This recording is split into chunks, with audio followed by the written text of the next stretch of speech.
he's not wrong. Between the balloons, food choices, and inflatable beds set up in front of the movie screen, it feels a little like Barbie Land in here. I feel like I just stepped into the middle of cotton candy. That's a funny way to say, "Wow, Halle, you have such an eye for design," I say playfully as he strides confidently across the room toward where I'm working. Also, aren't you supposed to be at the barber's? Your hair is looking very not recently barbered. When he reaches me, he bends down to kiss my forehead gently while dropping his overnight bag next to the table I'm working at. You smell good. I have the overwhelming urge to throw myself at Henry. I don't because I don't know if that's cool, but I really want to. In one way, it feels strange to me that we haven't talked about what, if anything, we are now, but I also kind of like not having another expectation to meet. He's been busy with an art project and hockey, and I've been organizing this event and getting on top of my other responsibilities, so it feels like we've hardly spent time together, but that was okay. It turns out I needed a little time alone to process my new feelings anyway. It's what I like about Henry. He doesn't expect me to act a certain way. "Don't distract me. Why aren't you at your appointment?" He sighs and drops into the chair beside me, quickly leaning forward to peek at my laptop screen. It's walk-in, and I didn't leave home when I was supposed to leave. Then I didn't leave at my backup leave time, and I just kept staring at the time until I got to the point where if I did go to the barber shop and wait for the only guy I'll let cut my hair, I'd definitely be late to this. "How do you ever get anything done?" I ask genuinely. "I would have dropped you off if you needed someone to nudge you." He runs his hand over his hair, his now longer curls moving under his palm. I used to go with a guy on the team named Joe. I put him onto my barber when we met because his hair texture is the same as mine, and he hadn't found a good one yet. It was our thing that we did together. Then we'd watch sports for a couple of hours and hang out. He graduated and moved to New York for law school, so now I have to go by myself. "You had a date day with your hockey friend? That's so cute!" I'm definitely smiling, but he isn't. He rolls his eyes. It wasn't a date. It was two guys with the same barber going to get their hair trimmed at the same time, then hanging out in the same place afterward. "So you got all your date experience from Joe, and now you're passing it on to me? I love this. How wholesome." Henry moves forward to take my hands and pull me onto his knee. With our faces level, he leans in, his lips practically brushing mine. "There's nothing wholesome about the things I think about when I'm with you, or when we're apart." I rub my nose against his slightly, and his breathing slows. I lower my voice. "Did you say the same thing to Joe?" That one makes him laugh. "No, but there's lots of things I say to you that I don't say to anyone else. How long do I have you before everyone arrives?" Henry's finger travels over my thigh, tracing small circles and swirls while he listens to me talk. It makes it difficult to string a sentence together. "Less than an hour. Aurora is at dinner with her mom and sister. Then I arranged for a car to pick everyone up from her house. The event coordinator was super efficient, so the setup crew and deliveries finished early." "What do you want to do with time alone in a hotel?" he asks, his voice low as his mouth skims my jaw until his lips find my neck. "After a week without me." My skin feels electric. Every cell in my body pays attention when Henry is near me, and the more he touches me, the louder they scream for more. More touching, more pressure, just more. It's as exciting as it is totally terrifying. "I want to go into my bedroom." He mumbles an of approval against my skin. "And take off our clothes." He kisses my neck, and the will to continue dwindles with every microsecond. "And put on our personalized Aurora's birthday sleepover pink pajamas." He stops and slowly leans back so I can see him and his dilated pupils. "We need to work on your delivery, but I'm okay with this plan. And it's been so long since I saw you totally naked." His arm scoops under the back of my knees, and before I can react, he's carrying me across the room toward the bedrooms. "Which one is ours?" "You broke a rule," I squeak, flustered by being carried like I weigh nothing. "The same one you always break." "Tell it to the board, Captain." I point toward the door that's slightly ajar. "That's my room. You're sleeping out here with the rest of the guys." Henry uses his back to push the door open properly and walks until he can place me gently on my bed. He crosses his arms and grips the bottom of his t-shirt, slowly pulling it over his head. It lands on the bed next to me. We both know I'm not. Desire and anxiety are fighting each other to be my most dominant feeling. Yes, I want to have a repeat of last time, but here? When we'll have to rush and then spend the night hanging out with everyone? I'm not sure I'm there yet. Even the desire to do anything with someone is such a strange new thing for me. "Henry," I say, hating how meek my voice sounds, pushing myself up onto my forearms to look at him properly. "I know what you want, Halle. Do you trust me?" I nod. "Good. Close your eyes." I should tell him that I'm unsure, but I'm also curious to see what happens. It's different from how things have been in the past. My anxiety is rooted in being nervous about the unknown. It is, at its core, excitement as much as it's apprehension. Henry doesn't touch me when my eyes flutter shut. I hear him move around the room and the sound of a zip followed by more shuffling. My heartbeat doesn't know what it's supposed to be doing, and he still hasn't done anything to me. "Open your eyes, Halle," he says gently. Taking a deep and hopefully discreet breath, I slowly open my eyes and immediately burst into laughter. "I feel like a marshmallow," he says, looking down at the satin pajamas he's now wearing. The small sense of relief I feel confuses me more than anything. "Baby pink suits you." Henry pulls the hem of the shirt and shakes his head.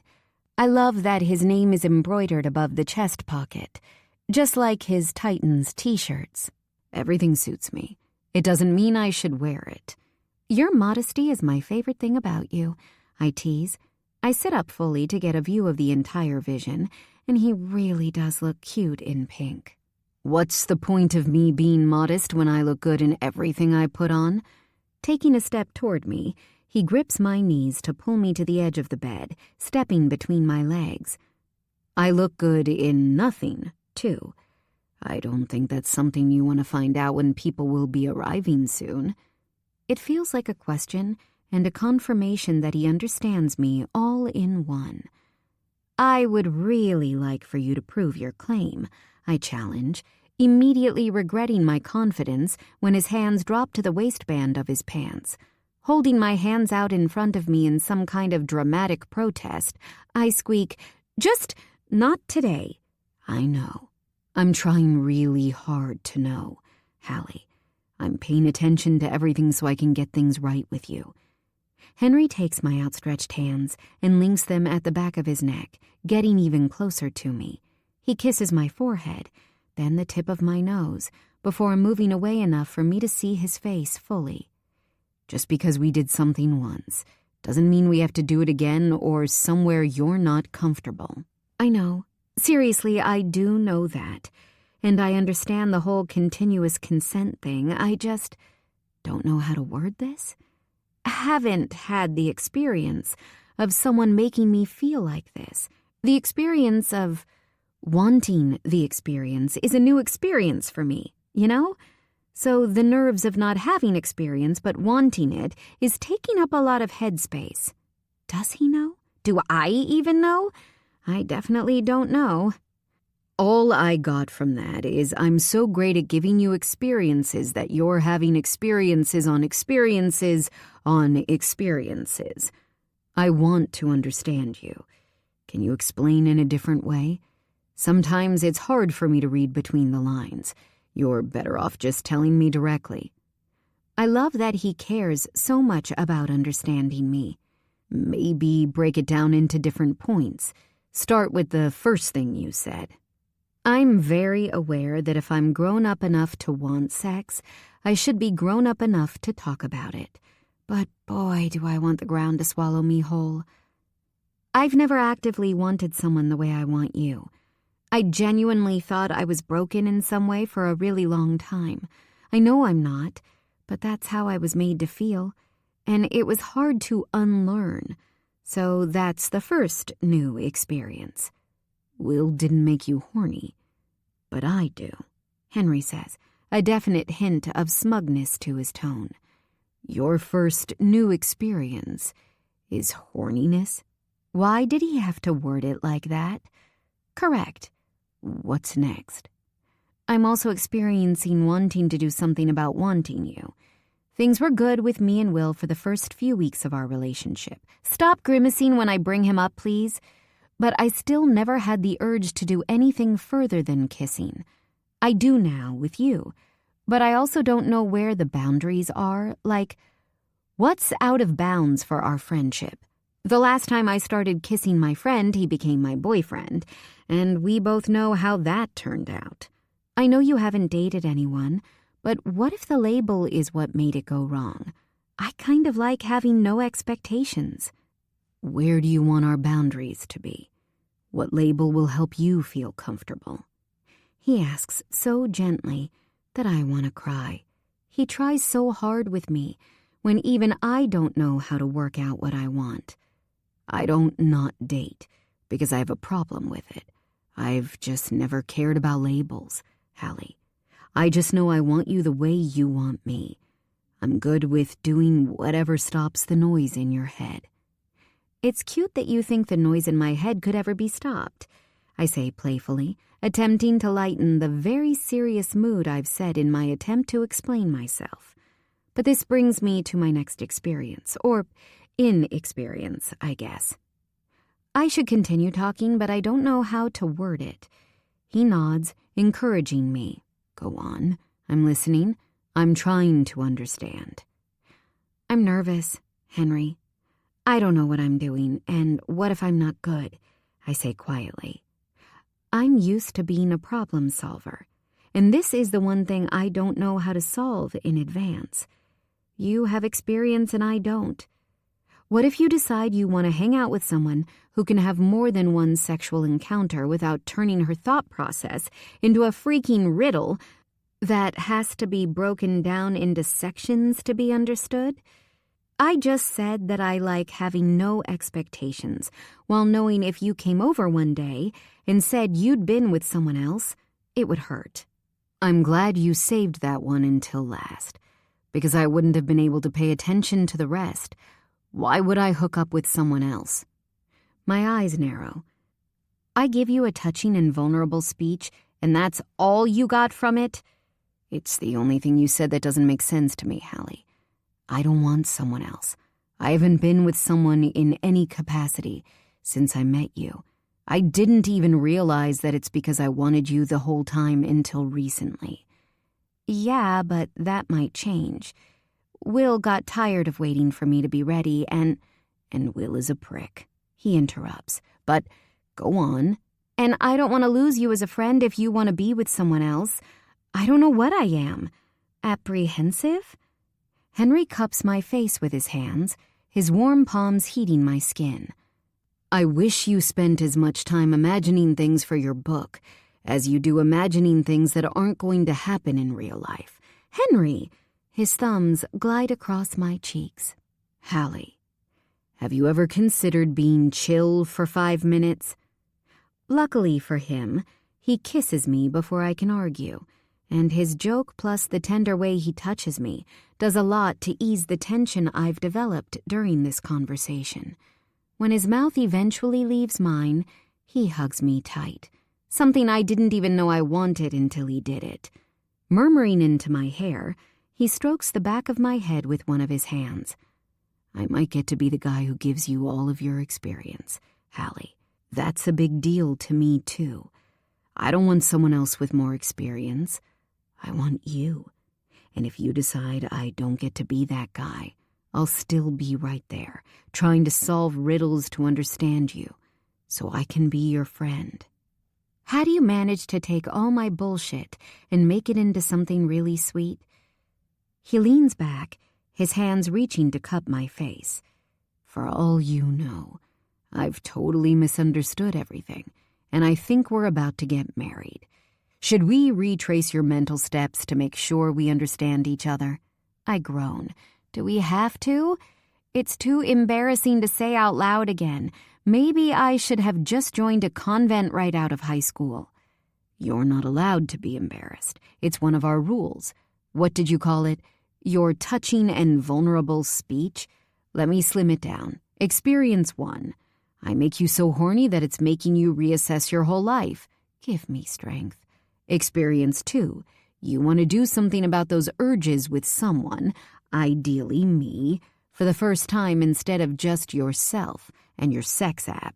And experience 3, which is actually inexperience 3, you're nervous about trying things you haven't done before. Bingo! If this was a game show, there would be buzzers going off. I nod enthusiastically because he said it far better than me, even though I think he was trying to make me laugh.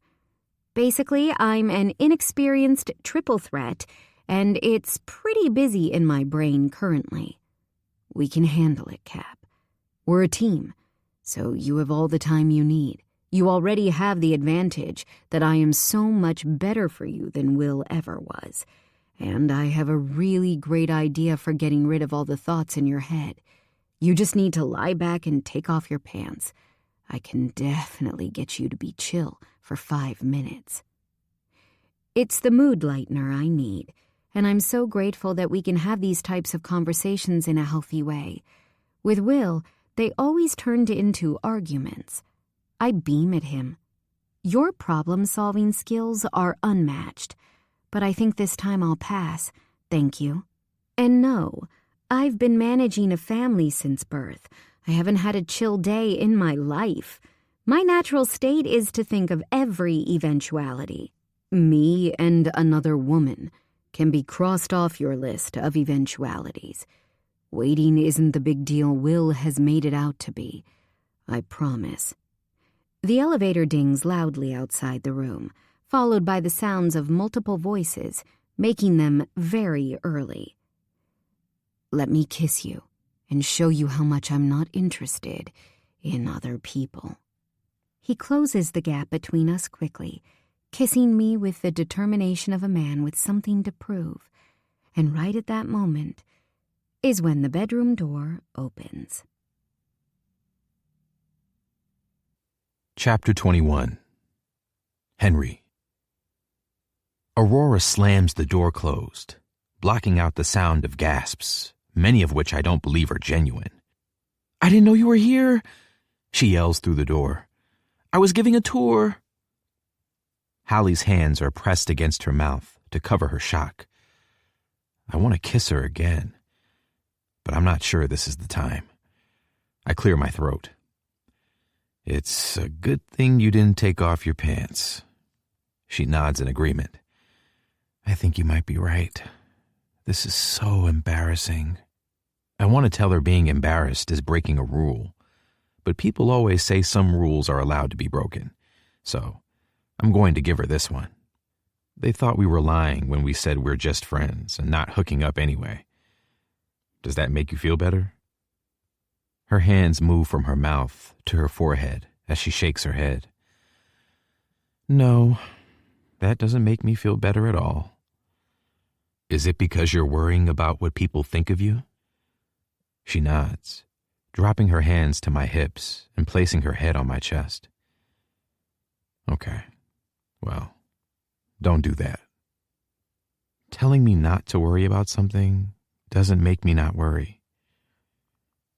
I silently stroke her hair to comfort her, because I'm out of advice. Eventually, she lifts her head to look at me. "I'm being dramatic. It'll be fine. We can just laugh it off, right? We're still just friends, so we haven't been lying to them." Don't like that. Is that what she thought I meant when we talked about no labels? I brush it off. And I know all their secrets, so if they're annoying, I'll just start dropping them. And how do you know all their secrets? She asks. I shrug. People tell me stuff. I think it's because they know I don't care enough to gossip about them. Or maybe it's because you're a great friend and a really good listener. Once they get their excitement out of the way, I know my friends will be cool with Halle. They all really like her. If they don't chill out about it, I'll cause chaos for everyone. Chris and Bobby, because Bobby hooked up with Chris's sister and he doesn't know. Robbie and Lola, because they argue every week about her moving back to New York when she graduates. Maddie and his toxic ex, who he swore he'd block but is talking to again. And Amelia and Poppy, who break up every time they have a fight, but don't tell anyone because they get back together the next day. I have years' worth of people telling me things I don't want to know. It's definitely because they know I don't care enough to gossip about them. She grumbles and throws herself back onto the mattress. I climb onto the bed beside her, nearly sliding off because of the pajama material against the bedding. Lying next to her, I lean in to kiss her cheek, and these damn pajamas tighten against my arms as I move. I'm so hot, and I haven't even done anything. Did Aurora not want to pay for silk, or... Halle chuckles. Some vegetarians don't wear silk, so I didn't want to get it wrong. Look it up. It's a very interesting information hole to be stuck in. I know how silk is made. I just forgot she was a vegetarian. You remember everything about everyone. I don't know how you do it. You're a good friend to her, Halle. She'll definitely protect you from the others if they get too excited. She sighs, rubbing her face against her hands. Let's just get it over with. It's fine. Please don't spill all their secrets. You got it, Cap. In an unusual turn of events, nobody said anything when we exited our bedroom. Not one single thing.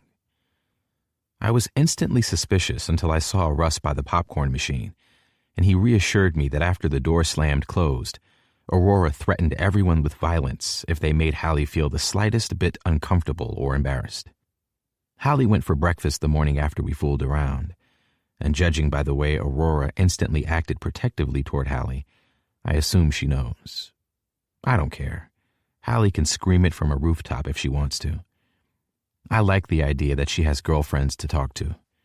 She clearly has a lot going on in her head, and I almost gave myself an aneurysm trying to make sense of it. I usually shut down when I'm overrun with issues, but Halle's solution seems to be to tie herself in mental and verbal knots. I know she thinks she has to solve all her problems alone, but she doesn't. I don't know why I'm bothered that she said we were still just friends when that's something I'm used to. I know I sometimes mirror people, but I don't want to start creating problems the way Halle does for herself. Aurora gives me the same threat of violence when I groan that the first movie we are watching is Legally Blonde, so I know firsthand how terrifying she must have been earlier. Halle and I settle into one of the floor bed couch contraptions covering the vast penthouse living room, and I find myself looking at the various artwork on the walls instead of the giant screen that's been constructed to facilitate this extravagant sleepover. The interior designer needs to be fired, I whisper to Halle, who is totally engrossed in the movie and her bag of candy. She mumbles. The artwork doesn't make sense in this room, I say. How do you feel when you look at it? She asks, finally taking her eyes off the screen to look at me. Sporting her own set of pink pajamas, she's braided her hair down each side of her face and taken off all of her makeup. She looks so pretty and happy. That's my favorite part. Inspired, I answer. What? I thought you said you don't like it, she whispers after Maddie and Cammie turn around from their floor bed in front of us to shush loudly. Doesn't matter. I kiss her forehead, and her eyes widen, immediately looking around to check that nobody was looking at us. I wish she didn't care so much about what people think. When she's fully focused on the movie, I dig my cell phone out of my pocket. Jaden, I need advice. So you came to the expert.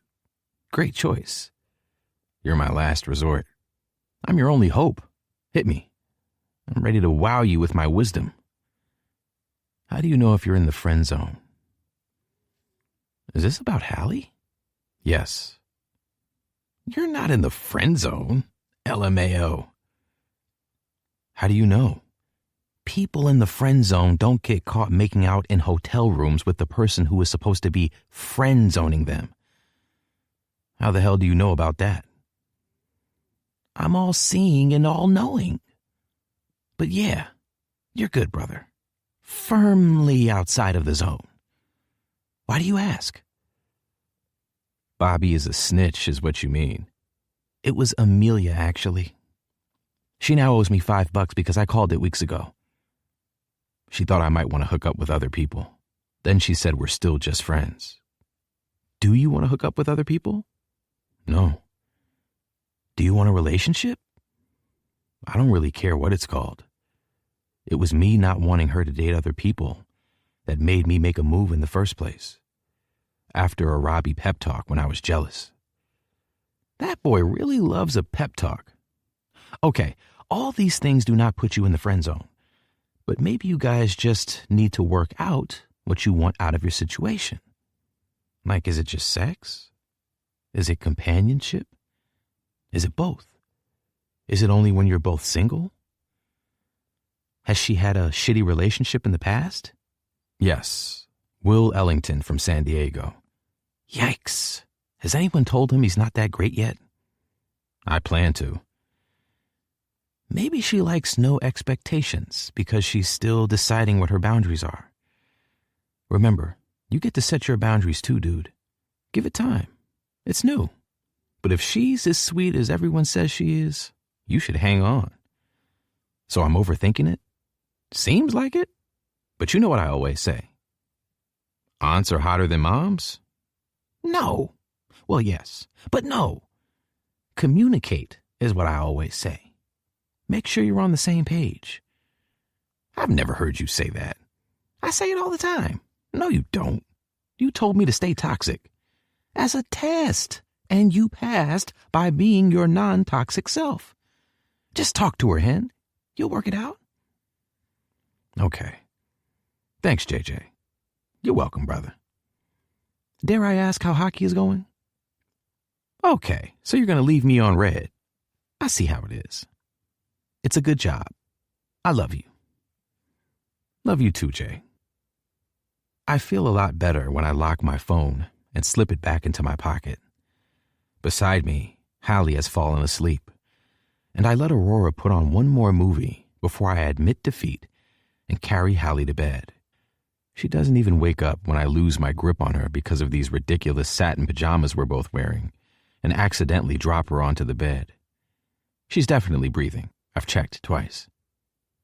As soon as I climb in beside her, she thankfully shows some sign of life by rolling over to lie on my chest and put her thigh across me like she always does. I brush her hair from her face, and she hums happily, her eyes opening slowly. Why are you so tired? Up late? Busy day? Are we in our room? She mumbles. No, you're trying to straddle me in the lounge in front of everyone. It's like I've doused her in cold water. Her eyes snap open, and she pushes herself up with her elbow to look around the room. You're an asshole, she says, sinking back down to lie on my chest. That's one way to wake me up. Do you want to go back out there? You slept through the end of Legally Blonde and Cruel Intentions, but I think they're about to put Just Like Heaven on. Aurora really likes old Reese Witherspoon movies. Halle yawns and shakes her head. I'm happy here with you. On our own. In this huge bed. Are you trying to seduce me? She's staring up at me with anticipation. I drag my thumb across her bottom lip and watch her breathing slow. I lean in, and she lifts her head to kiss me gently. I wouldn't know how to seduce you, she says. I think about what she said earlier about inexperience. When our friends aren't on the other side of the door, I'll let you practice as much as you like. My hero. She looks up, grinning, but I can tell how tired she is when she immediately lies back down. Do you think Aurora is enjoying her birthday sleepover? She said it's the best sleepover she's ever been to. What about you? Where does it rank? Halle cuddles into me more, moving her head onto my bicep so she can look at me while we talk. I've never been to a sleepover. I am so good at giving you new experiences. I tuck one of my hands behind my head to give her a better place to put her head and let my free hand rest on her thigh. I wasn't allowed to go to them either. I didn't care, though. I didn't want to sleep in someone else's house. I think you'll find I planned this, so I gave myself the experience. And it wasn't that I wasn't allowed. I just didn't have any friends growing up other than Will. Grayson went to sleepovers all the time. Gigi does too. But now that I'm saying it out loud, I'm questioning whether she's going where she says she's going after her recent performance. Your family makes me happy I'm an only child, I say. I don't have it in me to look after so many people. Surely being the captain of a sports team is like having tons of brothers. And they're not bad. I just only ever complain about them. I should talk about when they're nice to me more. It's more like having a farm next to a highway and all the animals keep escaping. I love the feeling of her body on mine when she laughs at something I've said. Even in the dimly lit room, I can tell she's looking at me like I'm the funniest person she's ever met. Tell me something nice your family has done for you recently. She thinks for longer than I think she'd be able to justify if I challenged her. I don't challenge her because I don't want her to shut down. I love hearing her talk about anything, and she's one of the only people I can say that about. Grayson called me this morning to pre-warn me about my mom being pissed off I'm not going home for Thanksgiving. I don't think that meets the criteria of something nice. Why aren't you home for Thanksgiving? When Will and I broke up, we knew our parents would interfere because they're like that. We agreed if I didn't go home for the holidays, by the time we're next together, they'll be over it. I just didn't get around to telling my mom we broke up until today. Everything she says generates more questions. Why are you not going home for Thanksgiving? Why not him? I have other options, I guess. I have my dad and stepmom in New York. He doesn't have anywhere else he could go. It was just easier for me to be the one not to go home. Easier for him. When I saw him, he said we should both go home. But I've already agreed to work. There isn't enough pumpkin pie in the world to make me agree to go home, given how unimpressed my mom was. She'll get over it, though. Hopefully by March. I'm always appreciative of my moms, but I'm extra appreciative when I talk to my friends about their own parents.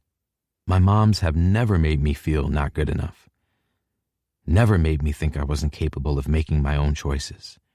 Never discouraged me or asked too much of me. It wasn't until I started college and widened my circle that I realized a lot of people aren't as lucky as I am. Sure, they were busy at work, but they always found as much time for me as I needed, as well as giving me the best of everything. What's happening in March? She turns away from me to yawn, and I remember that she's supposed to be sleeping right now. You can go back to sleep if you need to. I'll stop asking you questions. That's okay. I like talking to you, and I feel like I should enjoy this bed as much as I can, given I'll never be in this penthouse again. What's happening in March? She says, repeating my question.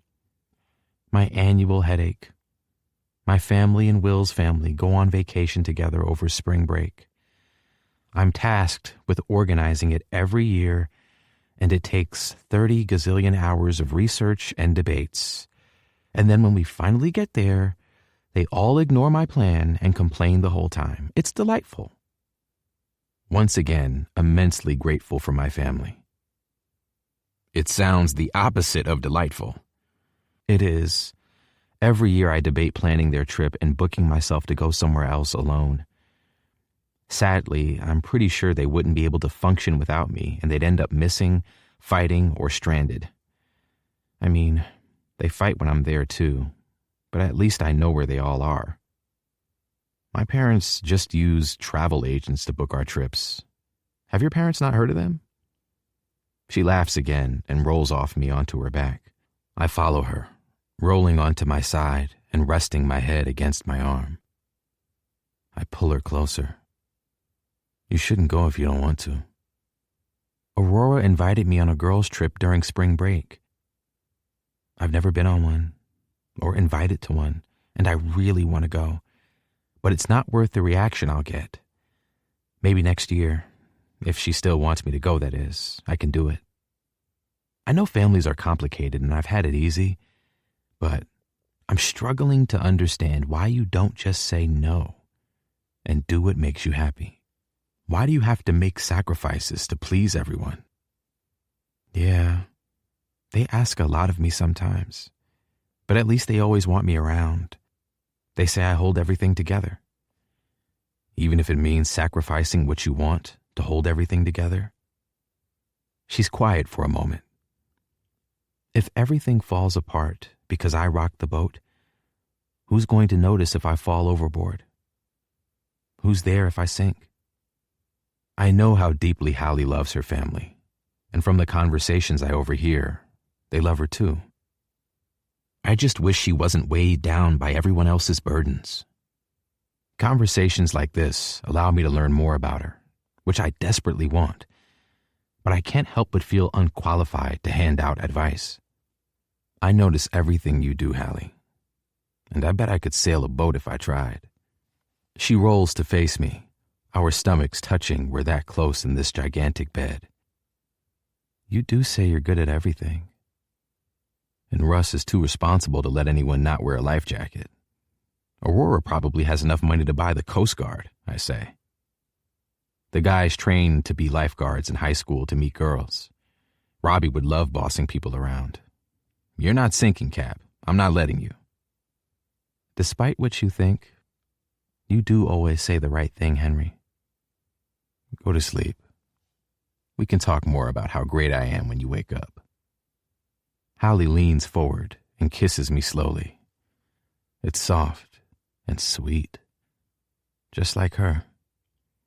She rolls over and slides backward until her back is flat to my chest. And that's when we learn there's no hiding an erection in satin pajamas. Chapter 22. Henry.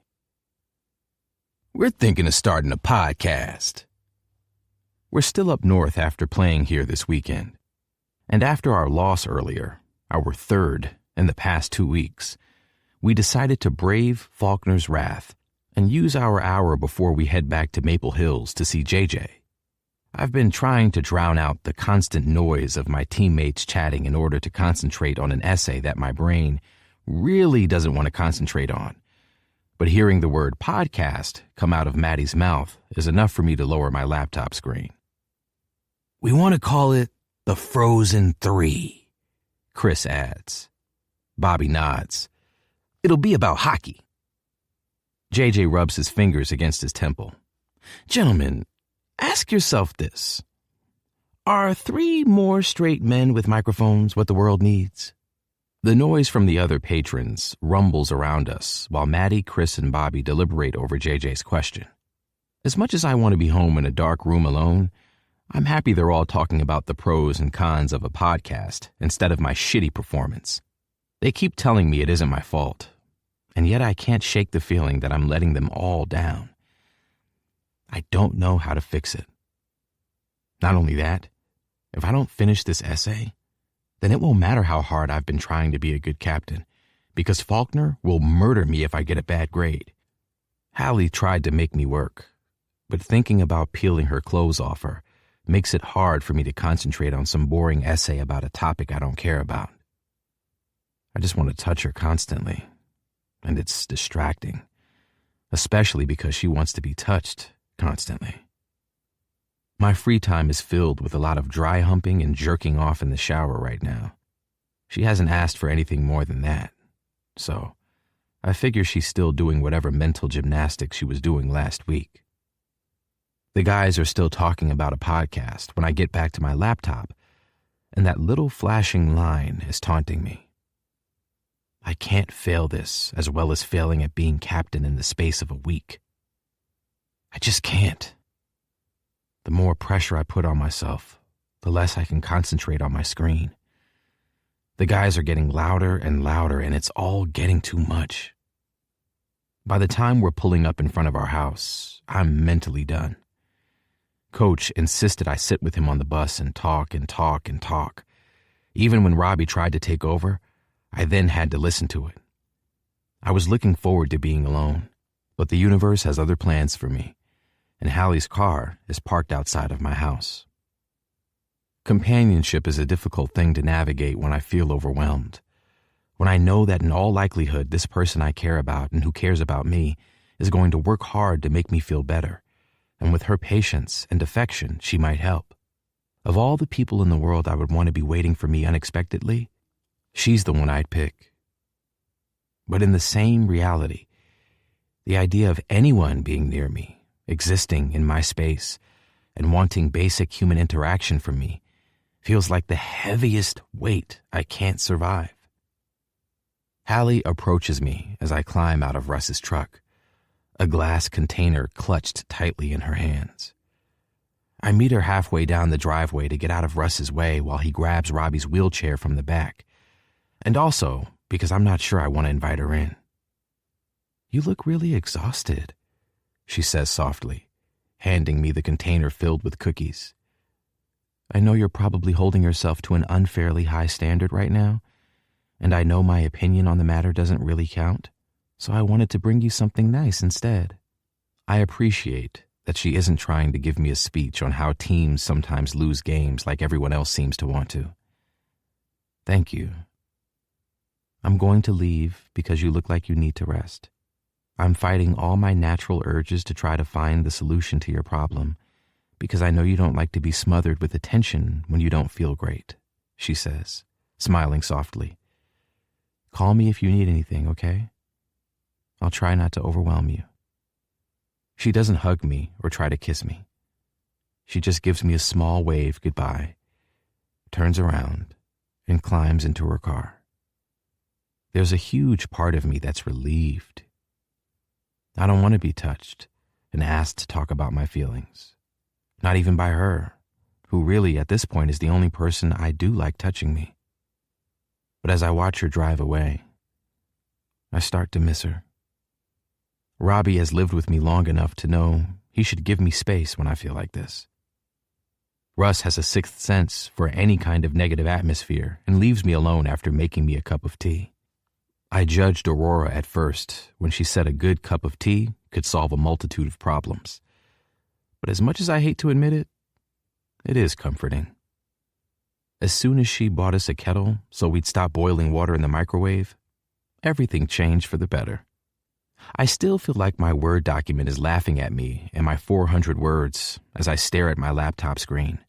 Usually, an impending deadline would give me the stomach-turning anxiety to produce something quickly.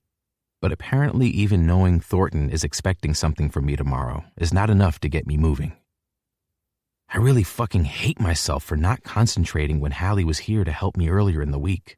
She warned me that I would struggle if I didn't complete it with her because she was adamant I wouldn't be able to do anything while away with the team. I don't know why I'm like this, and it makes me want to tear my hair out. In my head, I have an ideal scenario of how things will go. Whether that's how I act, how my day goes, what I eat. Everything works together in perfect harmony, and I thrive. I don't feel like I'm hyper-aware of everyone around me, and yet equally completely oblivious. I don't have to concentrate so hard on people's mannerisms and behavior and choices so I can do them too. I do things in advance, so they aren't something I have to worry about later. I'm a good friend who doesn't struggle to keep up with the people he loves. In my head, I just exist peacefully, and that's enough. I have a routine, And it's fucking great. I tell myself I'm going to work harder to be the version of me in my head. And I'm so frozen by the prospect that I do nothing at all. Not even the things I would have done before. And I make everything worse. Pulling my cell phone from my pocket, I ignore the hundreds of messages in the various group chats that I don't have the energy for, and click Halle's number. "Hey," she says when she picks up a few seconds later. I can't write my essay. I'm really struggling to get out of my head. I expect an "I told you so" or "it's your own fault." It's what I deserve under the circumstance. Aside from the other stuff keeping me permanently sexually frustrated, I spent our time together last time drawing the painting I was supposed to be writing about on her thigh. But it's Halle, so what I assume isn't what happens. "What can I do to help you?" "Are you busy?" I ask, hearing background noise that sounds like she's out somewhere. I asked first, "What can I do to help you, Henry?" I can tell she's somewhere doing something, but there's a selfish part of me that desperately wants her to make me feel like this isn't an impossible task. "Can you come over and help? If you're not busy." "I'll be 20 minutes, she says. "Have you eaten?" "I've had a cup of that tea Aurora gets from England in a protein shake." She laughs, and even hearing it over the phone gives me the same serotonin boost I get when I see her do it in person. That's a no, then. Healthy or unhealthy? I want crunchy stuff like cucumber and chips. Nothing sticky. Coming right up. I'll be with you soon, so try to relax for now. We'll get it done, Henry. We haven't failed yet, and I'm sorry this one is taking more energy than you have. You're the best. I stare at my ceiling for the 35 minutes it takes for Halle to turn up at my house, and as soon as I see her standing on my doorstep, everything instantly feels more manageable. She struggles to hold up the grocery bags since they're so full, but she attempts to show me anyway. I bought everything that looked crunchy. I lean forward to take them out of her hands, kissing her cheek gently as I bend down. I want to tell her how much better she makes everything. But Russ and Robbie appear from the den like two dogs responding to a rustling treat bag. Robbie stops next to the kitchen island. "Did you get them?" I think he's talking to me until Halle responds to tell him yes. Putting the bags on the counter, I look between my friends. "What?" "I need beer if we're going to get through this study session," Robbie says. But Halle was scared to use her fake ID that isn't fake. Halle starts unloading the bags, not making eye contact with me until she can't take me staring at her. She clears her throat and steps toward me. She looks up at me with big eyes. Aurora invited me to go for dinner with her, Poppy, and Amelia earlier. We'd just finished eating when you called me, and I forgot to ask you to check if anyone else needed anything from the store. So she called Russ. And Russ was watching TV with me, Robbie says, interrupting her. And we decided we should probably be doing something productive instead of watching reruns. So we're going to all work together and drink beer and eat. And you're not going to struggle in your room alone and blame yourself for shit that isn't your fault when you have people who want to help you. I'm not blaming myself for shit that isn't my fault. Russ takes a bag of chips and opens it loudly, somehow managing to crinkle every inch of the bag. We win as a team, we lose as a team. No one person is responsible for how we play. It's quite literally a group effort. Faulkner wants me to go to his office on Monday. He's not pretending this isn't my fault. He wants to check that you're okay, Hen, Robbie says, cracking open a beer and handing it to me. He might pretend he doesn't give a shit, but he does. He notices the way you retreat into yourself after every loss, and he's worried. He might be a hard ass, but he still has a duty of care. It's why he wouldn't leave you the fuck alone on the bus. Shit's hard, but it's not supposed to ruin your fucking life. This is the exact reason I stay in my room alone. Halle has what looks like guilt written all over her face. Maybe she didn't know this would be the outcome when I asked her to help me, and she involved other people. People who want answers and want to help, and want me to act in a certain way. I want to walk away and lock my bedroom door. That's what my body is telling me to do. Fight or flight, and it's immediately picked flight. It's too hard to say how I feel in a way that will appease everyone's worries when I don't even know how I feel to be able to assemble a suitable response. Overwhelmed doesn't convey how I feel anymore when I know that this anxious weight of impending doom is going to be with me until I graduate or until Faulkner realizes asking me to be captain was a massive mistake and I let everyone down.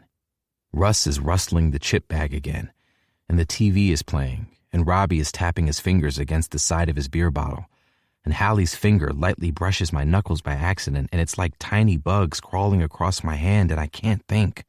I can't think. "Do you want to go upstairs?" Halle asks, her eyes flicking to where I'm rubbing my knuckles repeatedly, trying to stop my hand feeling disconnected from the rest of my body. "Go if you need to."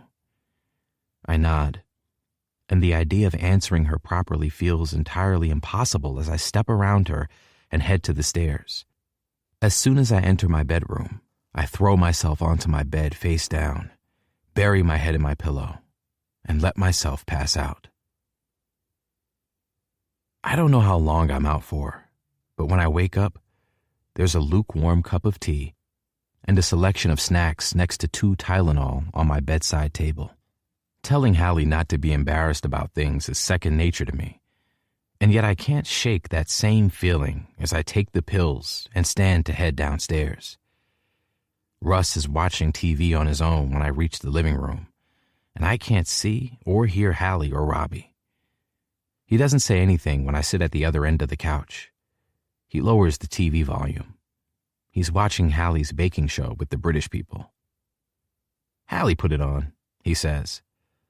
"How long ago did she leave?" I ask. "Couple of hours ago. She took Robbie to Lola's, so it's just us tonight. You hungry?" As much as I don't blame her for leaving when I wasn't awake to keep her company, I'm now in an even worse situation with Thornton's essay. We didn't study. I'm going to fail because I have nothing to submit. Russ doesn't take his eyes off the TV. "Robbie spoke to Coach and told him you aren't feeling yourself. Coach said he'd submit a request to get you a day extension for your essay. Unspecified medical grounds or something. You can hand it in on Tuesday, and Halle is going to help you tomorrow. Do you want pizza for dinner?" Unspecified medical grounds? Yep. Would it be better for you if I made the decision about dinner? Is there anything you specifically don't want? Russ finally looks at me, and it's my turn to concentrate on the TV. I nod. Nothing messy. He immediately grabs his cell phone from the arm of the chair to order something. "Thanks, Russ. You got it." He hands me the TV remote, but I have a soft spot for this show. "Is there anything else I could do tonight to help you get to tomorrow?" It's a weird way to word a question. But one of the things Russ has learned since his dad started working through his addiction is that all you need to do is take one day at a time.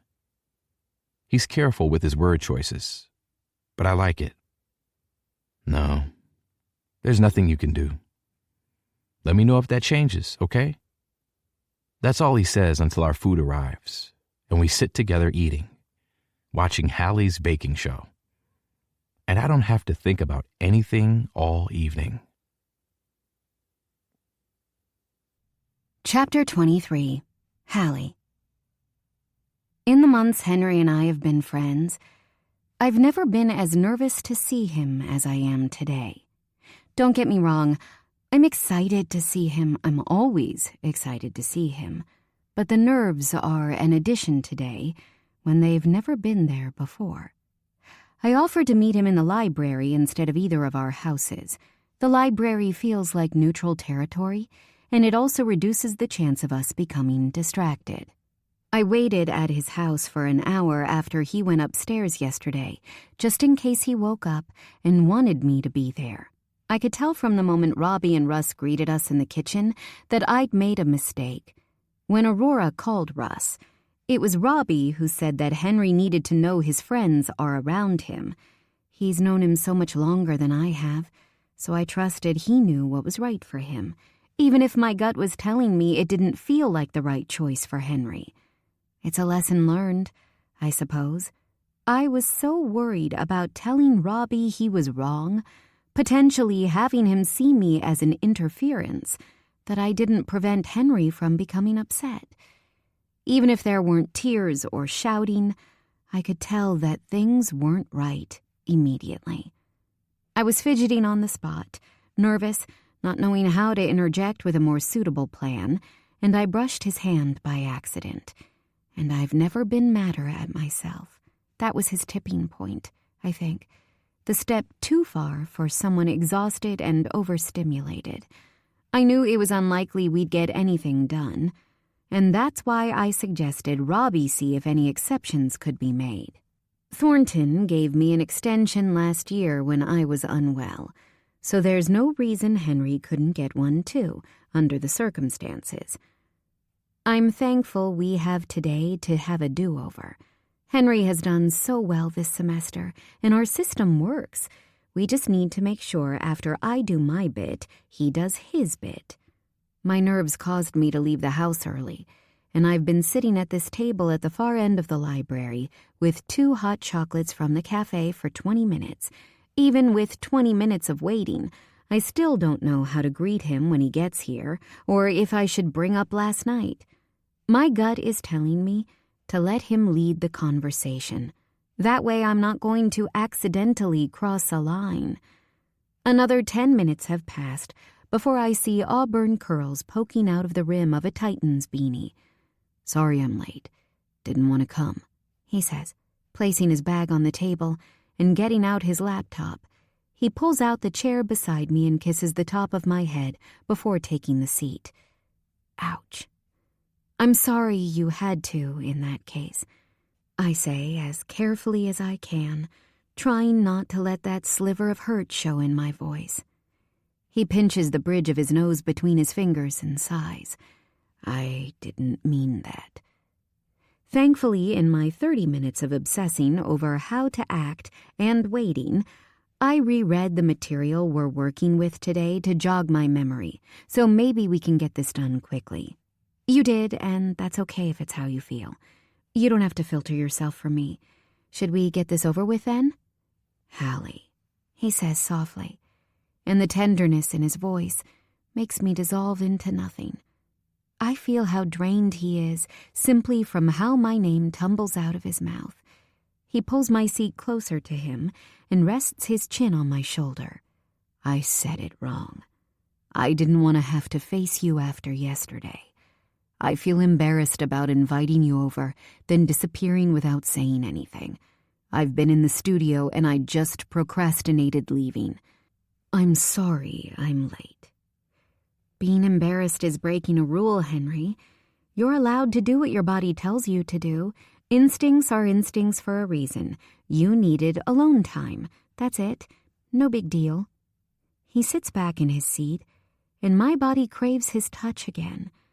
It feels like my brain doesn't work the way it's supposed to sometimes.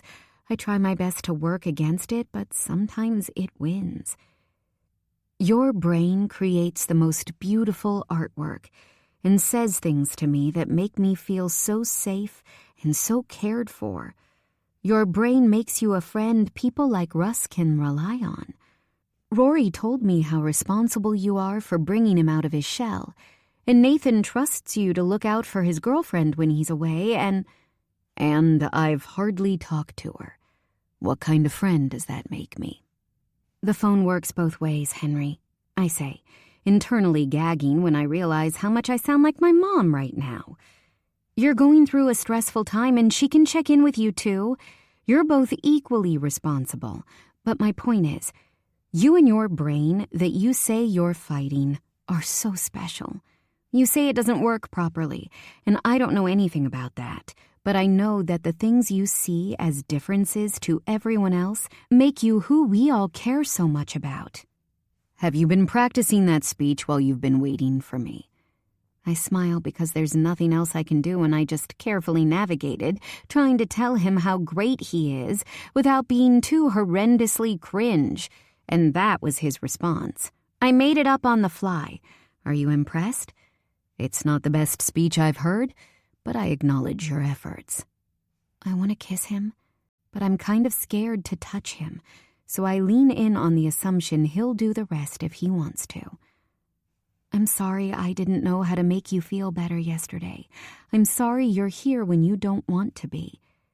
He leans in too, his face so close to mine I can smell his cologne. You're apologizing again, and I'm not going to stop until this work is done.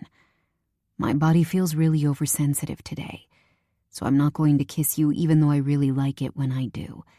I also don't want to get kicked out for heavy petting in the library.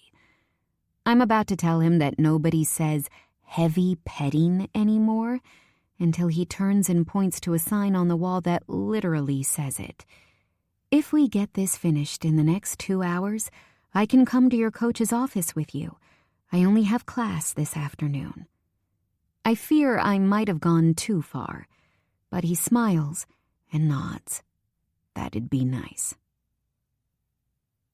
It's not until we're on our way that I realize I'm so unathletic that I don't even know where the sports building is.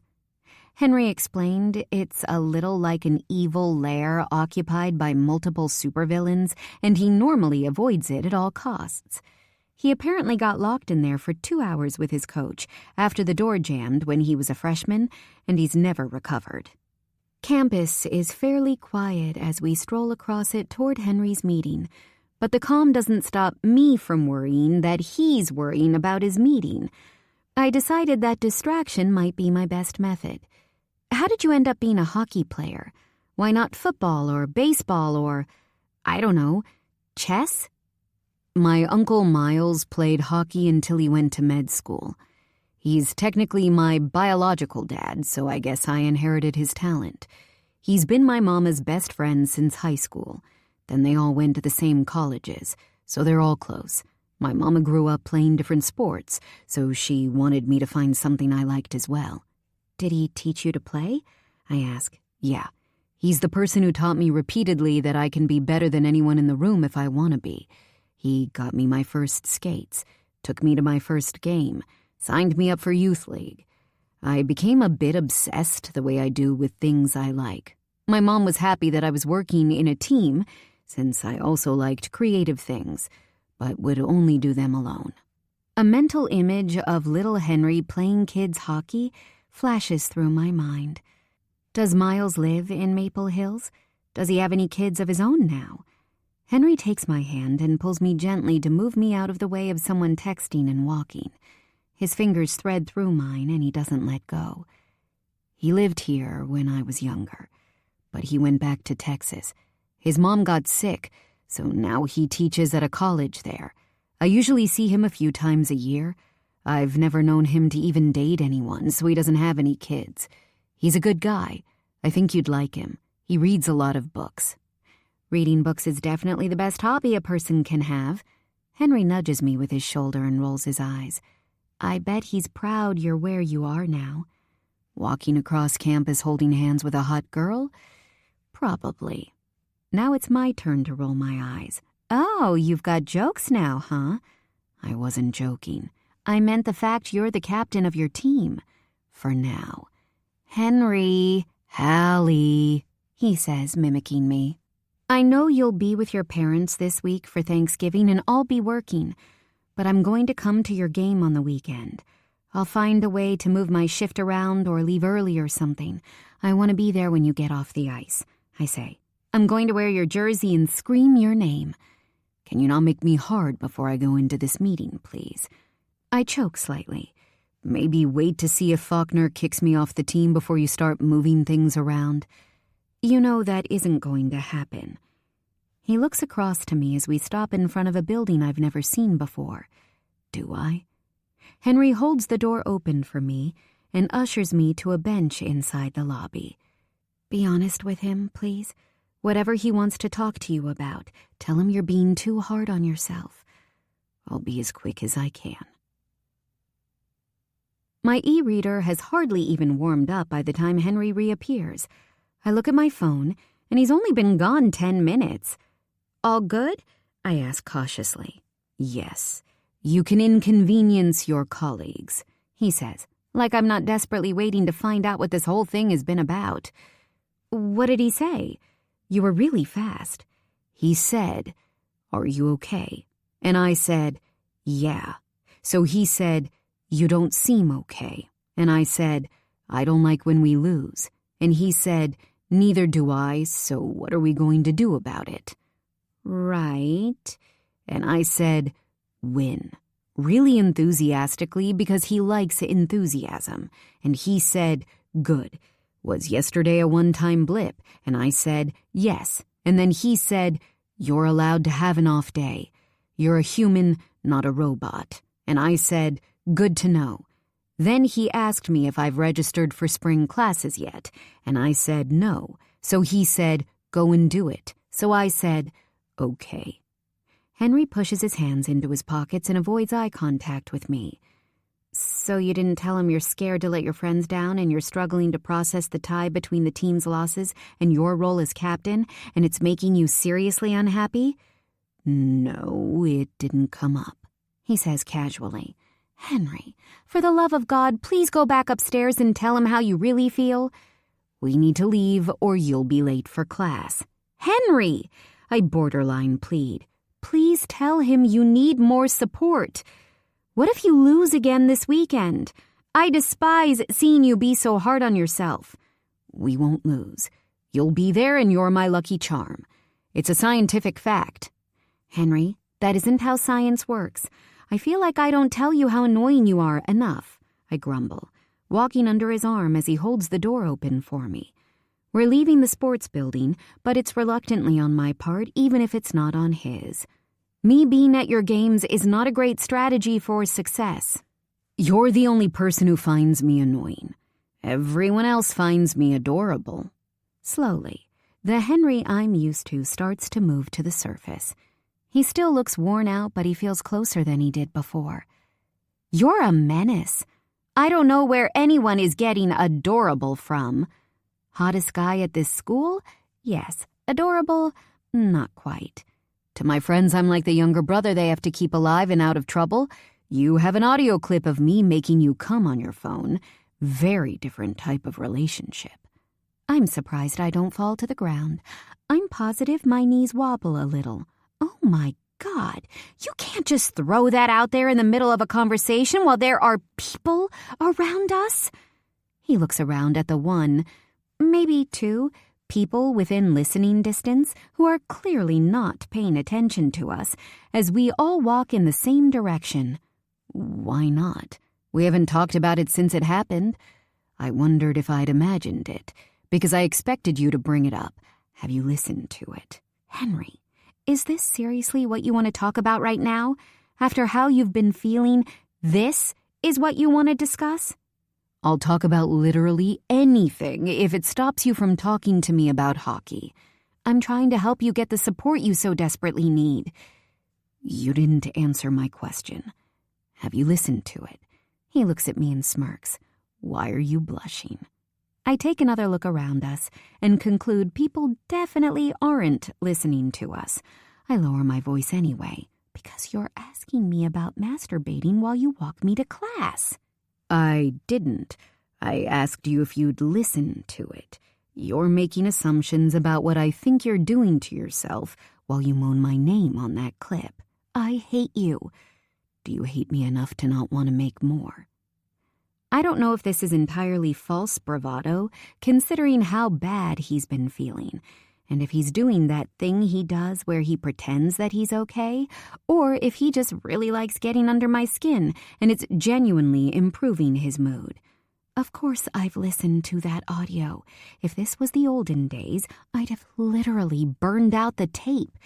It's the single most erotic experience of my life, and I have it recorded. I don't know what's so hot about it other than the fact it's Henry. I've been using audio apps for a while, and there's nothing on there that even comes close to how good this is. Nothing else has happened between us since then other than, as the library sign would say, heavy petting and lots of cold showers. And listening to the audio clip with my vibrator, obviously. Maybe it's because it makes me feel powerful in an area of my life that I haven't felt powerful in before. Maybe it made me feel desired and satisfied and happy. Maybe, just maybe, it's Henry Turner.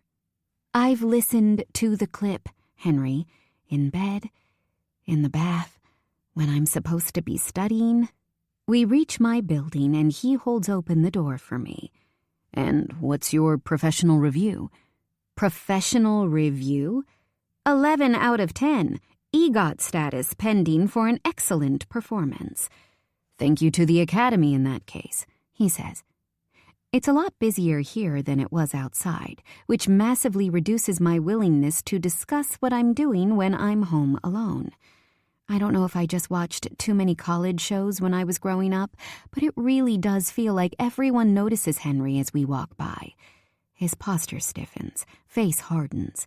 It tells me it's not just in my head, and perhaps the idea of being perceived isn't what he wants right now.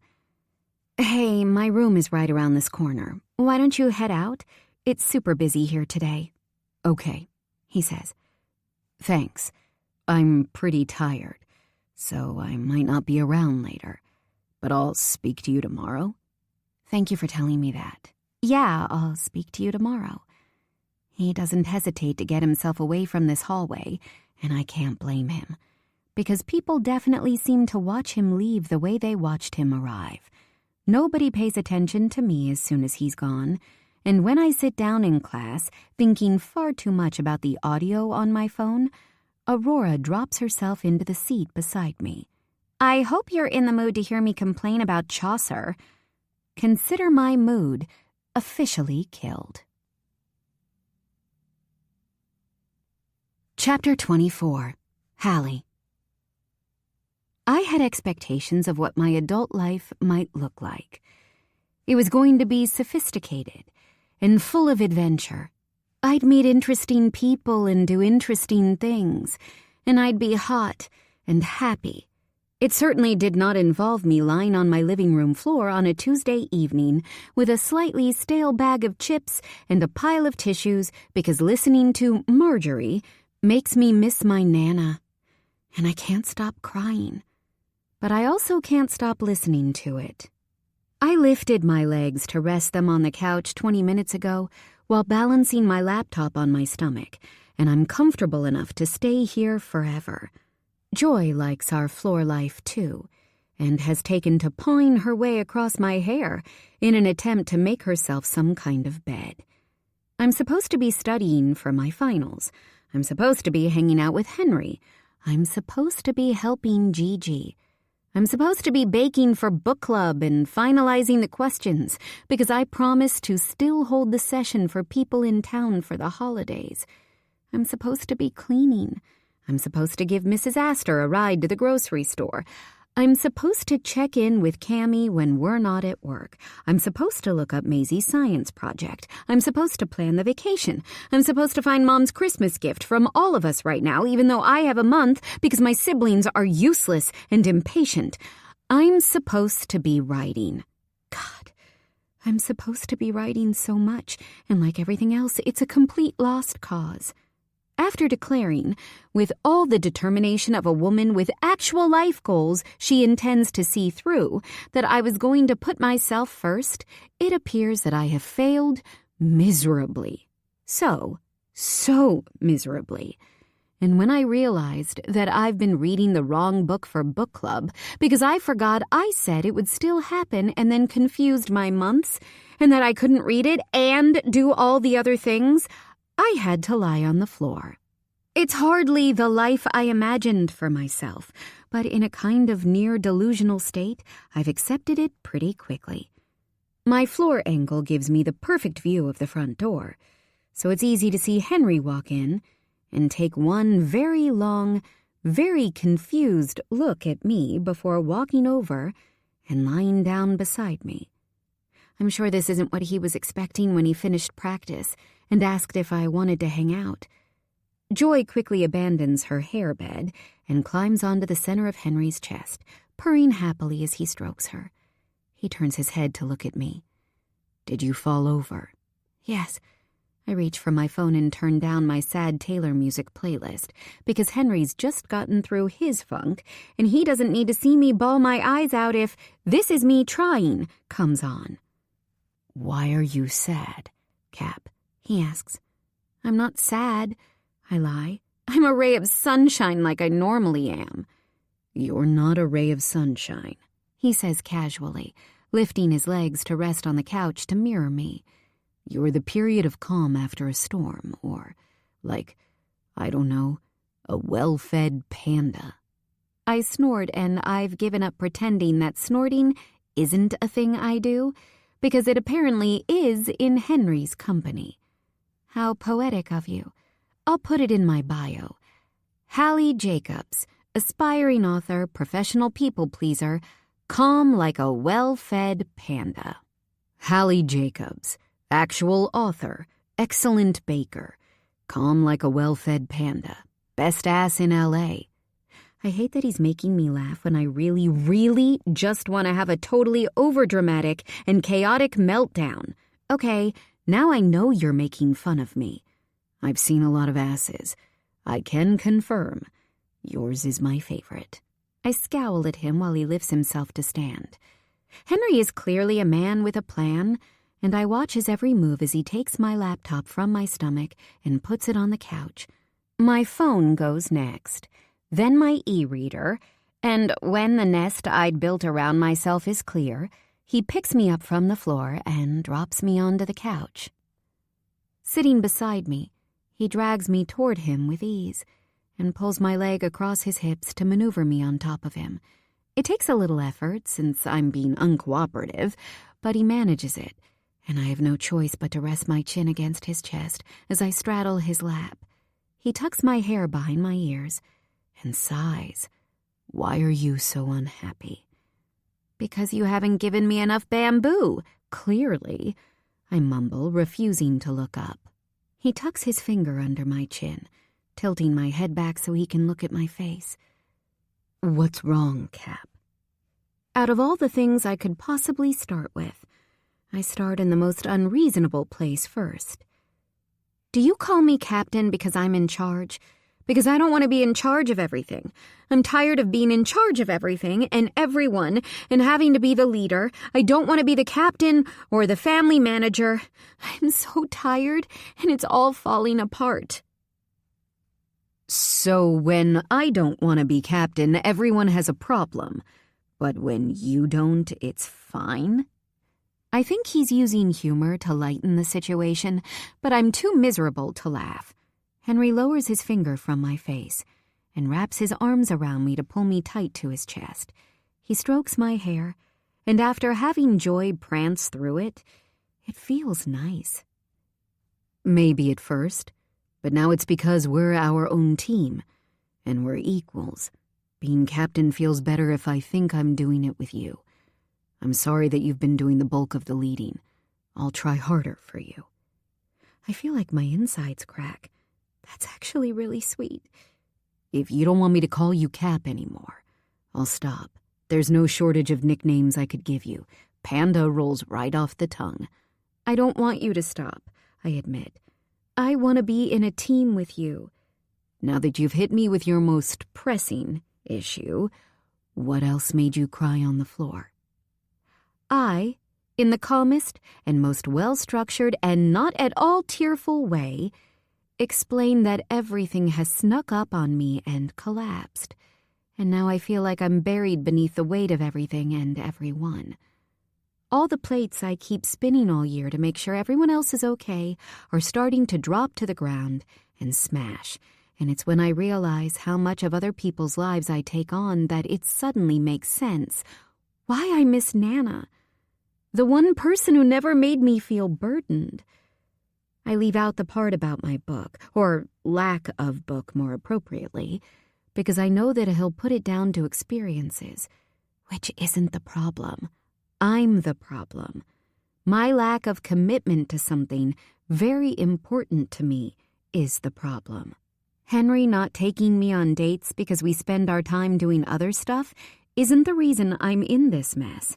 Him asking me how it's going and me saying great when things aren't great is a problem I've created for myself. If I tell him the truth, he will think he's letting me down, something he already battles with because of hockey pressure, and I can't face seeing him beat himself up over another thing that isn't his responsibility. Okay, to start, I think you should stop listening to that song about the grandmother, Henry says firmly. And you need to start saying no to people, me included. You make it sound easy. It isn't easy, Henry, I mumble, head still firmly buried in the warmth of his chest. It is. I say no all the time. Ask me to leave. No, I don't want you to leave, I say, sitting back to look at him in what feels a lot like terror. See? Look how easy saying no is. You just did it. You're so smart. He uses both of his thumbs to wipe under my eyes and cups my face. Crying people make me feel stressed. So you have 2 more minutes to get it out of your system, and then we're going to fix everything, okay? You're allowed to have an off day, Halle. You're a human being, not a robot. I shake my head. No, I need at least 5. See? You said no again. Keep it up, champ. Instead of crying, I spend my 5 minutes clinging to Henry and letting him stroke my hair. His steady heartbeat is soothing, and he's quick to reach for my phone to skip when the familiar notes of Marjorie start to play again. When my 5 minutes are up, he forces me to stand. I can't lie, the desire to lie on the floor again is still there. Henry stands too, positioning himself in front of me in a way that would realistically stop me from dropping to the floor. Get changed into something comfortable. Wait, shower first, and wash your face, because you have black eyes from your makeup. Then come back down. I head toward the hallway to immediately do as I'm told, and jump when he slaps my ass. When I look back at him over my shoulder, he's smiling. I told you, best ass in L.A. I turn to head toward him, and his hands scoop under the backs of my thighs to lift me, as I wrap my arms around his neck and my legs around his hips. I like you. He kisses me gently. I like you too. I unwrap myself and head upstairs, and when I finally come back down looking and feeling significantly better, Henry is on the phone with someone in the kitchen. Can you do it or not? Yes, I understand. No, I don't care. Yes, I'm sure she thinks it's sexy. Yes, I'm contributing. Just email it to her when you're done. Do you have her number for the voice note? No, she doesn't want pictures of you reading it. Okay, thanks. Bye. My eyes scan across the work surface in front of him, where there's ingredients everywhere and my oven is on. What's happening? Henry grabs an apron from the hook on the wall and pulls it over his head. I'm baking your cookies for book club tomorrow. I've watched you do it 1,000,000 times, so it'll be easy. I have your Nana's recipe and a strong desire to not be haunted by her if I fuck it up. Oh, is all I manage to say as he rounds the breakfast bar and pulls out a stool for me, nodding toward it for me to sit. I talked to Mrs. Astor while you were in the shower, and she gave me her grocery list. Russ is going to the store now to pick it up for her, while Aurora creates a short list for your mom's Christmas present. She said to text her your budget. Cammie is fine. I called her, but she was in the middle of a Pilates class and only answered because she assumed it was an emergency. You might want to follow up. I will not cry. I will not cry. I will. Jaden claims he won every science fair at his school. I don't believe him. But he does have a degree in chemistry and your sister is 8, so I can't foresee a problem. He's going to send over some ideas and research direction when he gets home. Bobby claims he already read your actual book club pick, but he's going to skim it to remind himself, then send you a detailed voice note about everything that happens, as well as some questions you can ask. He did offer to run the session for you, but I assumed you wouldn't want that. I recommend that you don't want that. But isn't everyone busy going home for Thanksgiving or studying? I don't want people to get behind when finals are coming up. People want to help you. Halle, and I think you're the only person I know who's already started studying. I'm staring at him in awe, and in return he looks at me like I have two heads. Thank you. Why are you looking at me weird? Because you stopped the boat from rocking, I say, feeling the relief and appreciation meld. I don't know what that means, he says, turning my electronic scale on. I made the executive decision to say fuck off to planning the vacation. So all that's left is that you need to talk to Gigi and then study if that's something you feel like you should be doing. Will you kiss me? I ask. I promise I'm done crying. No, he says, and honestly it catches me off guard. Because if I kiss you, I'll want to do more. And I have already washed my hands. Ask me again when I'm done. Yes, Captain. Gigi spends our entire video call asking me repeatedly who she can hear in my kitchen. I'm thankful that Henry told me to put my headphones on, saying if he wanted to listen to children complain about homework, he'd spend time with his teammates. I pointed out he's complained for the past 3 months, and he told me it didn't count because I think he's hot. I'm still not sure how the two things are linked, but I do think he's hot. After watching him concentrate on the recipe book over the top of my laptop, I'm inclined to agree with him that he's good at everything. It takes longer than normal to get Gigi off the call, not because she's suddenly developed an interest in me, but because she's nosy. Shutting my laptop, I watch Henry watching the cookies through the oven door as I stand and stretch. He assembled the ingredients more slowly than I do because he's so determined to get them right the first time. They bake slower if you watch them. He turns his head to look at me, eyebrows pinched enough for a tiny line to appear between them. That sounds like a lie. It's true, I say as confidently as I can without laughing. He stands straight and walks around the counter to my side, leaning in to kiss my temple. Every baker knows. How do you feel now? He asks, tucking my hair behind my ear and rubbing his thumb along my jaw affectionately. Better? So much better. But equally like I need a full-body massage to get rid of all the tension. His hand travels from my jaw down my neck and along my collarbone gently. There's something I can do that will definitely get rid of all the tension in your body, and I bet I can do it before the oven timer goes off. I'll take those odds. Kissing me gently first, Henry drops to his knees, and it's possibly the most devastating sight I've ever seen.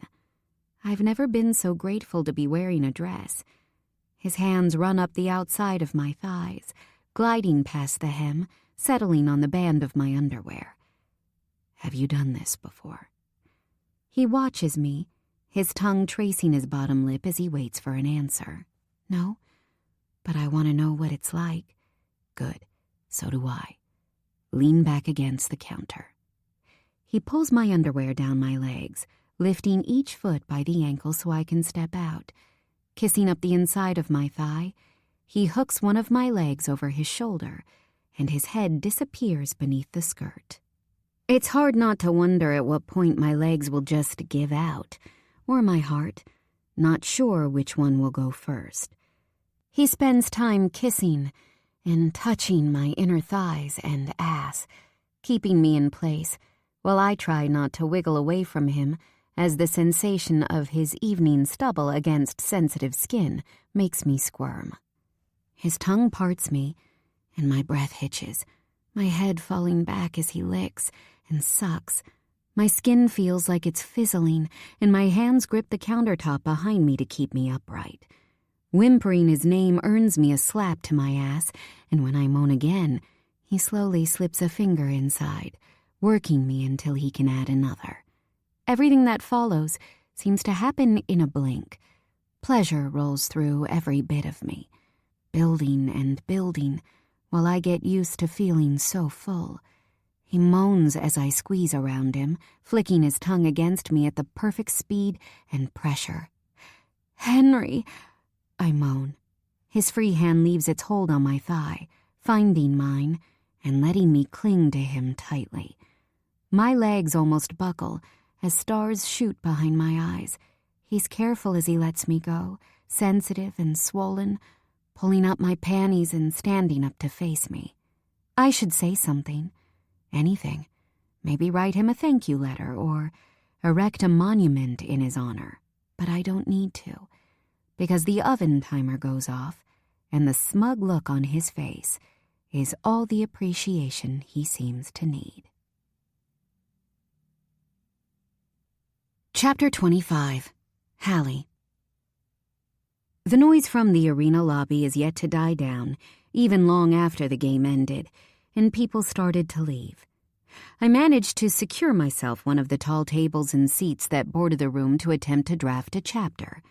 Henry tasked me with saying no more, which I'm putting into practice by telling myself no when I try to do anything that isn't working on my WIP now that Thanksgiving is done. The manuscript was a good distraction from how sad I felt on Thursday, after I got home from work to an empty house and Gigi and Maisie were too sleepy to talk. Mrs. Astor hosted her family and was sweet enough to leave me a plate in the fridge. She also stole my cat, but she did have the courtesy to forewarn me. One of her granddaughters is autistic, and Joy helps her regulate at busy family events, so I don't mind sharing her. A work in progress at least needs to be in progress, and now the load feels lighter, even if it's only temporarily. I need to stop feeling sorry for myself for being behind and actually do something about it. I've been surprisingly, or unsurprisingly, depending on how you look at it, productive after my total meltdown. I realized I wasn't uninspired, something I previously struggled with. I've been distracted. Sure, I doubt anyone would judge me for spending so much of my time under a sweet, hot hockey player, but still, I'm a woman with goals. I can have it all, and I will. I just need to actually try. I can't continue to be distracted by a pretty face and a stellar personality, even if it is the prettiest face and the most stellar personality. Speaking of the prettiest face, Henry exits the door that now has 2 no entry signs, much to the happiness of the people still hanging around. There's cheers all around when they spot him, and as happy as it makes me to see him be celebrated, I cringe for his sensitivity to loud noises. I attempt to focus on planning how I'm going to make my make-believe people kiss and fight, instead of trying not to laugh at how unimpressed Henry looks as people stop to talk to him. When 2 women approach him, his name on the back of their jerseys, the ability to pay attention to my laptop gets that little bit harder.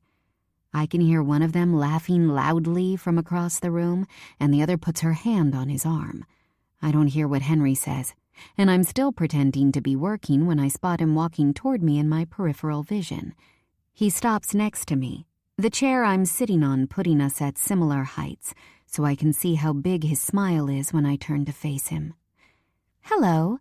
You won," I say simply. 2 days in a row and I saw them both. Does that make me your biggest fan? Of course I won. He kisses me hard, dropping his bag on the floor to tangle his hands in the hair at the nape of my neck. He only breaks us apart when the passing hockey fans start whooping. He rests his forehead against mine. "You're my lucky charm. I told you. Science." Kissing in front of people is not something we do, even after the incident at the hotel. But as the 2 women in the Turner jerseys storm off, I suspect maybe the kiss wasn't for my benefit. You can just reject people, you know. You don't need to put on a show for them. He leans back to look at me, his hands still resting on my neck. "What are you talking about? Kissing me? The girls in the jerseys? Just tell them no." I did. Then I came over here to celebrate our win. I grumble. I still feel like he was using me to send a message to people he's too tired to deal with. If you say so. "Are you being unreasonable to start a fight?" he asks. "It's fine if you are, but can you save your rage until we get home? If we're going to fight about this, We should fight about it somewhere we can make up. I stare at his chest and shrug. We're not fighting, and I'm not being unreasonable. My bad. I meant dramatic. I mumble that I'm not, and he tugs a little on my ponytail to force me to look up at him. And you are. He pecks my lips, and I melt like the weak woman I am. But I don't mind.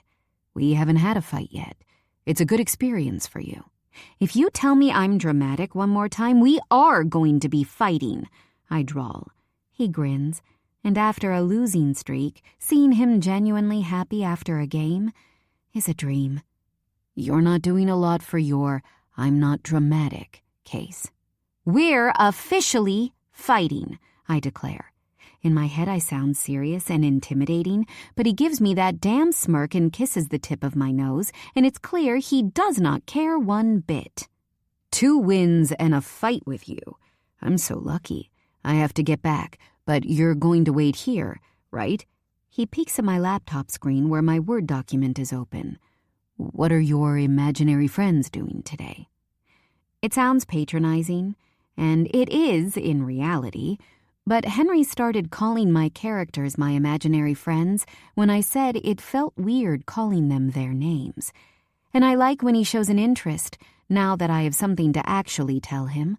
They're not communicating, and instead are dancing around what they want from each other. He scoffs. Sounds like us. We communicate, I argue. We just communicated that we're in a fight because you kissed me to get rid of some women you're too tired to entertain. Halle, he says softly, the only person I want to entertain is you.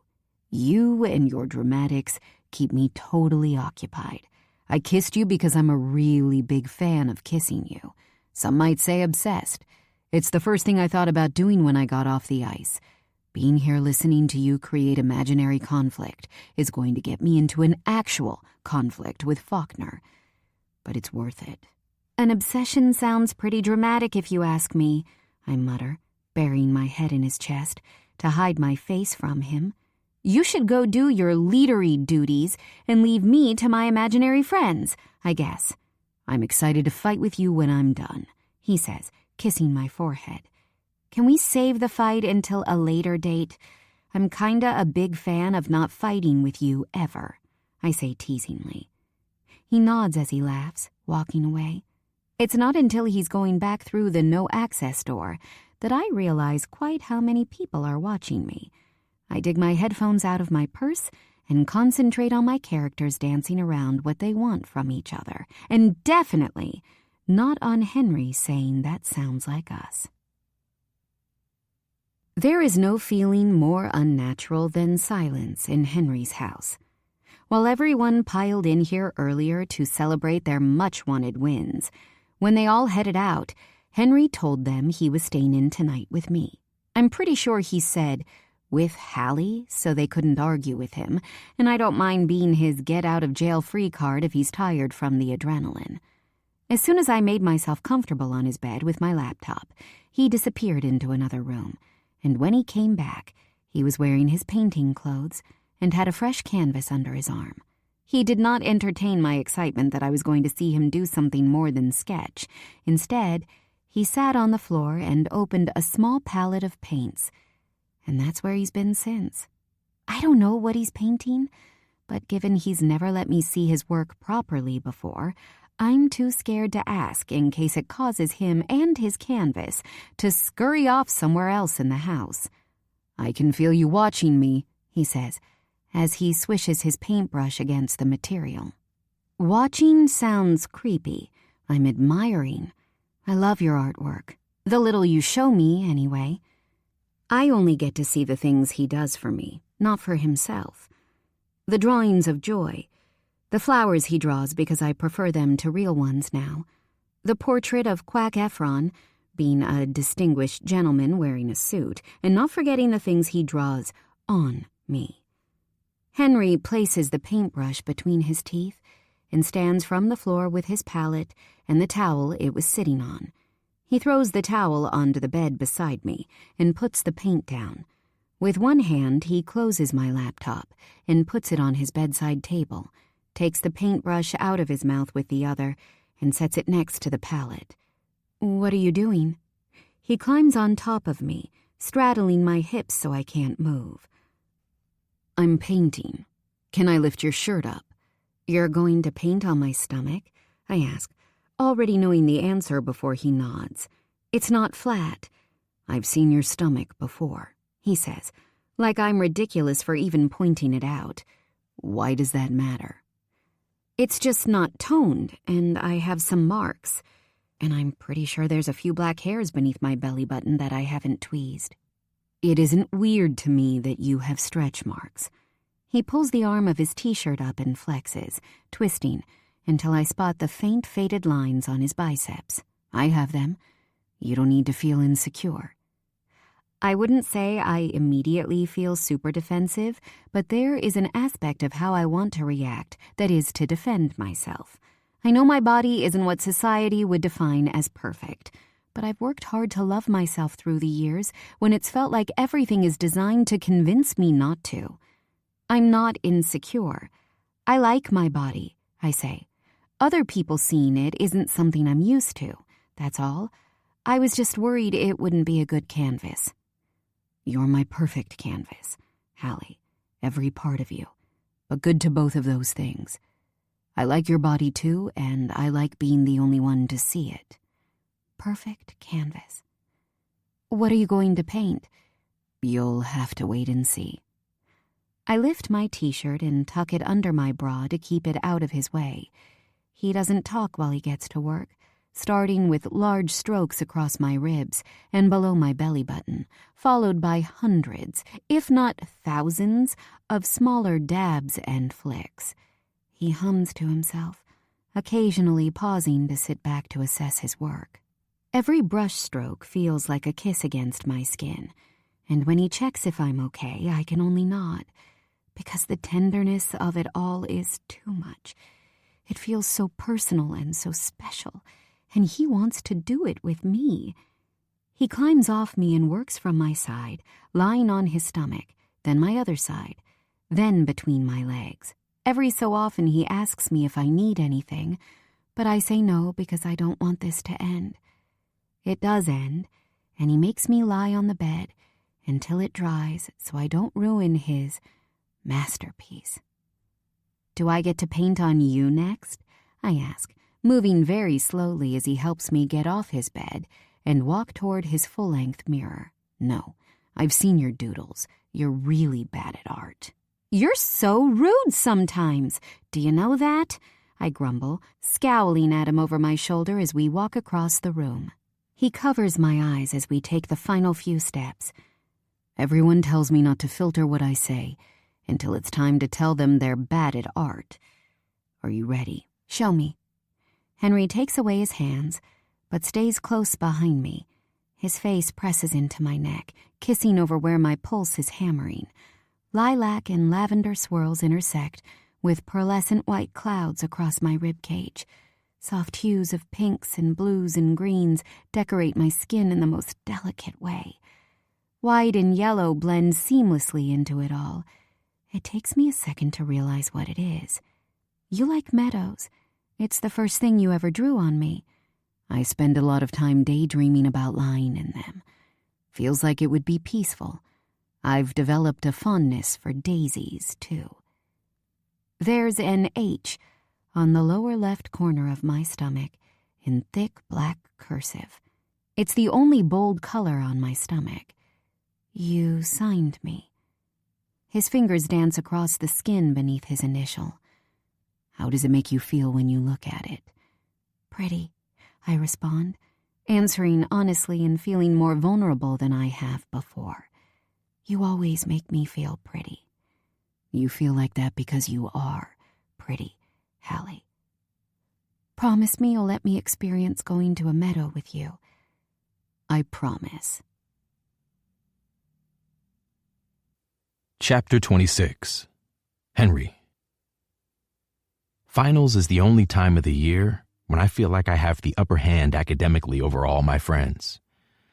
I always do well in my exams because I've found a system that works to get the best out of me.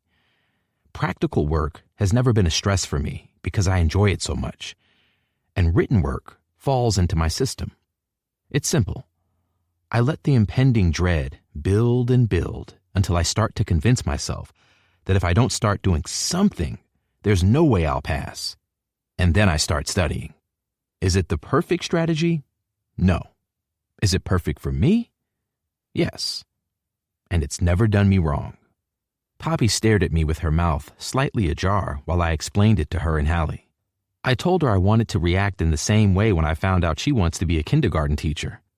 Sure, my method isn't as tidy as Halle's highlighted timetable or Anastasia's not one but two planners, but I'm the only person not freaking out yet about our imminent end-of-term exams. And holy shit does it feel good. My and Professor Thornton's professional partnership is about to come to a grinding halt, and I've never felt better about never having to talk to someone ever again. I survived, largely because of Halle's kindness and determination. But I survived. Now I just need to continue to survive hockey, and I might not entirely fuck up my college career. Halle looked at me with pure panic when I told her I'd be putting in extra time at the gym instead of following her meticulously planned lead. It's safe to say she doesn't believe me when I say I thrive under pressure. She pointed out that her concern isn't lack of belief in me.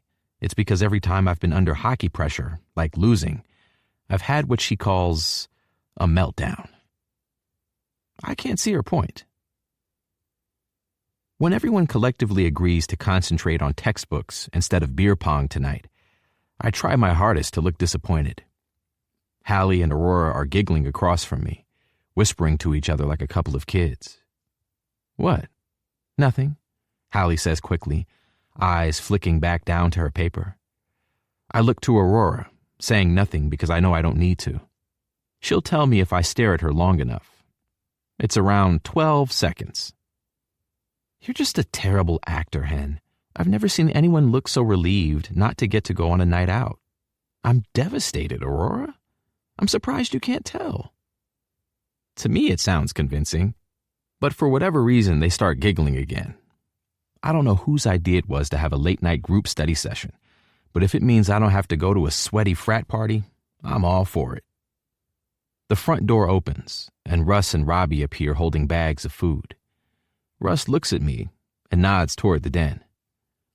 Can I talk to you? Sure. I follow him and sit at the table and hold my hand out for Russ to give me the burrito he just got. Russ immediately places a laptop in front of me. When he lifts the screen, I realize what this is about. The student portal is staring back at me like something from my nightmares. Do it, Henry, or I'm not giving you your food. You can't run off to Halle's place and avoid me now. We're all here, and you're doing this. I promised you I'd make you. He takes my food out of the bag, holding the foil wrapper out of my reach. We both know I'm faster than he is. If I went for it, I could probably get it before he has a chance to fight me off. You're being ridiculous. Press the buttons, Hen. Do it, or I'm putting your dinner in the trash. Did you offer me a burrito with this in mind? I ask, swishing my finger across the mouse pad but not clicking on anything. Yes. I'm not a dog, I grumble. Did he do it yet? Robbie yells from the kitchen. He rolls himself into the den where we're sitting around the table, apparently where I'm signing up for classes, not where I'm eating a burrito. Robbie hands me a plate for the food I don't have and takes his spot at the table beside Russ. What do I need to do to get you to do what you need to do for next semester? Does that even make sense? I ask, making him roll his eyes at me. You promised me a month ago you were going to sign up for your classes on time. It's important that you don't have this weighing on you. It's important that I don't get fucking fired by Coach if we have a repeat of September. I'll give you anything in. Name your price and just sort this out. I must have forgotten to tell them that Halle made me do this 2 weeks ago. But I'll always seize an opportunity to get something from Robbie. Just log in and tell me what classes you want to take and I'll do it for you, Russ says. Then you can forget about it until after the new year. I haven't decided what I want to do yet, I say, enjoying how both of their eyes widen.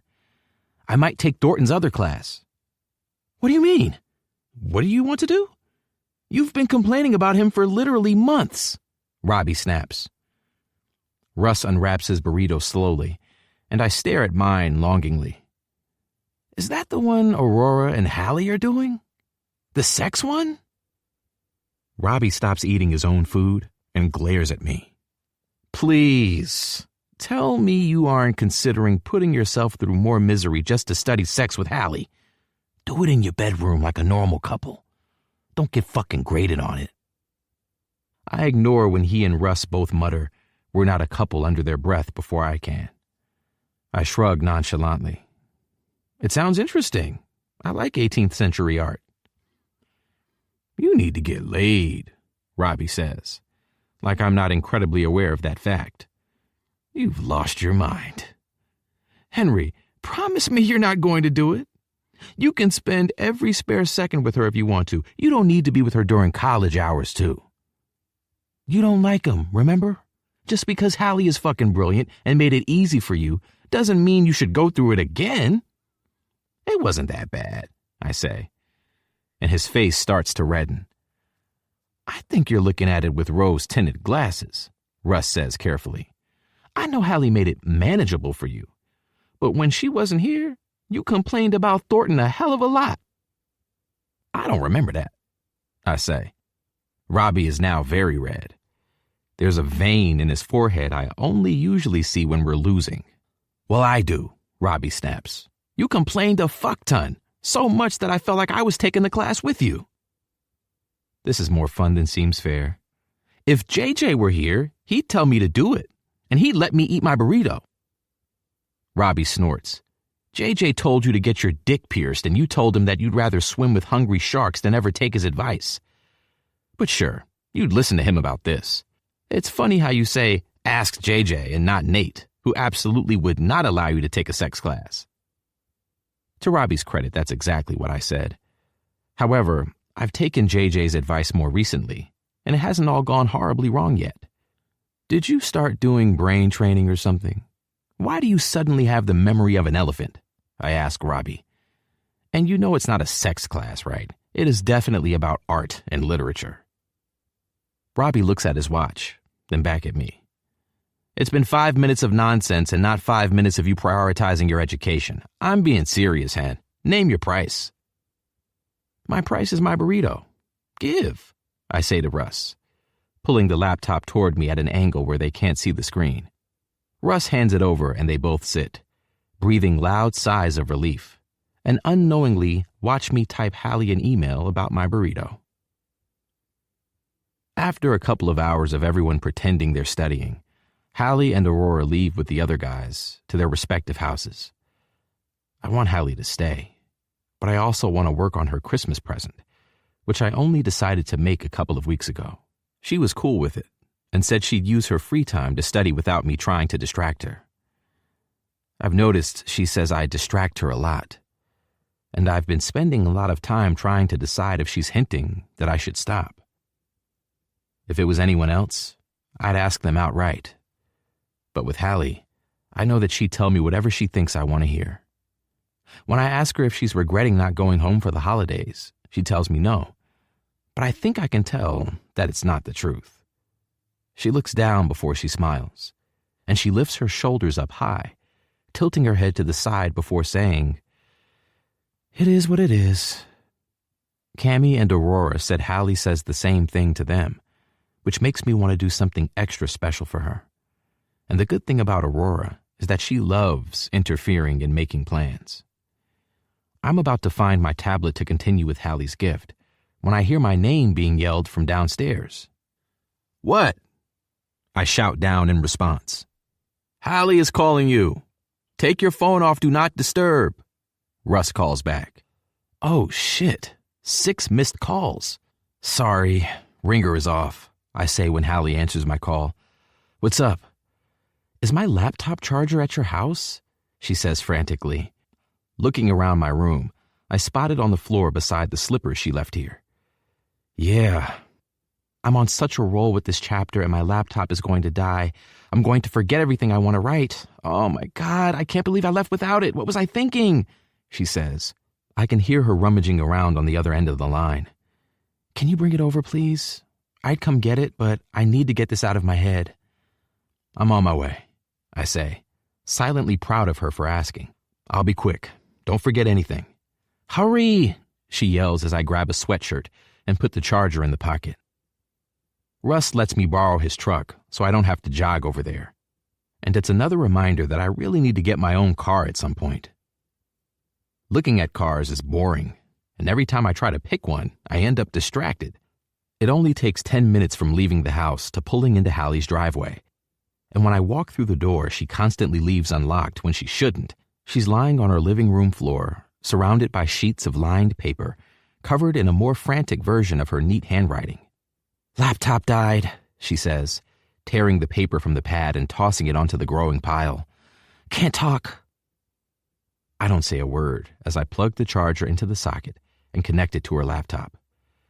Picking up Joy, who's wandering dangerously close to Halle's pile of papers, I tuck her under my arm as I walk around the kitchen, putting snacks onto a plate and grabbing a bottle of water from the refrigerator. I put them on the floor beside where Halle is lying and drop myself into the chair with Joy. It's fascinating watching her process be so raw.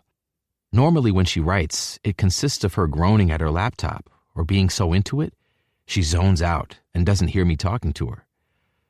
When I remember to ask her how the book is going, she changes the subject quickly or ignores it if what she's done is good. Joy is purring on the center of my chest while I watch Halle throw her pen down and lie against her forearms. Hi. Hello. I plugged in your laptop. Lifting her head, she looks at all the pieces of paper scattered around her. I was scared I'd lose the scene. Moving Joy to my side, I hold open my arm. Come tell me about it. Halle climbs from the floor and shuffles over to my lap, maneuvering her legs over the arm of the chair. I don't really know what to tell you. It probably won't make any sense when I read it back. Tell me anything. I like listening to you talk. I run my hand up and down Halle's shin as she tries to work out where to start. I'm trying to finish the second act, but because my twist is that she's marrying someone else, I've been writing their relationship basically not knowing who she's going to marry instead. Still rooting for my guy, but go on. And then I was like, he's standing at the front of the church. And why would your ex be at your wedding for starters? Great plot hole, Halle, but why would he be at the front? Then I realized, what if she was marrying someone he knows, like his best friend? I don't like where this is going, but she's so excited I don't want to stop her. And it got me thinking about how when Will and I broke up, he kept all the friends. But what if they broke up, but she kept the friend, his best friend? Or they grew closer because they both wanted something more from this same person, and the thing that was missing brought them peace with each other as they both grieved what could have been romantically and platonically. So that's what you've been writing? Her and his friend? Kinda. Starting to set it up anyway. The thing I keep thinking is, what is the price of love? And how much is too much? At what point do you look at the choices you're making and decide the price is too high? How much should we sacrifice for someone we care about? She's glowing, and I can't stop watching her. I'm approaching this last act, and I honestly have no idea what's going to happen. So I just wanted to get all my thoughts down while I could before writer's block could hit me.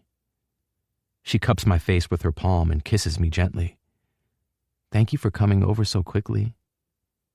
When did you know you wanted to be an author? I ask. I can't believe I've never asked her before. When I was about 6 or 7, my mom took me to a kids' event at the library where the author was doing a reading, and I just thought it was so exciting and special. I can't even remember who the author was, but everyone was hanging on her every word, and I decided I wanted to do that. I want to see people hanging on your every word in a library, I say softly, resting my hand on her thigh. She picks it up, kissing my knuckles gently. Hopefully. Chapter 27. Halle. There's something about walking out into the fresh December air, knowing I don't have to think about college again until the first week of January. That makes everything in my life so much better. Henry is engrossed in his cell phone on a bench when I walk out of the English building with Rory. He's completely oblivious to the group of women talking about him to his left when we walk toward him. He looks up as I reach him, smiling at me in a way that makes my heart pound. Is the oxygen oxygening more today? I ask when he stands, pushing his phone into his pocket and kissing my cheek. Or is it me? Halle's being weird today, Aurora says. Like, really super weird and unnaturally joyous. His eyebrows crease, nose scrunching in the way it does. It's you. Air is air. I have so many things I'm going to achieve over winter break, and I'm excited to not feel like a failure anymore, I say. I'm going to get ahead in everything and get my life in order. Sounds boring. How much more in order can your life get? Henry says, pulling my book bag from my shoulder and slinging it over his. I don't bother answering him, because he has no idea how many half-written and half-thought-out chapters I have collecting virtual dust on my laptop right now. I also need to type up the chapter I, for whatever reason, decided to write by hand. My first draft was supposed to be done, so I could spend the next couple of months editing before I need to submit in March. I still haven't finished the second act, and God knows what will happen when I get to the third. I'm so behind, but I've decided to see spending Christmas working as a blessing and not a disappointment, and that when class starts again, I'll be back to my usual undistracted and organized self. Yeah, I'm with him. You're one of the most put-together people I know, Aurora says, turning to face Henry. But speaking of people who don't have their lives together, how's the soul-crushing panic treating you? When's your last exam? You're being very judgmental about my choices for a person deeply in need of therapy, Henry says. And while my instinct is to gasp, Aurora laughs. It's this afternoon, and I'm genuinely not worried. I also think lying is fun. She looks down at her cell phone and smiles. Russ just texted to say he's finished. We're going Christmas shopping. Do you need me to pick anything up for you? I think she's talking to Henry at first, but then I realize she's looking at me. Sorry, what? Have you finished your Christmas shopping, or do you need some help? We're going to the mall, but if there's something specific you need, I can use the personal shopper service my mom has. They'll gift wrap and arrange for it to be mailed to Phoenix for you, too. I know it's not a huge deal, but Aurora's offer catches me off guard. She already did me a huge favor by helping me organize the gift from my siblings when they were hounding me. I'd never expect her to help with anyone else. I also can't think of a time when anyone has offered to help me at Christmas. I'm always in charge of making sure everyone has the right gift for everyone else, and people think nothing of it. I've finished already, but thank you for offering. No problem. Text me if you think of anything. Bye, lovebirds. Aurora lifts her phone to her ear as she walks away, and when she's out of earshot, Henry finally talks. I have 2 hours to kill. Do you want to break the no heavy petting in the library rule with me? An unexpected laugh bursts out of me, and he pulls me closer, laughing too. His hands settle on my neck, tilting my head back gently to look up at him. As festive and not at all voyeuristic as that sounds, I promised I'd work at Enchanted for a couple of hours to help with the last-minute gift buying as people start to leave town for Christmas. He pouts. Like, actually, are you saying no to me? You do keep telling me that I should say no to people. His thumb rubs along my jawline. I mean, everyone else, not me. Ah, well, the instructions were unclear, so I'll be saying no to everything you ask me from now on. That's not going to happen, though, is it? I'm taking you out later to celebrate surviving Thornton. I feel like everyone is looking at us, but I'm trying to tell myself it's in my head. We're standing so close together, talking in hushed voices, while Henry touches my face gently. I don't know how we ended up here, but I don't want it to stop. I just told you I'm saying no to everything you ask me. I tease, and I didn't ask you. My mouth opens to object, then closes, then opens again, but I don't have anything to fight back with because he's got me there. Are you being a goldfish? What's happening? You, Henry Turner. You're happening. You are constantly happening to me. He leans in slowly, grinning before kissing me in a way that makes my entire body tingle. Is that a good thing? Yes. I told you saying no to me wasn't going to happen. What should I wear later? I ask, apparently accepting his non-invitation with no objections. For our plans. He tucks my hair behind my ear. Something you like. You are so helpful. I know. It's one of my many talents. The day has flown by, and I'm grateful that I don't work in retail full-time. In a bid to decompress from the chaos that was working in Enchanted, I attempted to work on my book, and as a result, have left myself with not enough time to find matching shoes. By the time Henry lets himself into my house, I only have one. It takes all my powers not to drool when I look up from where I'm kneeling on the floor of my closet and spot Henry standing there in a suit and white shirt. Why are you eye-fucking me? He asks, leaning against the doorframe calmly. I'm not, I argue, although I definitely might be. Okay, it's the suit. You see me in a suit every week. That suit is different. I don't know anything about men's fashion, but this one looks like it was made to mold to every muscle in his body. Not too tight, just enough to accentuate his physique. You look really good. He just smiles, which I'm going to accept as agreement. Henry reaches into his inner suit pocket, pulling out a folded piece of paper. I was going to do flowers, but I thought you might be bored of them. I could never get bored of anything you create. I open the piece of paper he hands me and find a drawing of me staring back. I'm in my living room reading a book with Joy in my lap. It looks like a photograph. Did you do this from memory? Yeah, I started it a couple of weeks ago, but I finished it last night. I thought you said you were studying last night, I say, my voice creeping higher than it should. No, I said I was busy working. I never said I was studying. My jaw drops. Halle, if you're going to stay kneeling on the floor in front of me, with your mouth wide open, we might end up having a very different evening than the one I've planned. Just say thank you and hurry up. Every inch of my body gets hotter. Thank you. You're welcome. And you look really good, too. Henry watches me until I finally find my other shoe and holds out his hand to help me from the floor. I have 2 shoes. I'm ready. Do I get to know where we're going yet? No, he says, smiling. It's a surprise.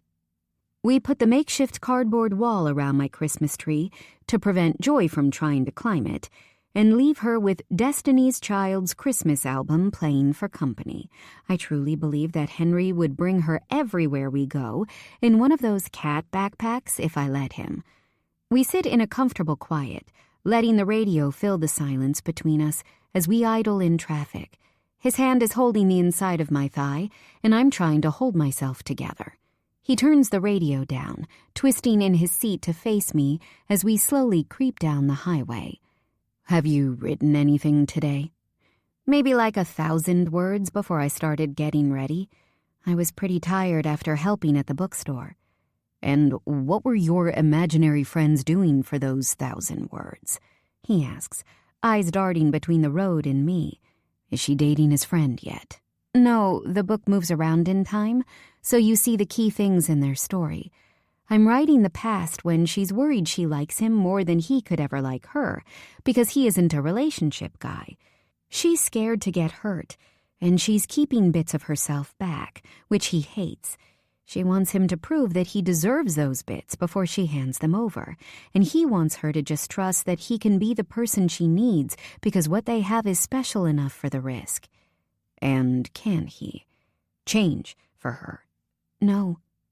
He keeps checking between me and the road, which is how I catch his furrowed brow. Why not?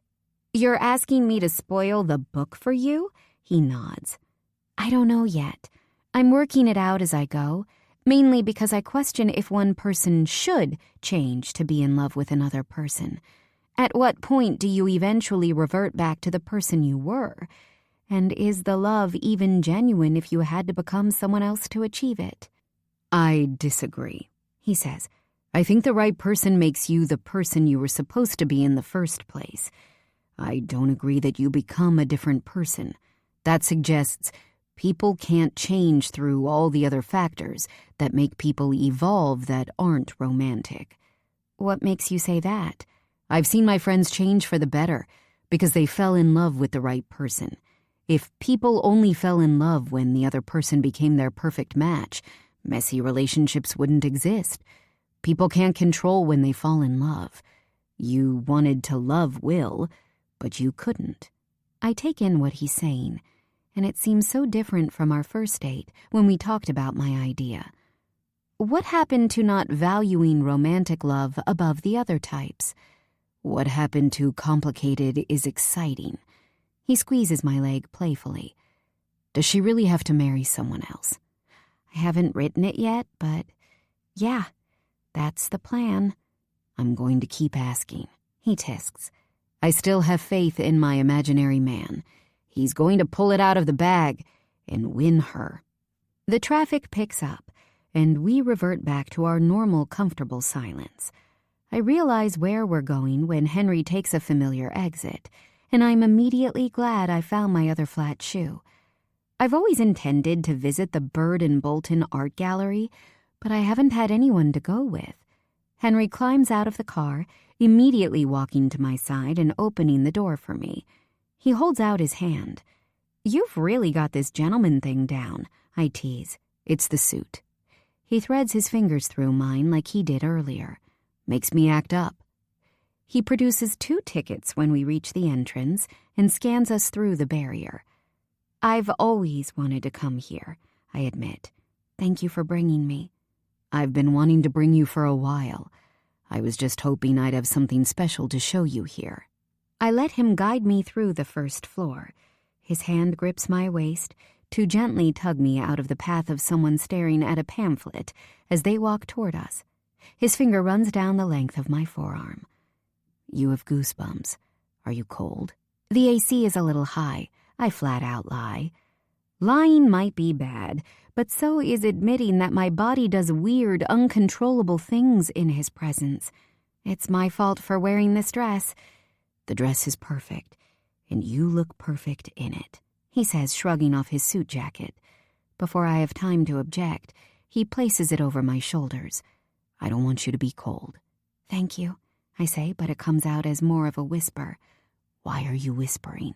I don't know. Henry gives me a funny look and retakes my hand. It's supposed to be around this corner. We pass signs for a local up-and-comers exhibition on display through December. He stops in front of a large painting. It could be a photograph, it's so intricately detailed. The women are sitting together at a table outside. Light blue sea and small white buildings are their backdrop. Their intertwined hands rest on the table between wine glasses, and their faces are turned toward each other. The woman on the left has pale white skin and dark blonde hair, cut to a length that just skims her collarbone.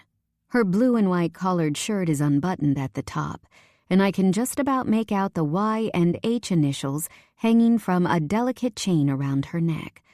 I'm captivated by how the artist has shown her laughing. I feel like I'm intruding on a private moment. The other woman has rich brown skin and long reddish-brown hair braided down to her chest, where it turns into perfectly identical curls. Her bone structure feels familiar, like I've met her before. The part of her outfit I can see is the softest shade of buttercup yellow. But the thing I can't take my eyes off of is her smile. It's mesmerizing.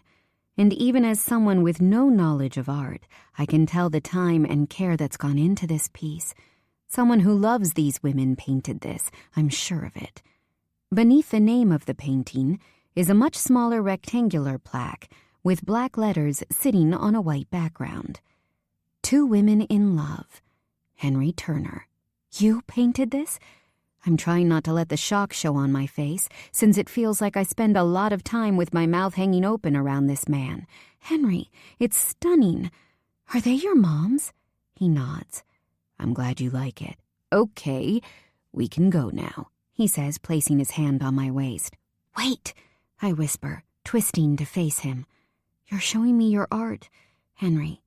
Why are you telling me like I didn't organize this?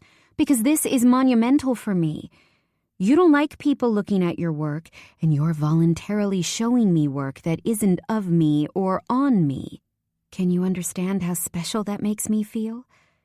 You are special, Halle, he says, leaning forward to kiss my forehead. Please tell me about the painting, Henry. When did you do it? It must have taken hours. Where is it? I did it during summer break. Russ was working at a summer camp. Nate, JJ, and Joe all moved away. Robbie was with Lola and visiting his parents. I had a lot of free time. It was on their anniversary vacation to Greece last year.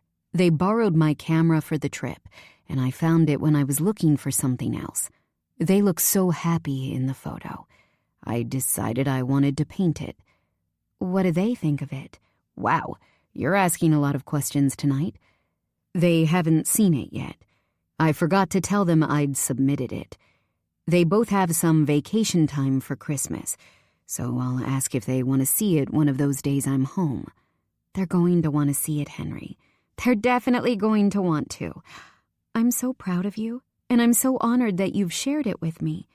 Do you want me to take your picture with it or something? This is so special. I feel like we need to commemorate it somehow. Henry looks down at me like I have 3 heads. I'm good. Don't you want a picture to show people? Or to remember it? Short of picking him up and putting him next to the painting, I will convince him. If people want to see it, they can come here. It's an art gallery, he says calmly. People pass by us, not stopping to pay attention to the 2 people standing face to face, debating with each other. I don't care about these hypothetical people. I wanted to show you, and I have. But I want the experience of taking your picture next to your beautiful artwork, I say, definitely pouting, childish but hopefully effective. He shakes his head, the corner of his mouth tugging up into a smirk. I'm too busy to take a picture. He lifts both of his shoulders and tilts his head, giving me a look that says, What are you gonna do?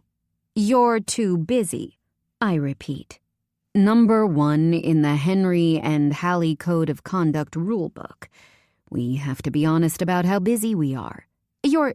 God, he's smiling really big now. Insufferable. How about we compromise?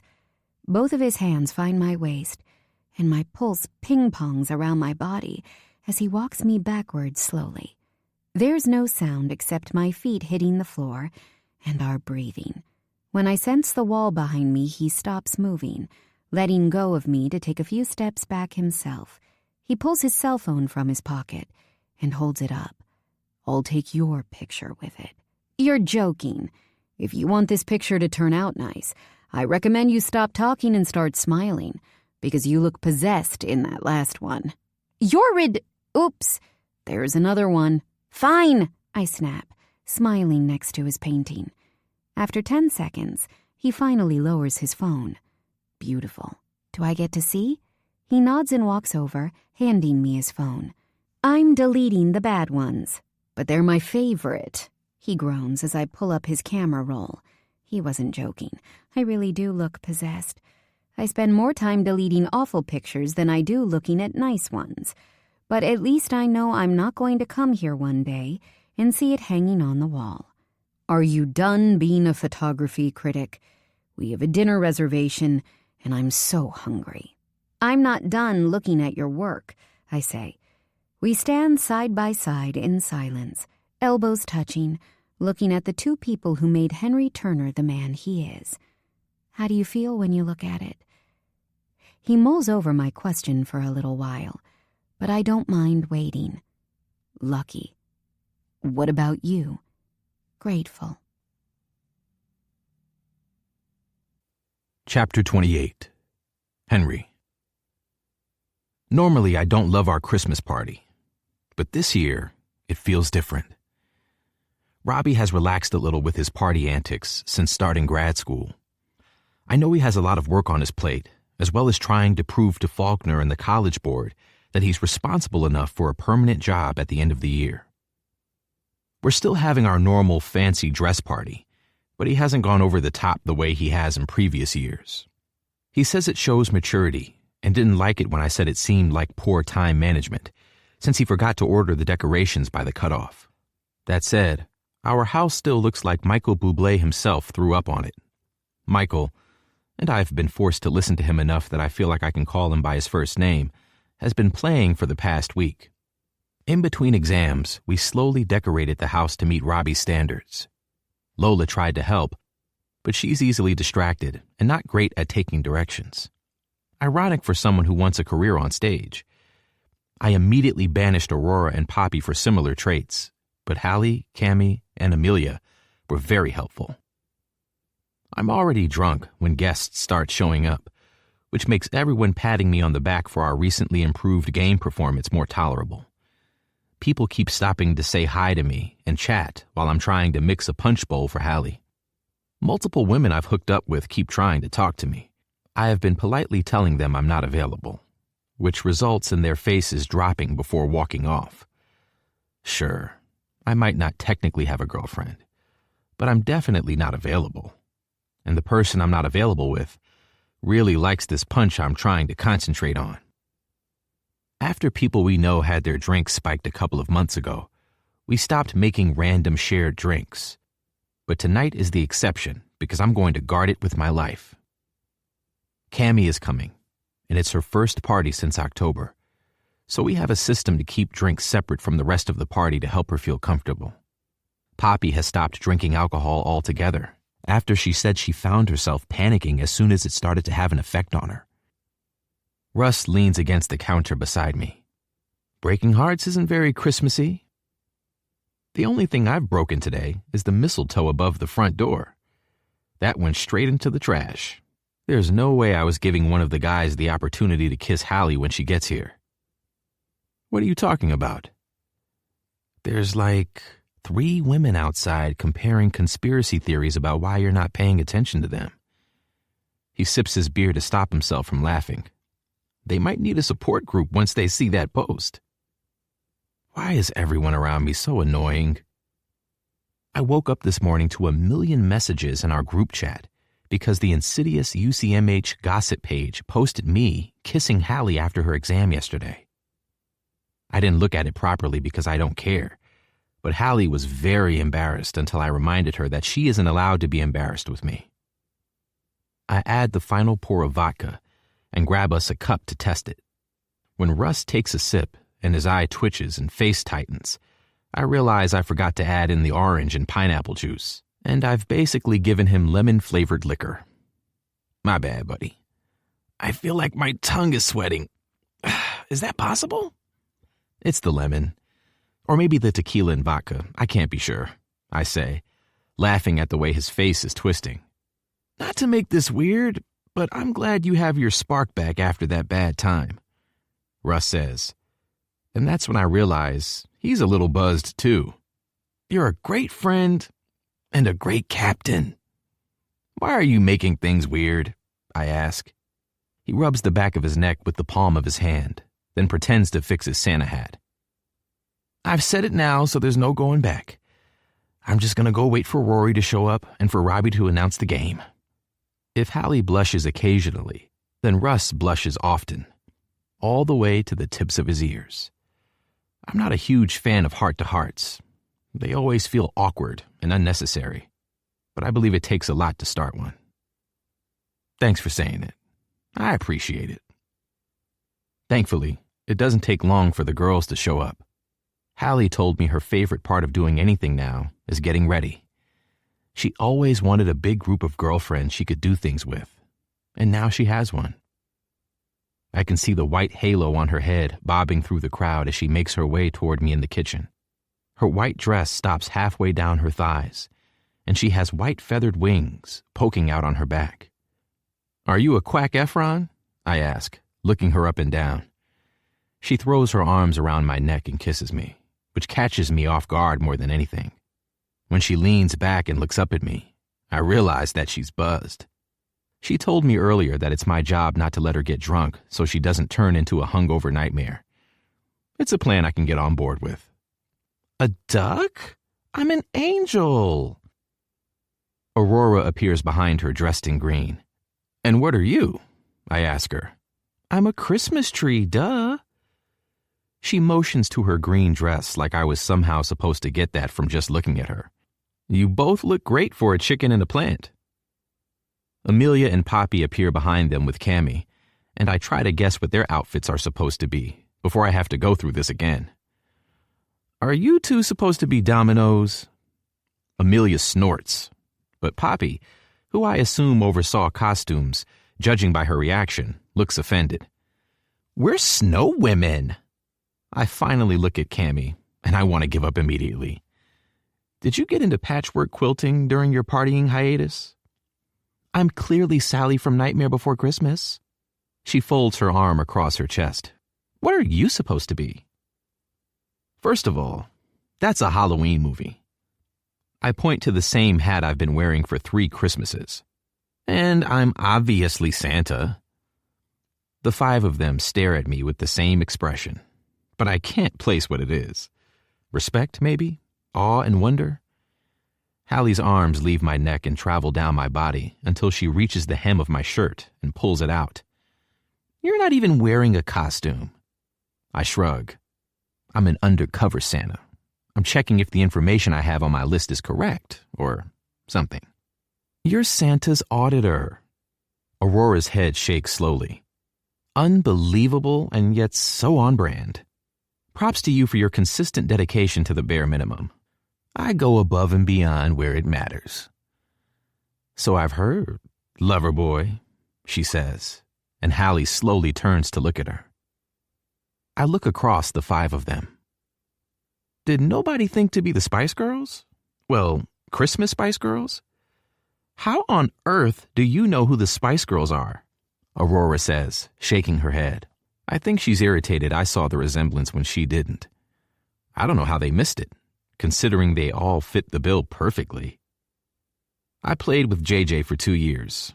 You don't make it out of that experience without knowing who the Spice Girls are." "Why didn't you tell me? That would have been such a good outfit." "I can't do everything for you, Aurora. I was busy coming up with my own outfit. At least you have something for Halloween now, which is lucky, since Cammy is already wearing her Halloween outfit." "You're not even wearing a costume." "No, never mind," Aurora says, interrupting herself. "You know what? It's Christmas. I'm not letting you get a rise out of me for your own amusement.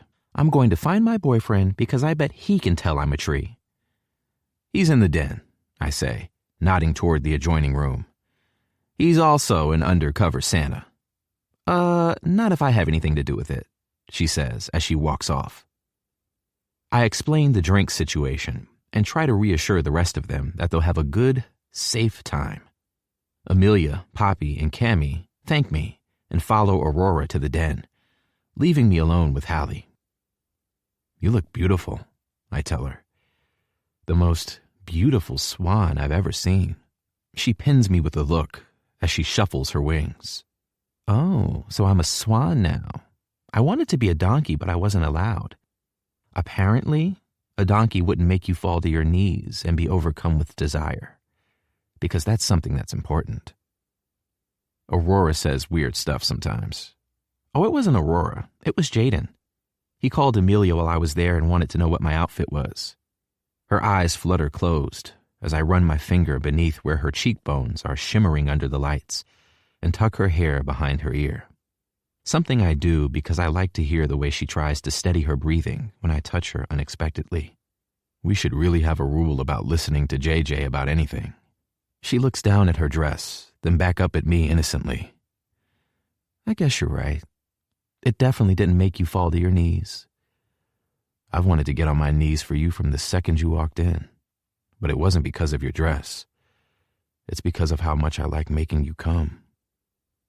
Her cheeks turn red immediately, and I feel a kind of smug satisfaction from getting a reaction out of her. It amazes me how you can go from sweetly reassuring our friends that their drinks will stay safe to this in under 5 minutes. I pick up the punch bowl and ladle from the counter and start walking toward the den with her. You'd be amazed what I can achieve in under 5 minutes.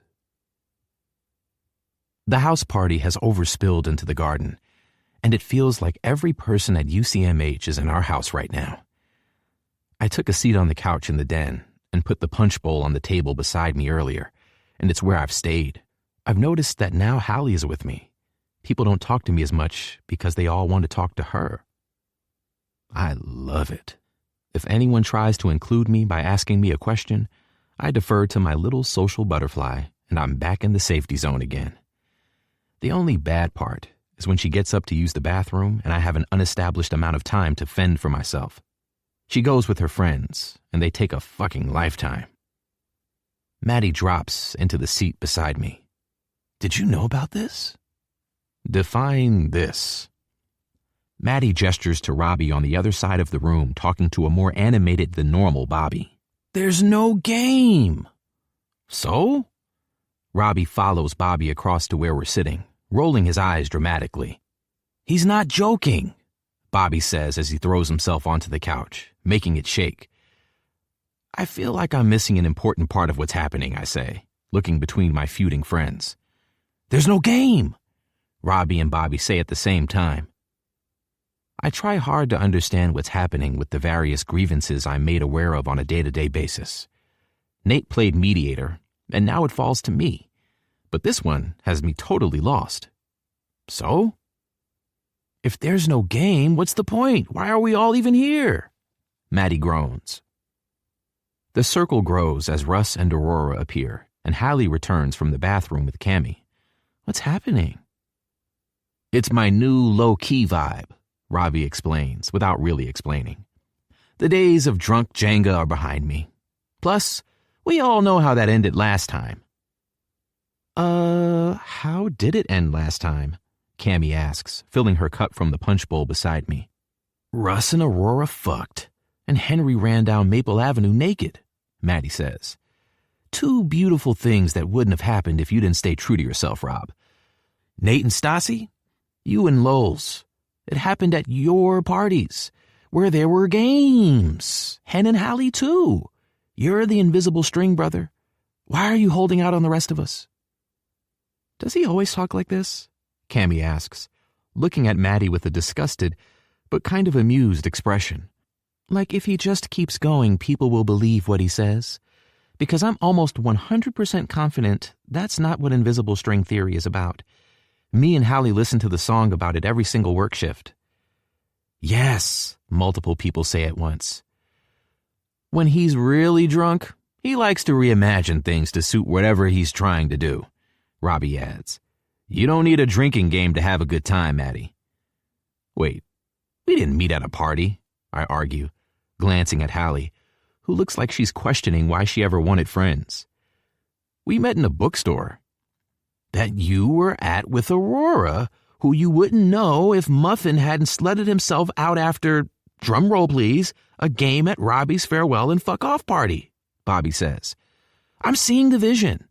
Robbie, you need to come up with something quickly. The expansion of our friend group relies upon it. I'm good with not expanding, I say. If anything, I think we're good to lose some people. You'll miss us when we graduate, Chris says, appearing behind Robbie. Where did you go? You missed Maddie being really weird, Russ says. Chris holds up a red package. I ran home to get Uno, Muffin, because I'm not witnessing the downfall of Robert Hamlet in my lifetime. And what are we going to do with Uno? Robbie drawls, twisting in his wheelchair to look at Chris behind him.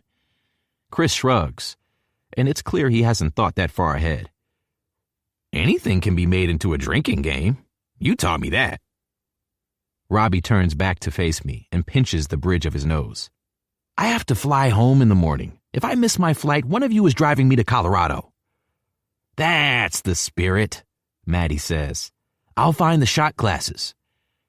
I stay in my seat beside the punch bowl and watch all my friends head toward the dining table. I think half of them are following out of curiosity to see what Chris manages to come up with, and the others somehow believe Robbie is the key to getting them laid. Halle sits beside me and watches in silence. I put my arm across her shoulders, and she cuddles into me, smiling up when I kiss her temple.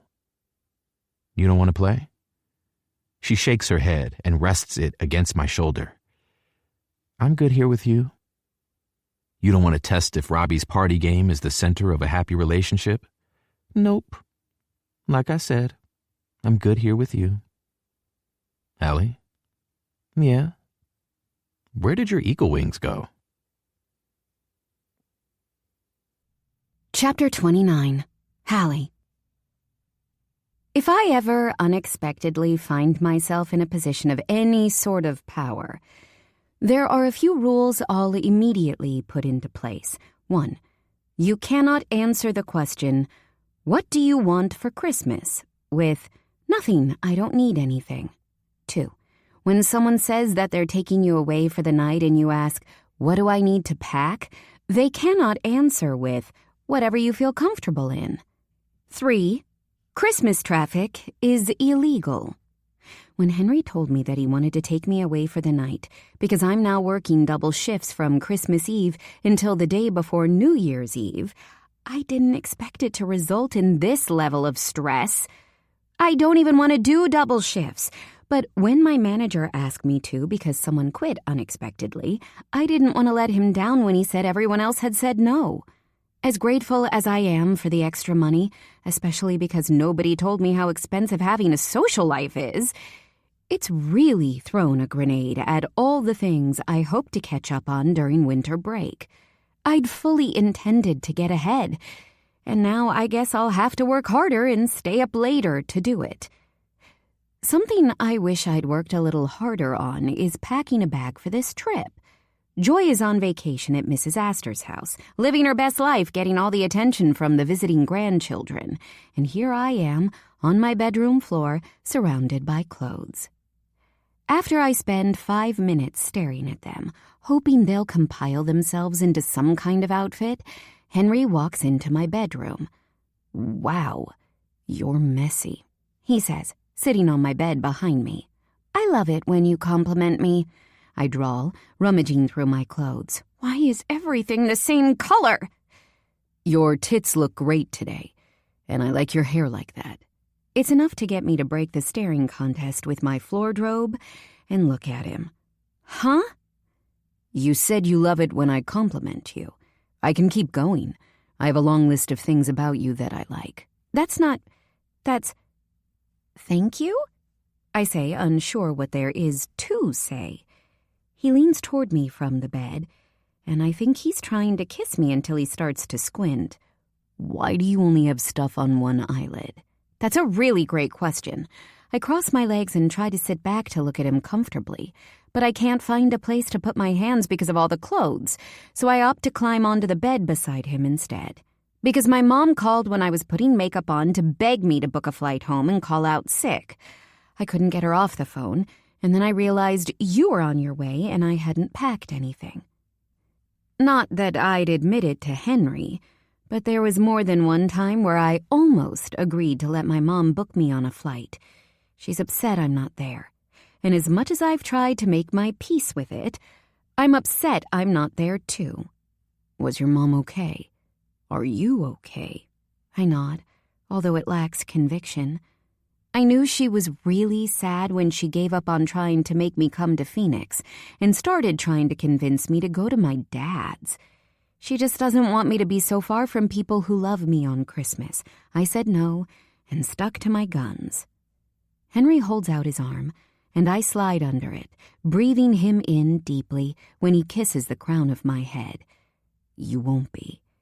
Do you think if you weren't people-pleasing your manager, you would have given in to people-pleasing your mom? Can you let me have this moment? Tell me you're proud of me for not being a people-pleaser to the person who made me a people-pleaser. I'm proud of you. I'll be so proud when you finish getting ready so we're not late. That will really please me. You're annoying, I grumble, turning to my messy floor. He laughs. That's not very festive. When the highway signs say Malibu, I realize I have no idea what he has in store for us. Henry ignores all my questions as we pull up to the valet at a fancy hotel. He walks around the car to open my door, helping me as our overnight bags are collected from the trunk. This is a really nice place, I whisper to him as we climb the carpeted staircase to the lobby entrance. With only a couple of days until Christmas, there's an expensive-looking red bow and various festive ornaments decorating the entrance. I don't think I've ever been anywhere this fancy before. Thankfully, when Henry arrived at my house wearing dress pants and a shirt, I realized I needed to wear and pack something besides sweatpants. You work at the Huntington, he says, like I'm ridiculous. That isn't the same thing. I think I'm underdressed. I don't gamble, but if I did, I would bet you that Aurora calls you a goddess or tells you she wants to bow at your feet in the first 90 seconds. You look incredible, Halle, like you always do. Thank you, Wait, is Aurora here? Henry groans, stopping on the last step before the doors. Oh, fuck. I wasn't supposed to tell you that. I mean, she's never on time, so if I tell you she isn't here, I'm unlikely to be lying. Come on. He takes my hand and leads me into the hotel lobby, where, to my surprise and confusion, Aurora and Russ are standing. Oh my God! Merry friends, miss! Or Christmas Eve, Aurora says as she approaches me, immediately pulling me into a hug. I love that color on you. You look incredible. I sort of want to bow at your feet. Why do you look so powerful and goddessy? Told you. Why do you ever doubt me?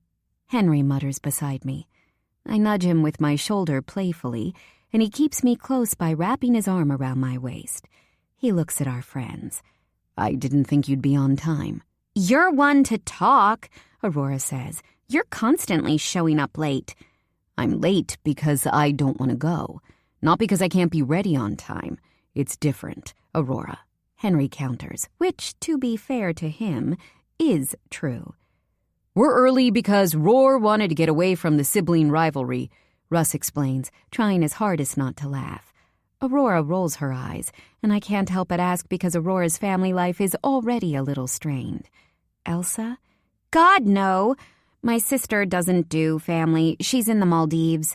It's that goddamn cat my mom stole. Aurora holds up her arm to show us multiple angry-looking scratches covering the area between her wrist and elbow. There isn't even any rivalry. He's already won, and he knows it. He left a dead mouse in one of my shoes last night. Mom keeps trying to tell me it's good luck and to stop being so negative all the time. Have you considered that you've done something to offend the cat? Henry asks her, looking at her phone screen as she holds up, Yep, that's a dead mouse in a shoe. Why are you victim-blaming me? On friends, miss? Aurora says. Okay, I sense a debate brewing, and I would like to eat before the year ends, so maybe we should let them know we're here, Russ says, quickly interjecting between his girlfriend and best friend. It's funny, because Henry and Aurora seem to really like arguing with each other. I've watched them turn the smallest of things into a debate where their sole aim was to annoy each other as much as possible. As the peacekeeper in my family, I can confirm with absolute certainty that they act like siblings. Henry always says he's glad he's an only child, without realizing he has a younger sister in Aurora and an older sister in Anastasia. The amount of food we order is excessive, but somehow we manage to eat it all. Henry has booked us a night at the hotel, so knowing my bags are upstairs makes Aurora try to convince me to get changed into pajamas with her to accommodate her food baby. It takes longer than it should to make her accept that the restaurant wouldn't like that. By the time Henry and I are heading upstairs to our room, any of the negative feelings about not spending this time with my family are long gone. Our bags are sitting by the door, and when we enter our room, I see several identically wrapped presents under a beautifully decorated Christmas tree in the corner. It feels illegal to be thinking about opening presents before Christmas, I say, watching Henry pick them up from the floor and put them on the bed. What are you doing? Breaking the law. Come sit. He pats the bed beside the pile, and it's a conscious effort not to moan when my butt sinks into the mattress. Gently taking my ankle, Henry unstraps my shoe and drops it onto the floor behind him, repeating with my other foot. I watch him shrug off his blazer and kick off his own shoes, followed by undoing another button of his shirt and rolling up the sleeves. He climbs onto the bed beside me, looking more like he's going to be modeling for a magazine than hanging out with me.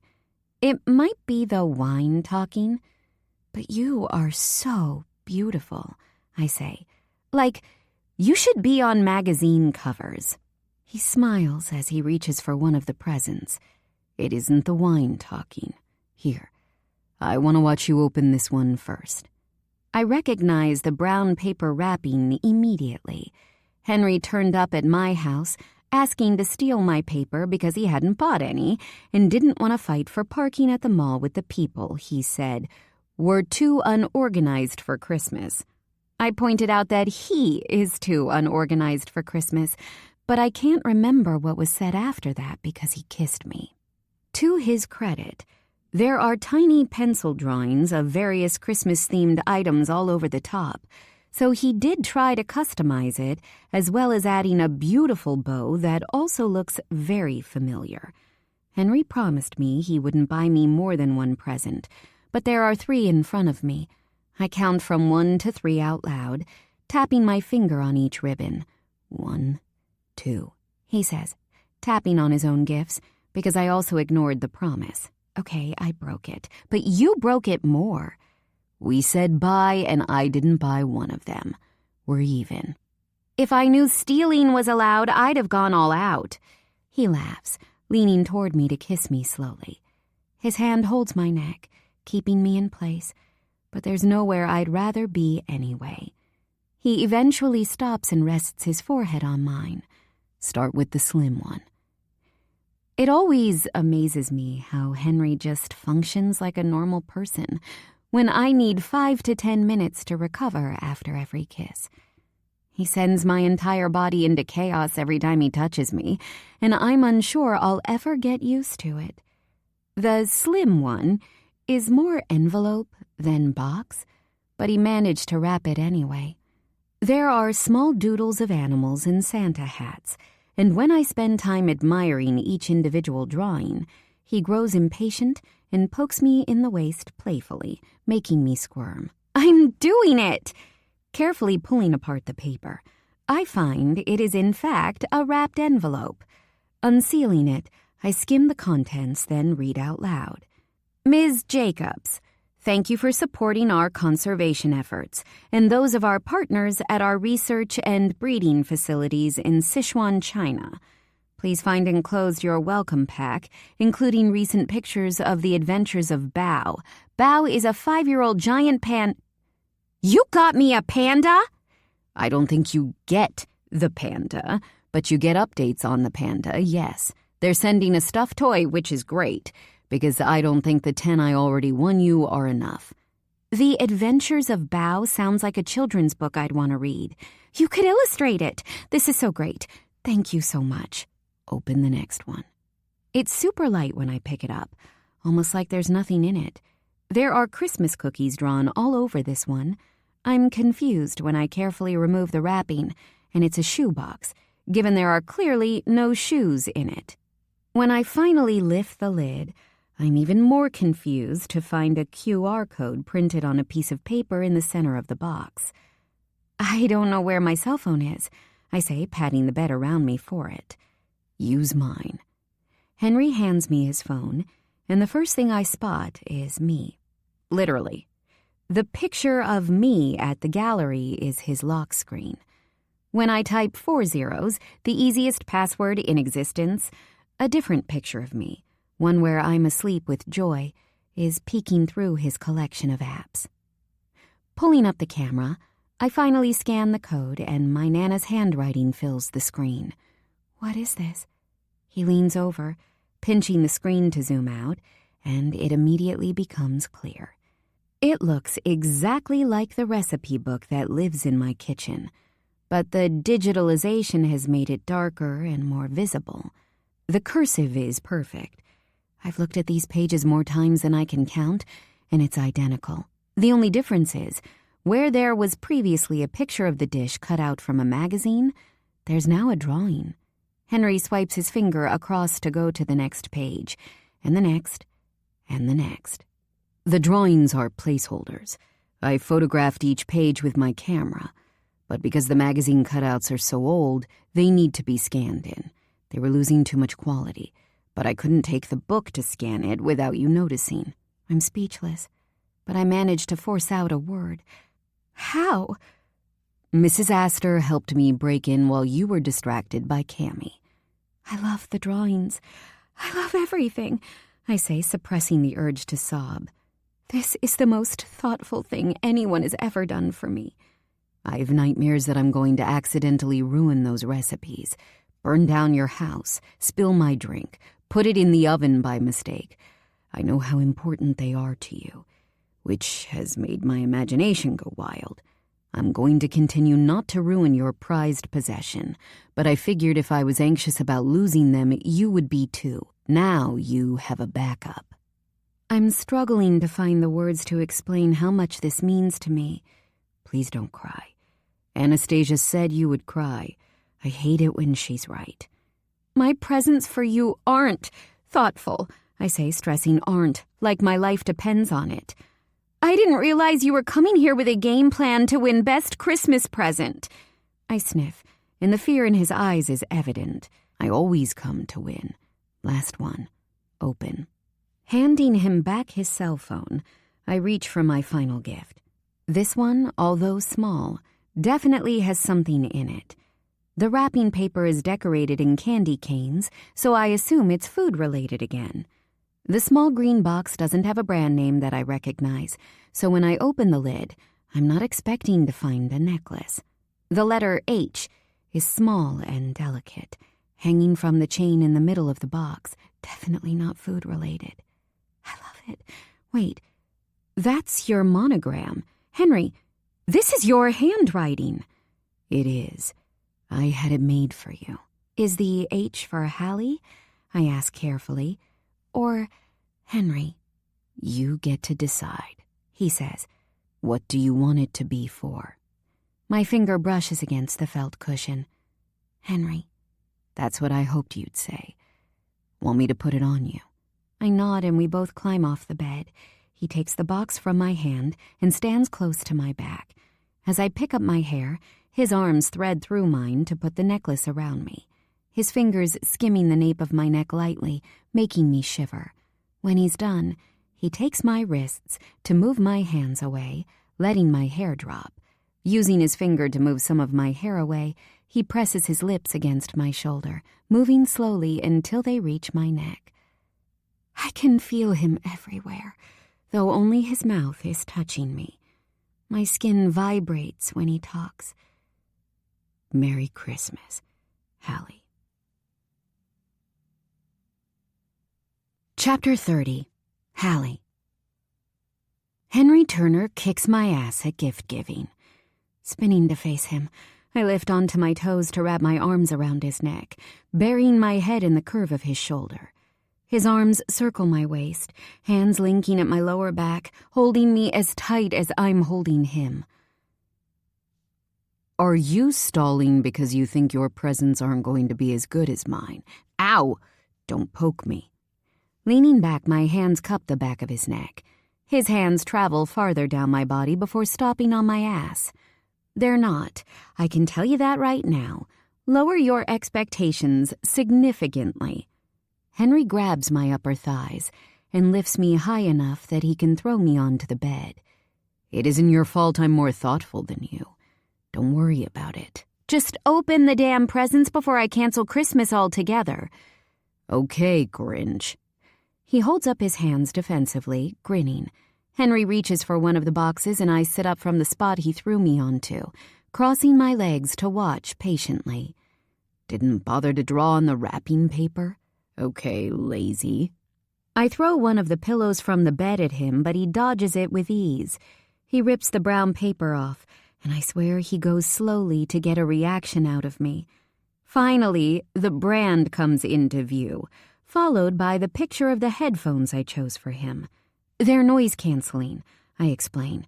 I know you have some headphones already, but when I borrowed them that time to listen to an audiobook, I realized how much noise they let in. These ones will shut everyone out if you need them to. What do you mean, lower my expectations? This is amazing, Cap. I love not having to listen to people talk. He looks genuinely thrilled as he examines the box. Then he finds the extra bit. There's a code stuck to it. Do I need that? Yeah, if you want to listen to the audio I made for you. His head shoots up, looking right at me. Audio. It felt a little unfair to me that I have something intimate between us, and he doesn't. But I'm also glad Henry said the only person who should have the one we made is me. I've listened to it a lot, and it's really clear that it's us from the talking. While I believe that Henry would never, ever share it with anyone, I still know that the smart thing to do is to protect myself first. Even though I trust him not to betray me, there are so many other external factors that could go wrong. This audio could be anyone, because the only name on it is his. For when you miss me, I say, open your other present. Why? Are we not having a listening party? I roll my eyes as I climb off the bed. I start to collect the stray pieces of wrapping paper, putting them in the trash can beneath the desk.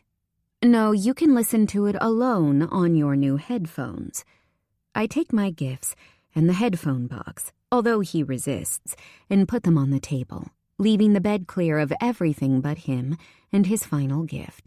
He shakes it, and the nerves I've been suppressing all day erupt in me like a volcano. It's very light. Did you make me a recipe book, too? I didn't.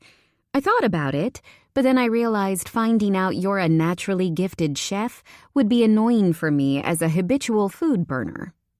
He tears the first strip of paper, and I reach behind me to pull down the zipper on my dress. My hands are shaking, but it's from excitement as much as anything else. He slides the box out, the brand name in bold red letters on the lid.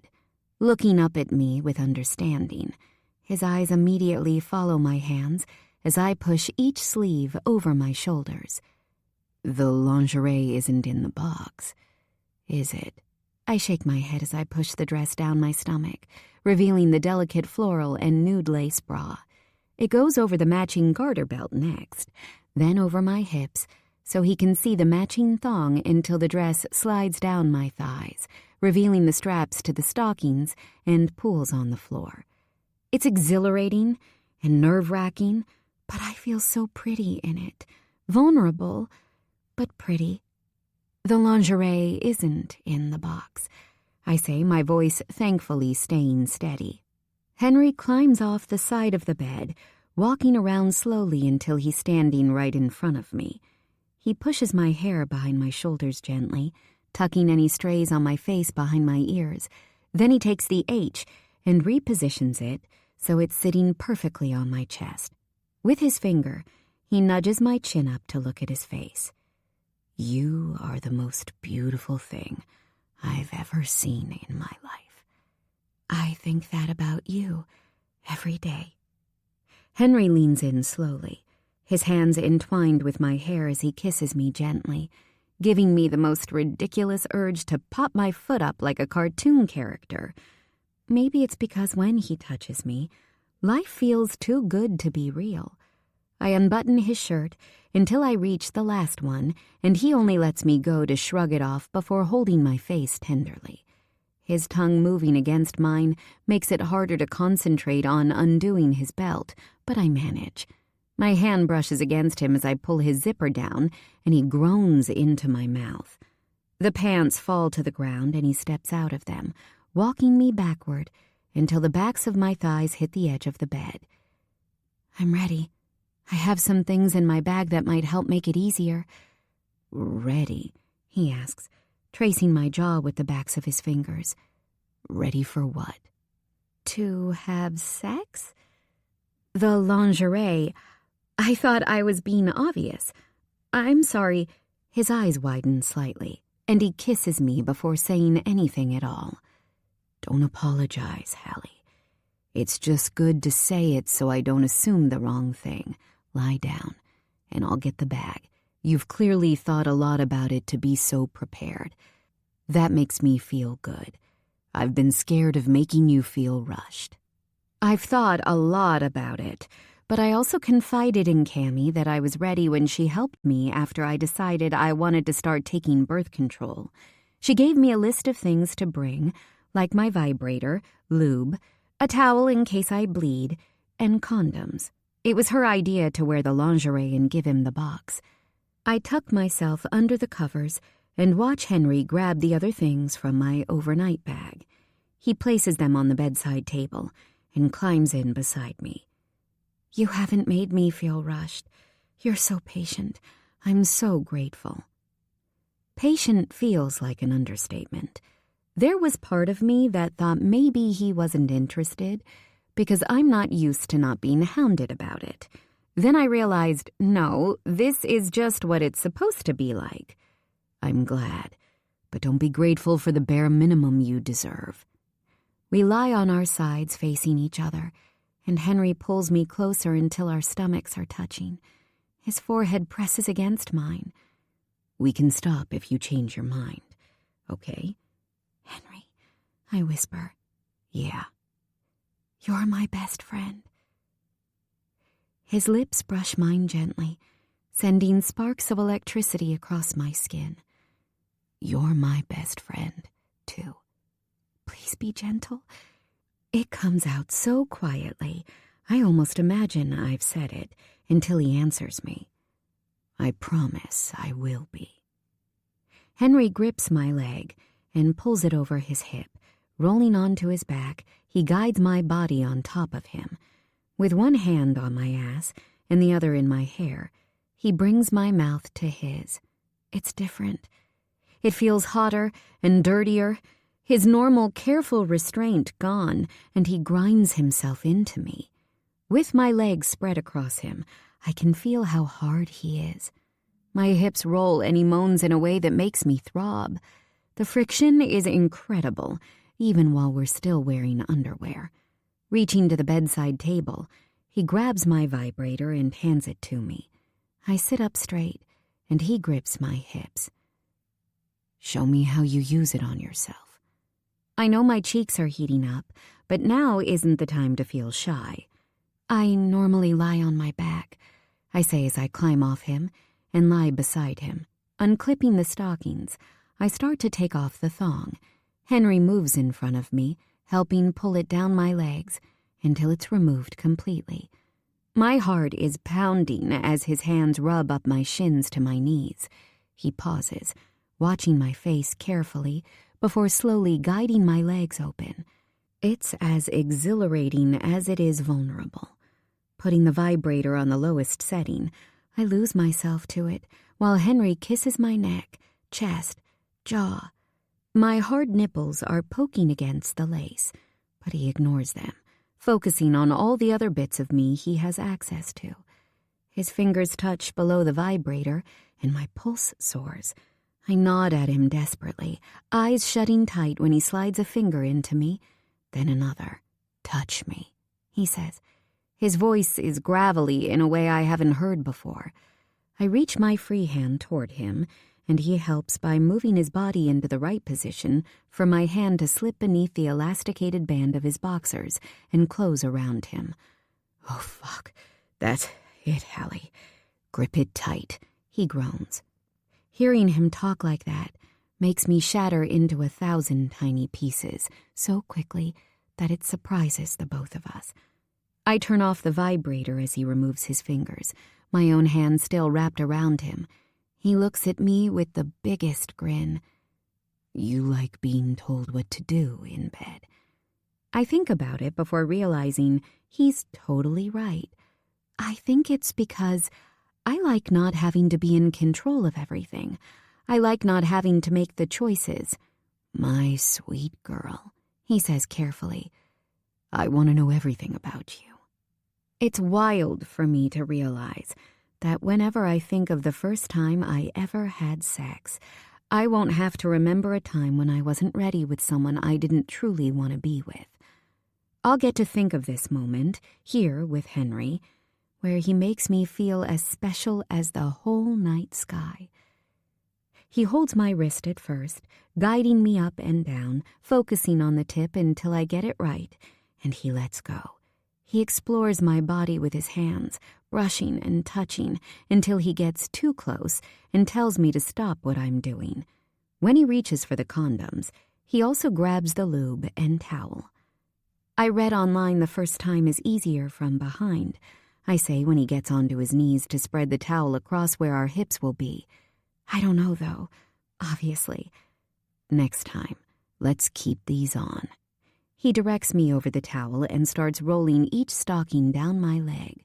The garter belt goes next, followed by my bra, until I'm totally naked with my legs spread open for him. I've wondered if I'd regret it when I got to this point, but as his eyes rake over me, dark and heavy, I realize there's no chance. You're so perfect, Halle. I've dreamed about having you like this. Henry, it's a moan and a plea.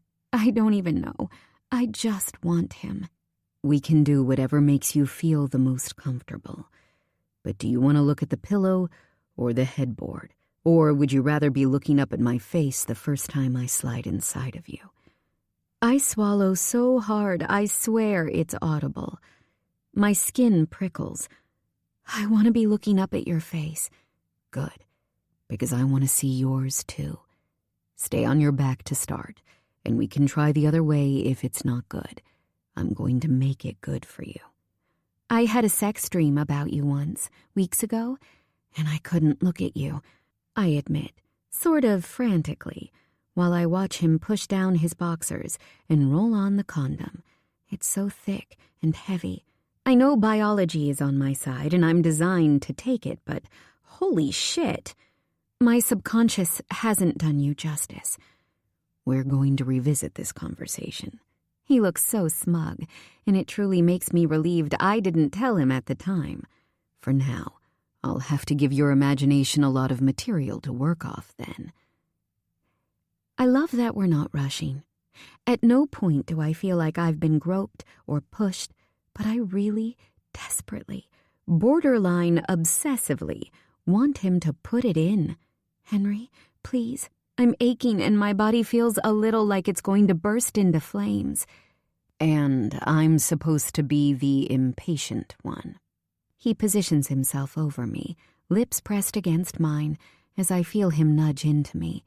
It's unlike any sensation I've had before. Oh shit, Halle, fuck, you feel so good. He kisses the corner of my mouth. Are you okay? I nod, clinging to him desperately. You're bigger than your fingers. I know. It almost sounds like an apology. You're so wet, though. It'll get easier. Pass me your vibrator and take a deep breath to relax. Turning it back on to its lowest setting, he wedges it between us against my clit, and my whole body shakes. He isn't hurting me. It's just a strange sensation to finally feel the throb ease, while also feeling like I'm being stretched, and everything's more heightened. I take hold of the vibrator so he can put his hands in my hair again, the way I like, and wrap my legs around him, crossing them at the bottom of his back. The angle does something, because I watch his eyes roll back while he sinks in deeper. His stomach flexes, and when he focuses back on me, there's something I can't read. But I know I feel it too, whatever it is. We get into a rhythm, a perfect one, Both of our bodies are glistening with sweat. Henry's mouth closes around my nipple, then the other one, sucking and teasing as his hips roll backward and forward against me. It's too much. Too good. My fingers sink into the hard muscles of his back, clinging to him like he's the only thing keeping me on earth. He goes a bit harder, a bit deeper, the sound of our skin meeting while he moans my name. It all makes me unravel. My legs tighten around his hips, pushing him deeper with my feet. His head buries into my neck, kissing and sucking the sensitive skin. My back arches, pushing me into him as if I could get any closer. His hips jerk, and I feel him swell and twitch, sealing this whole thing. I don't want to let him go as he lies on top of me, the pair of us panting. There's an almost emotional reaction bubbling to the surface, but this couldn't have been more perfect. "Are you okay?" he asks carefully, kissing my eyelids, then my nose, then my lips. I'm starting to get a little bit sore, I admit, wincing when he pulls out even though he's gentle. "I'm going to run you a bath, okay?" he says. I nod. That would be nice. I hate it when he climbs off me, but I rationalize that at some point he does need to clean up and dispose of the condom. "Henry?" I yell as he rounds the corner toward the bathroom. "Yes, Cap?" "I wouldn't have wanted it to be anyone other than you." There's an almost bashful smile I haven't seen before, as he nods. I feel the same. Chapter 31. Henry. I don't know why it's when I'm trying really hard not to be a distraction that I suddenly think of every single thing I've ever wanted to say to Halle. She's typing away on her laptop, ideas for her imaginary friends coming thick and fast, and I don't want to stop her when she's on a roll. But at the same time, I really want her attention, and she'll give it to me if I ask, which is why I'm trying hard not to. It started when I arrived and she said Happy New Year's Eve, which I argued wasn't a thing that people say, and she argued that it was. So I looked it up and ended up reading up on the origins of the New Year's celebrations, and I want to tell her so she knows I'm right.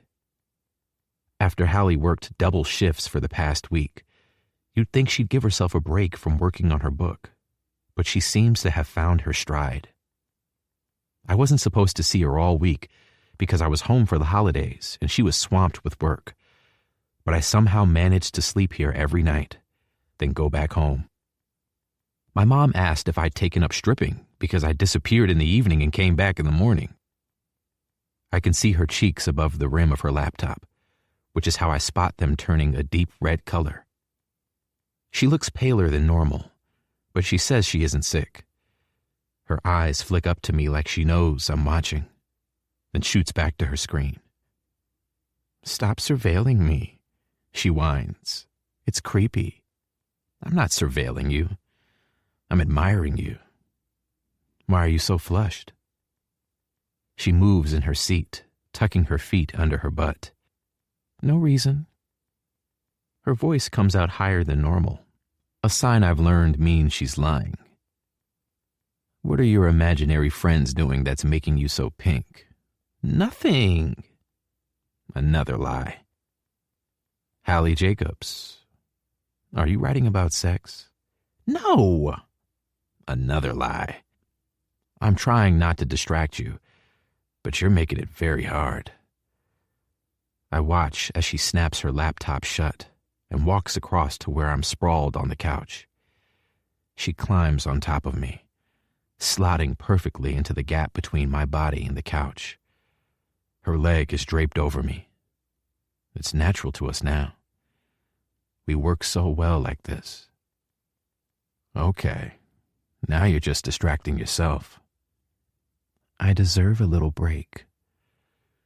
She reaches up to kiss the underside of my jaw. And I was writing about after the first time they have sex, when they're in bed talking.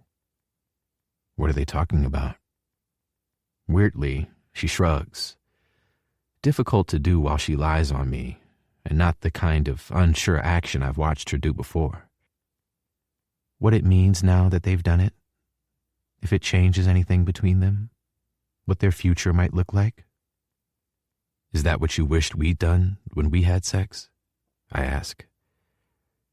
Maybe I should have thought about this, but really, I didn't know I had to. I'm always concerned with making sure she's okay. She liked it. I wasn't too rough or too soft or any of the other combinations of mistakes that I might have made. Should I have brought it up? Which time? I don't think we leave much time for conversation. She laughs, but she hasn't said no. I could have brought it up, any of the times. I guess for me, I kind of don't know where we're at. You passed Thornton's class. You don't need me anymore. My book is about 3/4 of the way to being done, and you've given me more experience than I ever could have asked for. I do need you, Halle. I want you. I'll give you whatever you want, but I want to be where you're at. I tell her honestly. Yes, surviving Thornton was the original objective, but I have a much bigger purpose now. What do you think? You're not going to like it when I talk about him. I groan, and she pokes me in the cheek. Go on. I'll cope. Calling Will my boyfriend destroyed our friendship. I'm scared that if we try to put a label on what we have, it'll change things. I don't want things to change between us. I like them exactly as they are. We tell each other what we need. We see each other as much as we can. The sex is incredible. You make me laugh. You make me feel so cherished, Henry. What if I'm just not supposed to be someone's girlfriend? I don't want to risk it all going wrong. I just want to be exclusive. Am I asking for too much? It's funny, because I've never really thought about being someone's boyfriend until her. No, you're not asking for too much. I'm not sharing you, and I've never understood labels. I don't care what we're called. Nothing needs to change, other than maybe I'll be the one helping you out with your sex class with Thornton. She giggles, her body vibrating against mine. Please don't call it a sex class with Professor Thornton. It might make me throw up. I love listening to her laugh. Can we promise that if either of us suddenly feels attached to a label that we'll ask the other, and maybe we can see how we feel again and talk about it later? Am I making this too clinical? No. You're being honest, and I like honest. We tell each other what we want, and we respect each other's needs. It's what we do now, Halle. I don't see how it can go wrong. I slap my hand down against her ass. Go right. I have a really interesting story to tell you about the origins of New Year's when you're done. Don't threaten me with a good time. After the quiet of Halle's house, returning to my house always feels like walking into a zoo. She's close behind me, her fingers threaded through mine as we walk into the mess of all the people who do not live here. After she finished her chapter earlier, she climbed back on top of me, and what I thought was going to be a celebration of its own turned into her falling asleep on me with joy. She says she's not sick, but I definitely think she's getting sick. Her eyes are redder than normal, and her skin is pale and clammy. When Russ texted me to say that people were going to order food and hang out at the house tonight instead of finding a party or going to a club, we decided to join them. I set the cat carrier at my feet as Halle nudges me. Gigi is calling. I'm going to take it in your room. Make sure she doesn't pee anywhere. Oh my God, Aurora squeaks, immediately jumping up from the couch and dropping to her knees in front of the carrier. I didn't know you were going to be coming too. She can't answer you, Aurora, I say. She's a cat. Also, cats don't seem to like you, so maybe don't get too close to the door. Robbie is spending New Year's in New York with Lola's family, and Russ has promised to help me scrub this place of every single cat hair tomorrow before he gets home the day after. "Why is she here?" Aurora says, unlatching the door and reaching in. I don't want her to be afraid of the fireworks if she's alone. Halle told me that Joy has slept through every New Year's Eve since she was born, but I'm not convinced. And she's cute. "She is cute," Aurora says, talking to her like she's a baby, which I definitely don't do. "Hi, pretty girl. You are so lovely." My phone vibrates in my pocket, which is the only thing that can drag my attention away from Aurora potentially stealing Joy's affection from me. Halle. "Upstairs. Now." "Don't lose her," I say to Aurora as I head toward the stairs. When I push the code into my bedroom and see her standing in the middle of the room with her hands on her hips, I think maybe I've misread the signs. Am I taking my pants off or what? Because you sounded horny, but you look mad, so I'm confused. "Look at my neck," she yells, pulling the collar of her sweatshirt to the side. There's a reddish-purple mark on her neck that I don't remember seeing before. "You gave me a hickey." I shake my head.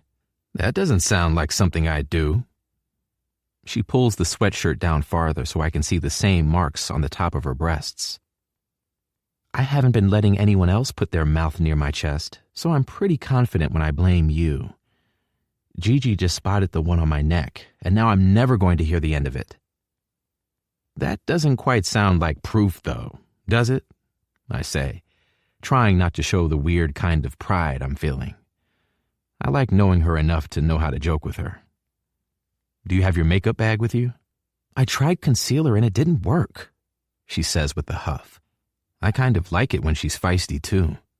"That's because you need to color correct it first. Do you have any stuff for that? I don't really want to have to find the Halloween face paint." She nods, her pout still making me want to kiss her. After searching her bag, she produces a color corrector palette and a sponge. I pull her collar away and brush her hair back with my hand. It's just color theory, Cap. "Do not be sexy about art right now. I'm mad at you." "Do you want to give me one so we're even?" "I don't mind. You can leave them all over me." She's trying not to laugh. "You're cute when you're pouty." Just hurry up before one of the guys launches Joy's online cat career. I dab quicker, the colors immediately changing like I knew they would. "So, to be clear, I'm not taking off my pants?" As far as New Year's Eves go, I think this has been one of my favorites. It's taking a lot to control my jealousy as Joy trots between each person, looking for attention. Halle has kissed my cheek occasionally, promising me that she can tell she still likes me best. When Joy eventually grows tired of Maddie and Bobby trying to take her photograph with her paw on a puck, Halle picks her up off the floor and she settles on our overlapped knees. With only 5 minutes until midnight, it's nice to know whom I'll be kissing, even if that person has fallen asleep on my shoulder. I'm still really worried she's sick and she's going to be too stubborn to admit it. Everyone is talking about the point of New Year's resolutions. Poppy goes first. "I want to start journaling. I feel like I learned so much and I can never remember it." "I want to start Pilates," Amelia says. Russ takes a swig of his beer, a defeated air to him when he speaks. "I want to fix my relationship with Ethan." "I want to make my relationship with my dad worse," Aurora says, lightening the mood. "And read the books on my TBR." Maddie clears his throat and looks only at Aurora when he speaks. "My resolution is to get VIP passes and access to the Fenrir paddock at the Nashville Grand Prix." Bobby nods. "That's also my resolution." Chris joins them. "Mine too." Cammy goes next. "Mine is to be more toxic and make more men unhappy." Chris shakes his head as he sighs. "We'd be so good together if you only gave me a chance." She tilts her beer toward him and winks. "Keep dreaming." "Go on, Hen. What's yours?" Russ asks. Halle lifts her head from my shoulder, apparently awake now, even though I knew they'd ask me eventually. I still didn't know what I'd say. I've never set New Year's resolutions because I never stick to anything. I can't even stick to a routine of things I have to do. I want to enjoy hockey again without all the anxieties that being captain has brought. I want to be a good friend to everyone, not constantly worrying that I'm on the brink of letting everyone down. I want to make Halle happy. I want to remember to check in on Anastasia more, to text people back, to not spiral when things get too bad.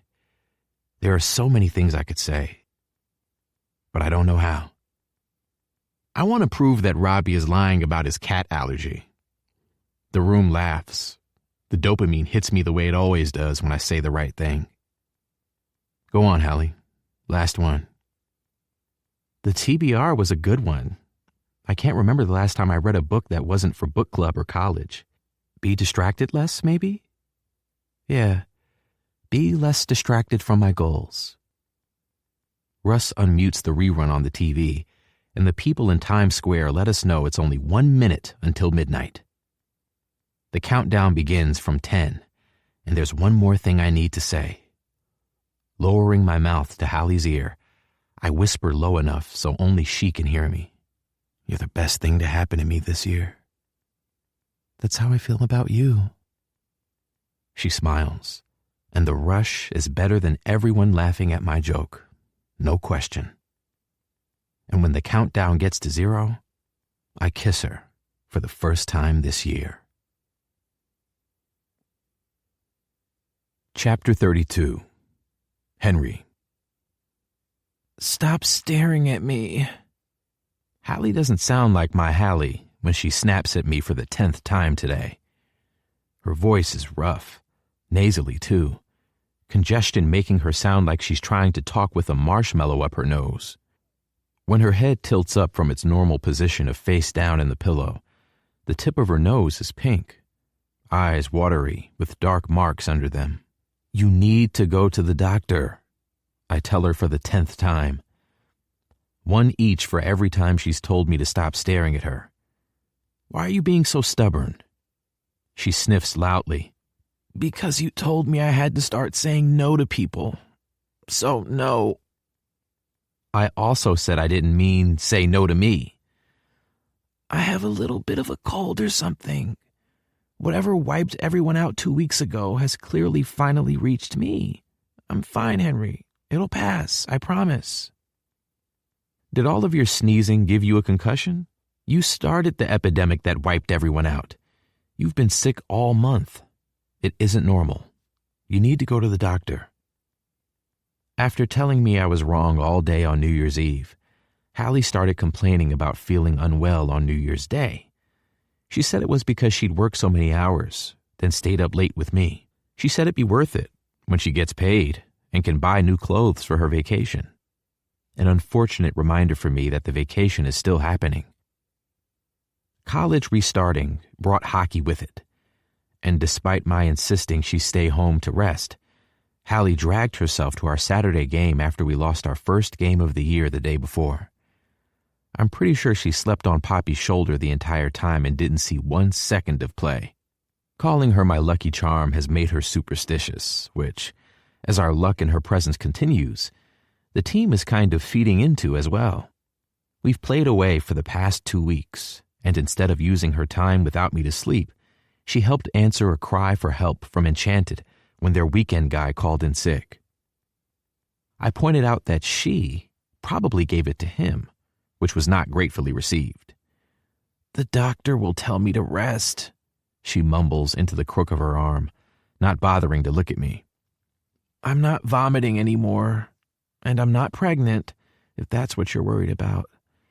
I think my body is just rejecting me having such a stellar work ethic.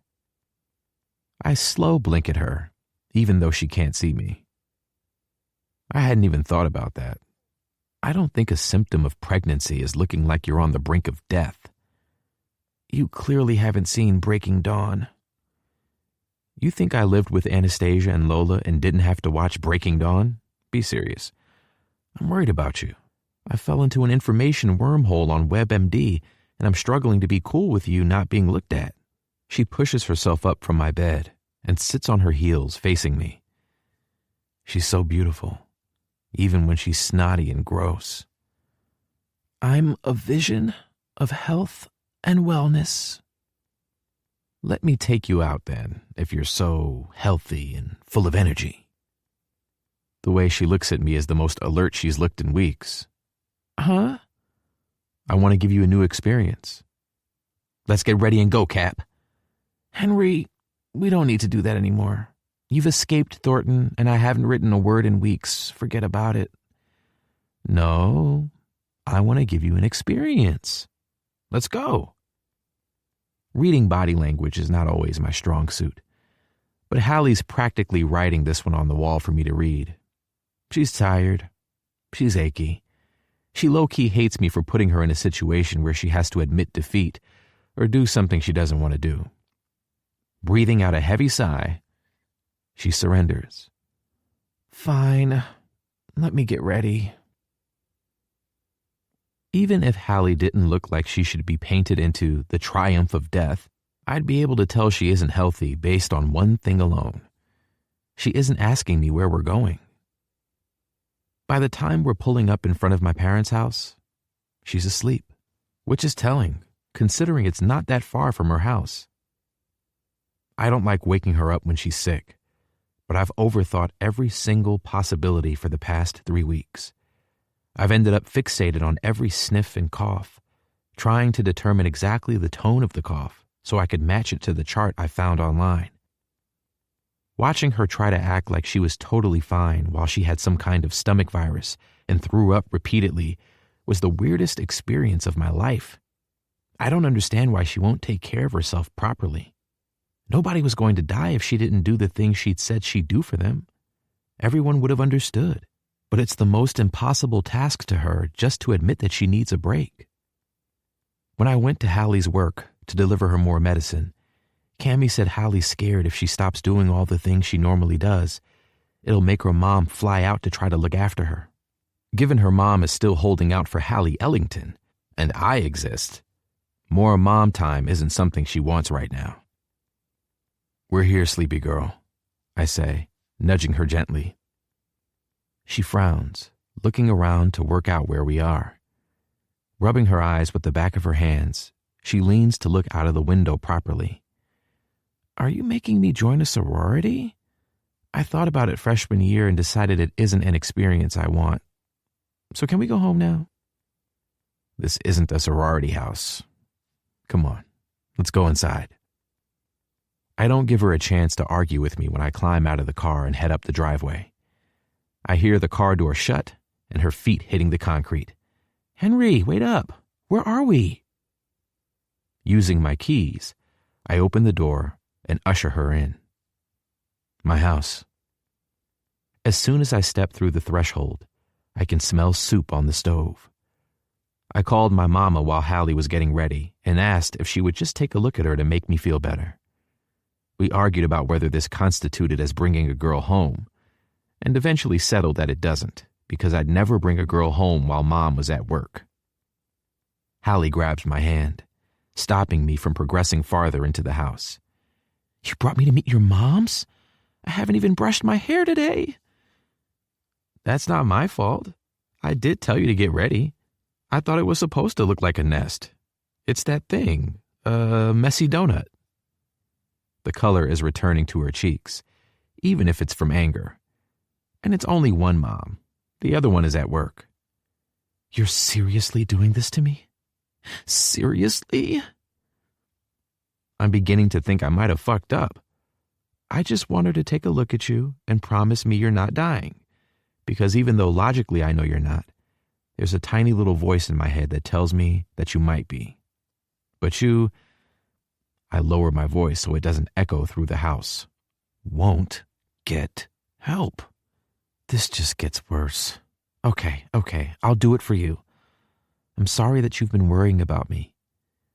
Don't do it for me, do it for you. Care about the fact you're sick. That's all I want.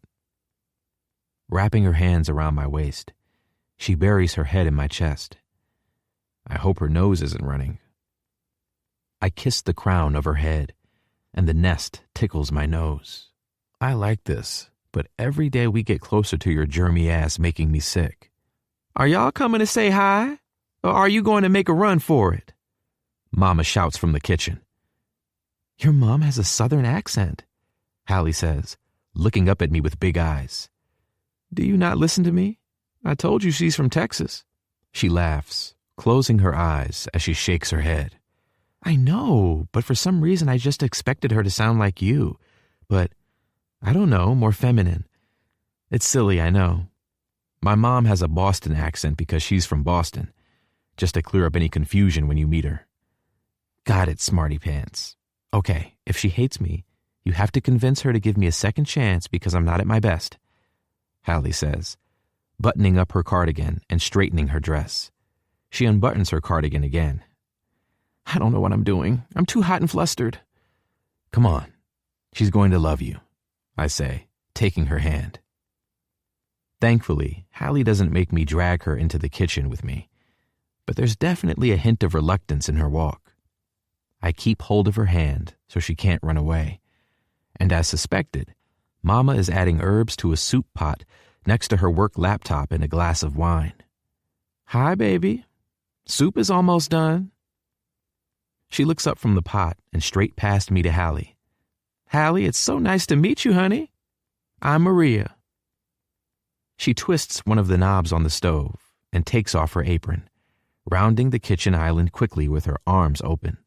Please don't look so scared. Henry said you haven't been feeling so good. Poor girl. Mama embraces Halle, but Halle doesn't let go of the tight grip she has on my hand. Instead, uses her other hand to receive the hug, and seeing Halle so nervous makes me think maybe I should have just taken her to the doctor's office instead. When Mama finally lets Halle go, she takes my face between her hands and kisses me on the cheek. Did you get taller? Why are you acting like you didn't see me last week? I guide Halle to a seat at the island in front of the pot. And why are you acting like you aren't still growing? She counters, returning to the stove. I didn't get taller in the last week. Halle, darling, do you want your noodles in your soup or on the side? Halle looks to me for guidance like it's some kind of test. When Henry was a toddler, every few months he'd get strep throat and all he'd eat was chicken noodle soup. But he would not eat it if there were noodles touching his carrots. He wouldn't tell us that, though. We had to figure out why he was crying through a process of elimination. And I've heard about it ever since, I mutter. Talk loud enough to be heard or be quiet, baby, Mama says, not missing a beat. I think I cooked more soup than every family on the West Coast that year. So now it's a family tradition to serve your noodles on the side. But I'll put yours in the bowl for you if you like. On the side sounds good, thank you, Halle says, sounding more polite than she's ever been to me. Mama and Halle talk. Well, Mama asks Halle questions about where she's from, what she's studying, what her hobbies are. And Halle answers in the same polite tone instead of saying, Leave me alone, I'm sick.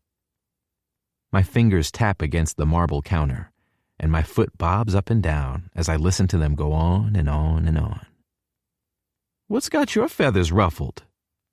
Mama says to me with a pointed look. Are you going to examine her? She's really sick. I have too much energy in my body and I can't sit still. I just need to stop obsessing over it, but I can't.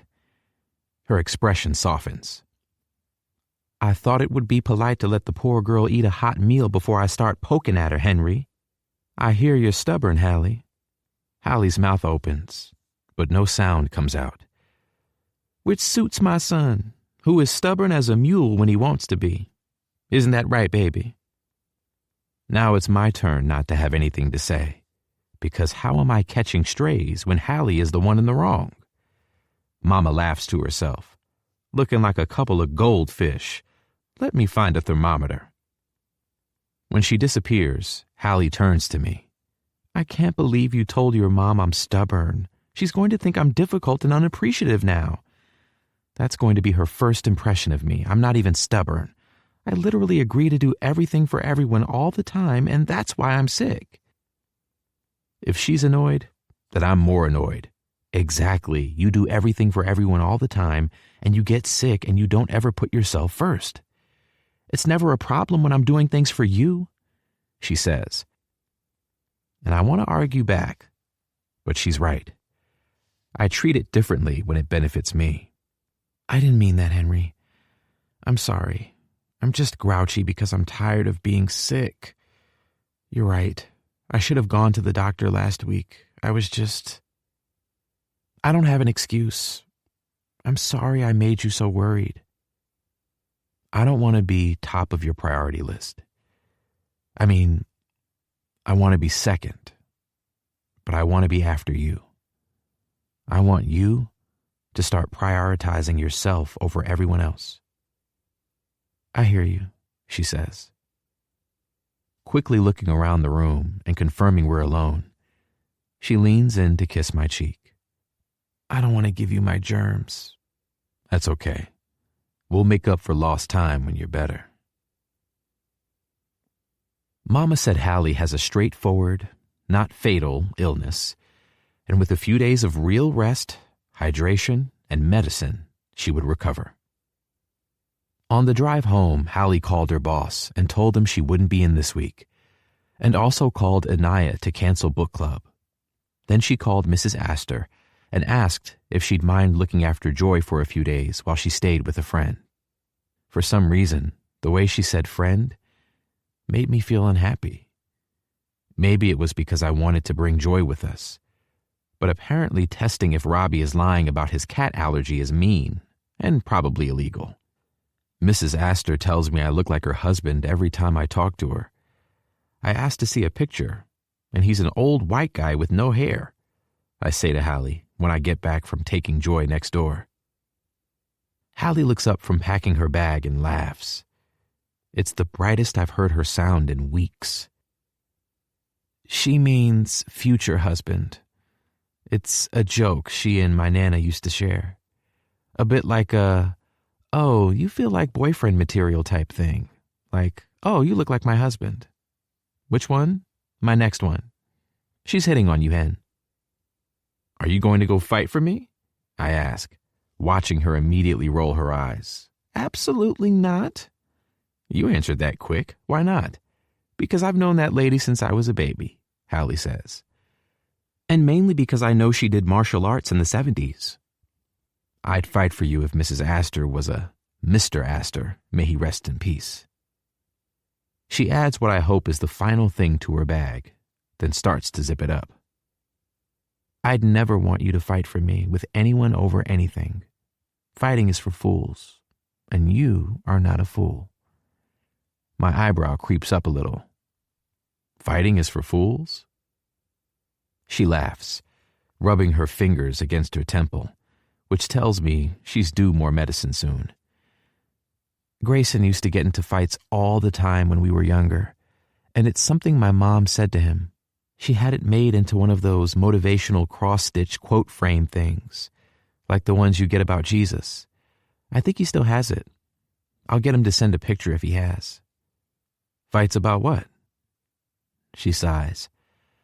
I don't even know.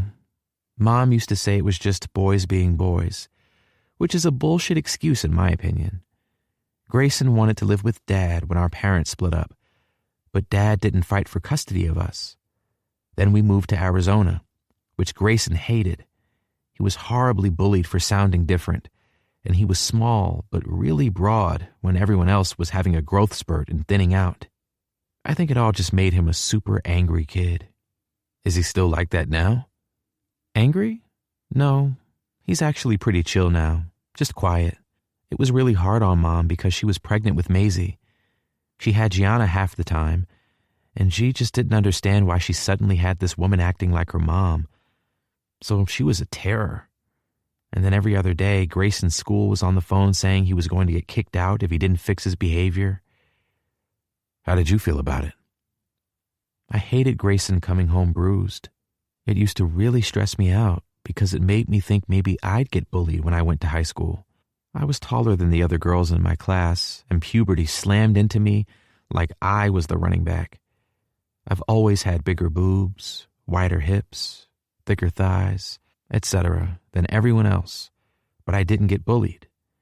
No one paid attention to me really, but I still hate fighting because of how miserable everyone was while Grayson was acting up. Nobody knew about the bullying thing until later. Every time Halle tells me something about her life, I'm mad at myself for not asking earlier. I want to sit her down and learn everything there is to know about her. What made him stop fighting? Was it the cross-stitch?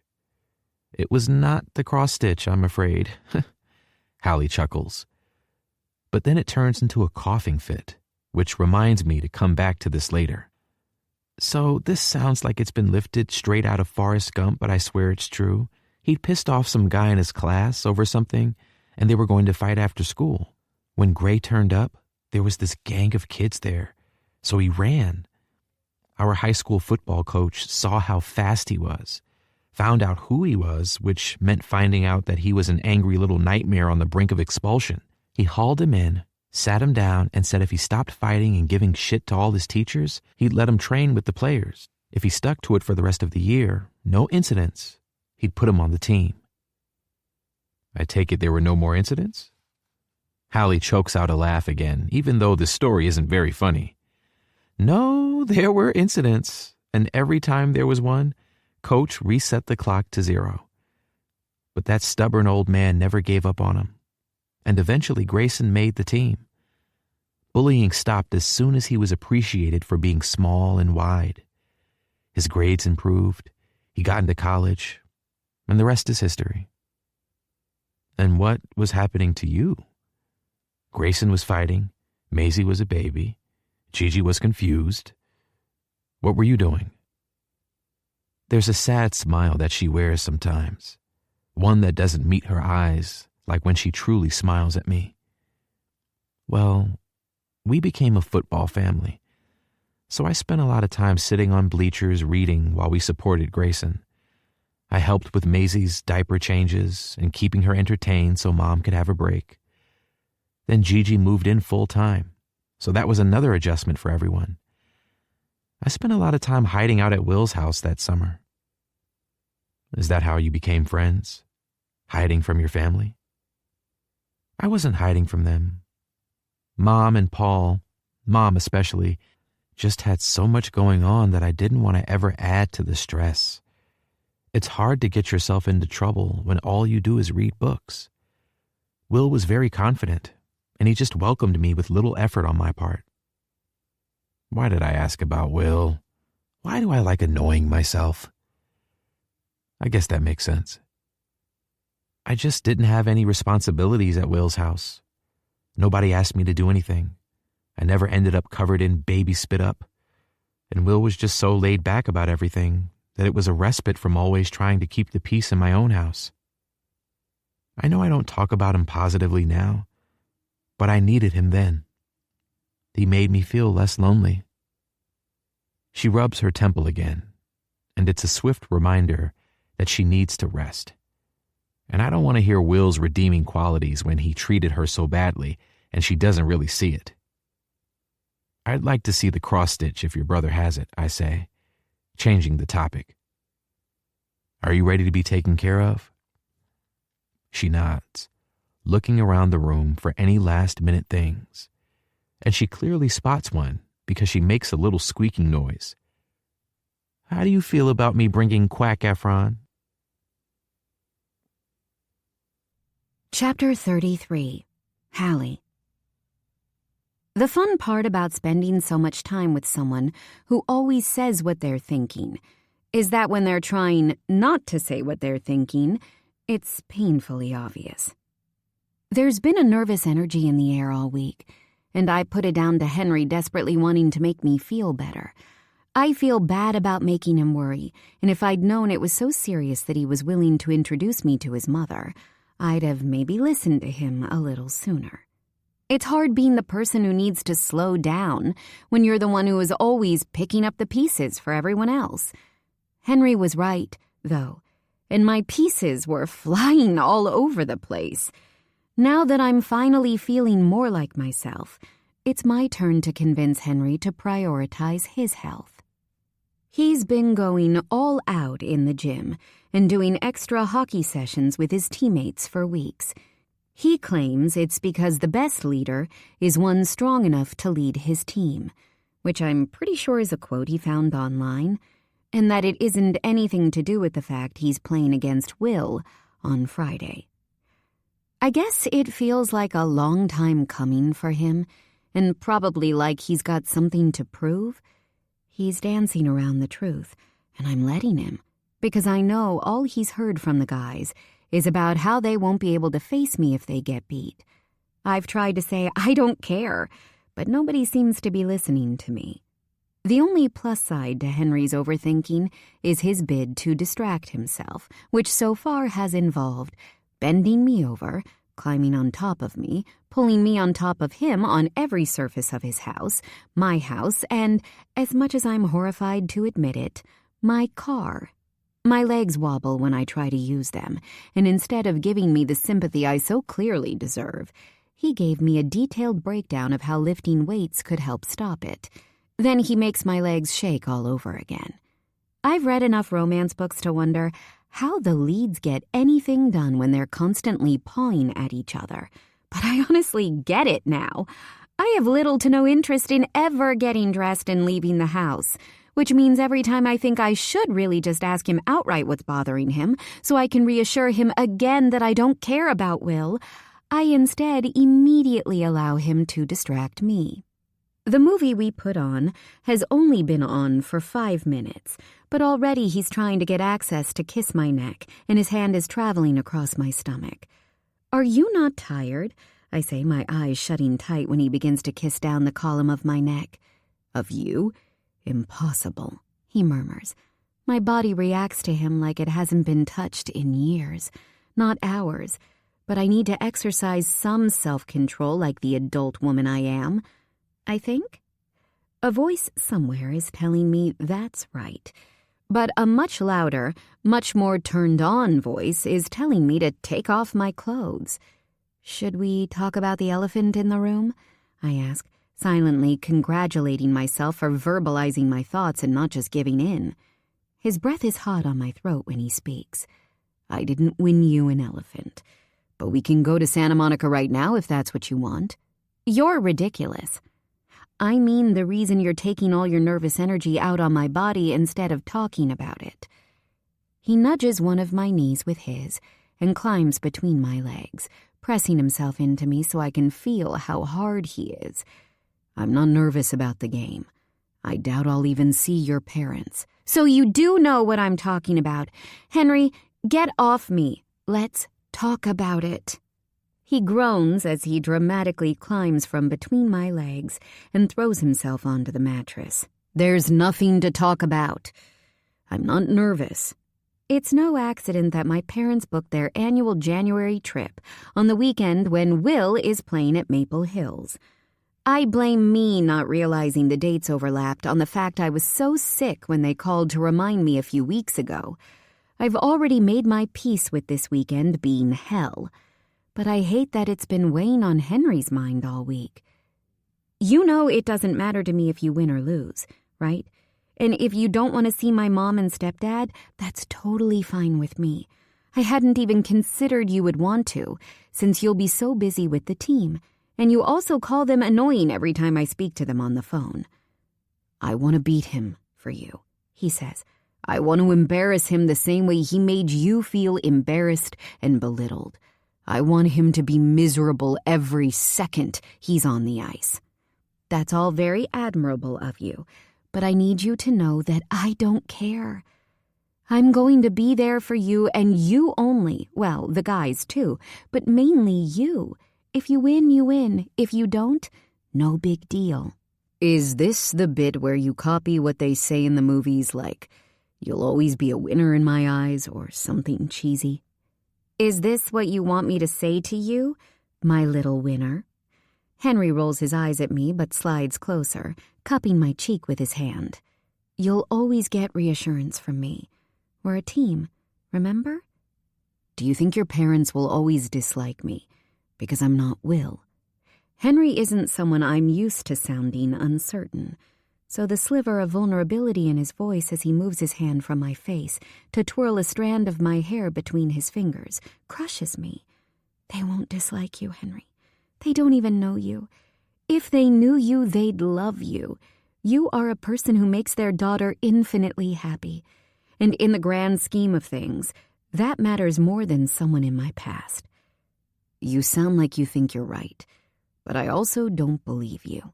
I think you need to do something productive to keep your brain busy. I push off the hand that immediately grips my thigh, adding, that doesn't involve pawing at me. Why don't you paint, or draw, or, I don't know, get your tablet and give me a structural breakdown of every single piece you've ever created, including pictures? I expect an argument, but I don't get one. Okay, he says. Wait here.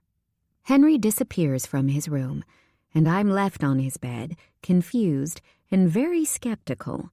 When he comes back into the room, he holds out his hand, gesturing toward his door with his head. No, I say, my eyes narrowing in suspicion. I feel like you're up to no good. He gives me the mischievous smile that makes me melt. I'm doing what you said. I'm keeping my brain busy and no one else is home, so come on. Taking his hand, I maintain my skepticism as he leads me out of the room and into the one next door. I don't think I've ever been in this room. There's a bed pushed up against the wall with no bedding on it and unused canvases leaning against the closet. Is this your secret lair? I sit on the bed as he walks around the empty floor. It's JJ's old room. We were supposed to have another guy move in, but it didn't happen, so it only gets used if the guys stay too late. There's more floor space after I push the bed against the wall. I work in here sometimes. Very convenient. I'm still suspicious. Do you want to paint something with me? He asks, spreading a protective sheet across the hardwood floor. I have a very specific idea. It takes me 10 times longer than normal to blink because of the shock. You're joking. You're going to let me be involved? I'm not joking. Pushing the canvases out of the way, he opens the closet door and reaches in, pulling out what looks like a rolled-up cotton canvas and a sealed pack of different colored paints. But it'll be messy. This is body paint. Putting the paints on the floor beside his feet, he gets on his knees and unrolls the canvas in the center of the protective sheet. One hand reaches behind his head, tugging his t-shirt over his head and throwing it behind him. What do you want to do? I ask, taking off his sweatshirt that I stole. Henry stands from the floor, pushing his sweatpants down until he's only in his boxers. I want to take off all your clothes, cover you in paint, and fuck you right here on the floor, he says, pointing to the center of the canvas, respectfully, of course. I have been saying I wish I knew more about Henry's creative process. I love art. He walks over to me as I stand. His hands tug at the bow, keeping my sweatpants tight, and his mouth captures mine delicately. I love art, too. He's careful as he walks me backward, pulling my t-shirt over my head and letting my pants drop. His hands link at the back of my neck, and I realize he's taking off my necklace. No, I say, my hand clamping over the H protectively. It's bad luck if I take it off. Do you want it to get ruined by body paint? I shake my head. Nothing bad is going to happen because you took it off. Weirdly, it's taking off the necklace that makes me feel the most exposed, and not the fact he's stripped me down to my underwear. He disappears into the bathroom and reappears with a foil packet and throws it beside the canvas. Picking up the paint bottles from the floor, he breaks the plastic seal binding them and asks me to pick a color. Purple. Henry puts the others on the floor and has me take a few steps backward, so we're both standing on the protective sheet. I'm going to take my underwear off, and then yours. Are you good with that? I nod, my body feeling extra jittery. I feel like I'm watching his every move with the most intense interest. He's already getting hard when he drops his boxers, then my panties, and when he undoes the clasp of my bra and slides the straps over my shoulders, my nipples stiffen. It might be a little cold, he says, opening the lid of the paint bottle. He gives me one last, fleeting kiss before squeezing the bottle onto my chest. I flinch a little, and goosebumps spread across my skin. The paint begins to run. He catches one droplet with his thumb and presses it between my collarbones. "No bad luck," he says, as he signs my skin with the same H. I pick up a bottle from the floor, not even looking at the color, as I open the cap and squirt it against his chest. Henry takes it from my hand and squirts it across my legs. The pattern continues, laughing, grabbing, painting, kissing. He maneuvers us down to the floor, the paint he squirted against my ass sliding against the fabric. His hands cup my breasts, leaving large blue handprints. The blue swirls into the pink as his thumb grazes my nipple. We compare who has the cleanest hands, and when I win, I rip the foil and roll the condom onto him. Even with all the practice, there's still a split second where I think I'm not going to be able to remember how to do it. He lines himself up, and my body melts when he pushes in gently. "You feel so good," he whispers, his hands planted firmly beside my head as his hips move against mine. Everything about him feels perfect. I whimper in protest when he pulls out, sitting on his heels as he reaches for more paint. Holding my leg up by my foot, he takes off the lid entirely and pours the blue paint from my ankle to my knee. He repeats on the other side with red. "What are you doing?" I ask, sitting up on my elbows to watch him hard at work. "Blue and red make purple. Get onto your knees." "Yes, Captain." The way he glares at me is worth it when I move onto my hands and knees and he pours more paint across my ass and slaps it.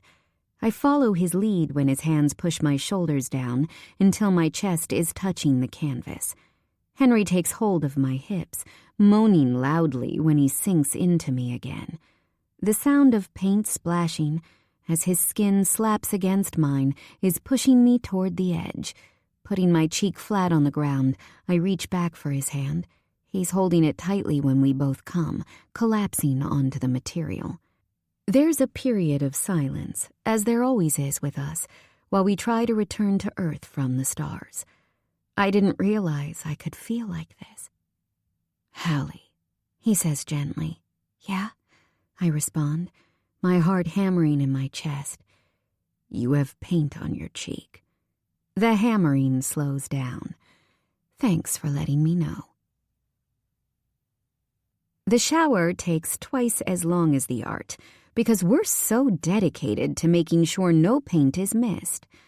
I'm pretty sure I'm going to be finding specks of purple for a long time. "I need to go home and clean up from my parents arriving tomorrow," I yell from his bathroom as I pull on one of the Titan t-shirts with his name on it. Henry appears in the doorway, his pants low on his hips, while he rubs body butter across his chest and biceps. "You can't go outside with wet hair. You'll get sick again. I only just made you better." "That's a myth. I'll be fine. And if I'm not, I'm kind of a big fan of you looking after me." He frowns. "At least put it in a nest or something." "It's a real good job you're so pretty, because you sure can be bossy." Reaching beneath the bathroom counter, I find his box of stuff. There's a tiny label on the front of it that didn't used to be there. Halle's. "I missed a chapter." "What? Of your book? It's probably because you get distracted so easily." "No, not my book, and don't even get me started on who gets distracted easily. I missed a chapter where you put my name on this stuff." "Oh," he says like this isn't a huge deal. "I got Anastasia a label maker for Christmas, and I was teaching her how to use it. It's your stuff, so it needed a label." My heart feels like it's lodged in my throat. It's the smallest gesture, and yet it's so huge to me. But he will actually throw me out if I start crying over a label, so I need to pull myself together. "You make me feel so special, Henry." "Good," he says. "You are special." I should go. I really do have a lot to do, like cry in privacy. Do you need help? He asks. Thank you, but you're more of a distraction than you are help. I wasn't offering. I was going to tell you to speak to Russ. He's great at cleaning. I roll my eyes as hard as I can as I shuffle past him. He blocks me with his arm, kissing my neck and poking me in the side. Goodbye, Henry. Bye, Cap. He catches me before I can fully turn, kissing me in a way that has my already unreliable legs on the brink of collapse. Halle, wait. He jogs out of the room, leaving me very confused. When he returns, he holds up my necklace. No bad luck. I know I have a goofy grin on my face the entire ride home. I catch it in my mirrors every so often, but I couldn't get rid of it if I tried. Well, until I pull into my driveway and find a car I don't recognize, and my light's on. A normal person would think they're being burgled. A normal person would panic and call 911. They wouldn't let themselves into the house with their potential robbers. But I'm not a normal person, and I know this is so much worse than being robbed. Because when I walk into my living room, my mom and stepdad are drinking a bottle of wine with Will and his parents. Surprise! Halle Bear! Mom shouts, jumping up from her seat to hug me tight. Why do you have paint in your hair? Chapter 34. Halle. If there's a higher power, it fucking hates me. There's no other explanation for why my worst nightmare has dropped on my doorstep a day earlier than planned. Not even my doorstep. They're in my house. Because apparently my parents think it's totally normal to let themselves into a house they don't live in. Okay, maybe Mom owns the house, but still, I could have been here walking around naked. Henry could have been here walking around naked. My mom takes great joy in explaining that Will's coach let him travel early since his parents were flying in for the game. She says it like it's a wonderful thing, and I can't process the words to express how it does not feel like that. I want to ask why they didn't just fly to Will's house and travel with him tomorrow, but it feels like a hallucination, and I'm not quite sure how to deal with it. I wait until they're all talking about how excited they are to go to the game before pulling my cell phone out of my pocket. I bring up my chat with my friends. Spice Girls. Halle Jacobs. What's the code for when you get home and your ex, his family, and your parents have let themselves into your house? Poppy Grant. Is there a color more urgent than red? Like code super red? Cammie Walker. Fuck the code, babe. Run! Amelia Bennett, do you want us to come and save you? I can call in a gas leak and get your street evacuated. Aurora Roberts, leave them in your house and we can have another sleepover at the hotel. Don't forget Joy, though. Halle Jacobs, I'm wearing Henry's Titans t-shirt and Will is just staring at me. Halle Jacobs, it literally says Henry right on my breast. Poppy Grant, bark at him. Aurora Roberts, bark at him. Amelia Bennett, bark at him. Halle Jacobs, he's asking what I'm laughing at. Cammie Walker, woof, woof, woof, woof, woof. Poppy Grant, tell him you're laughing at his absolute audacity to turn up at your house. Amelia Bennett, have you told Henry? Halle Jacobs, no, I literally just took my phone out to text you guys. Aurora Roberts, yeah, maybe don't, unless you want him to turn up. Cammie Walker, agreed. I mean, as a spectator, I would like to see it. Cammie Walker, but as your friend, I would not. Halle Jacobs, I have paint in my hair, and my mom wants to know where it's from. Halle Jacobs, she does not want to know what it's from. Aurora Roberts, tell her you're letting an arty guy rail you and see what she says. Halle Jacobs, would rather die. Halle Jacobs, putting my phone down. Halle Jacobs, pray for me. Cammie Walker, I'll ask my granny to light a candle for you. Cammie Walker, it's the middle of the night in Ireland, though, so you'll have to wait. Poppy Grant, I have a Dolly Parton candle, will that work? Halle Jacobs, I think so. because this can't get worse. Tucking my phone away, I start trying to mentally run through all the things in the house I would have hidden if I hadn't been blindsided. Laundry on the guest room bed, litter tray that needs to be cleaned, various books decorating every surface. Oh God, there are condoms in the bathroom. Apparently it can get worse. It's like someone lit a fire under me as I spring from my seat. Honey, where are you going in such a rush? Mom asks, freezing me on the spot. I need the bathroom. Sorry. Be right back. I'm practically an Olympian the way I sprint up the stairs. Maybe I was wrong. Maybe Grayson didn't get all the sporty genes. When I throw myself through the bathroom door, the offending black box is staring back at me. I think if it could talk, it would tell me to grow up. But it doesn't stop me grabbing it to hide from my parents. What I don't expect to find is that the box is empty. Henry Turner. Did we use all the condoms in my bathroom? Are you hitting on me? Rolling eyes emoji. I'm being serious. No, made a pretty big dent though. We can try harder next time. The box is empty. Weird. Maybe Mrs. Astor doesn't want me to hook up with you. I have some. Come over and I'll show you. I believe you.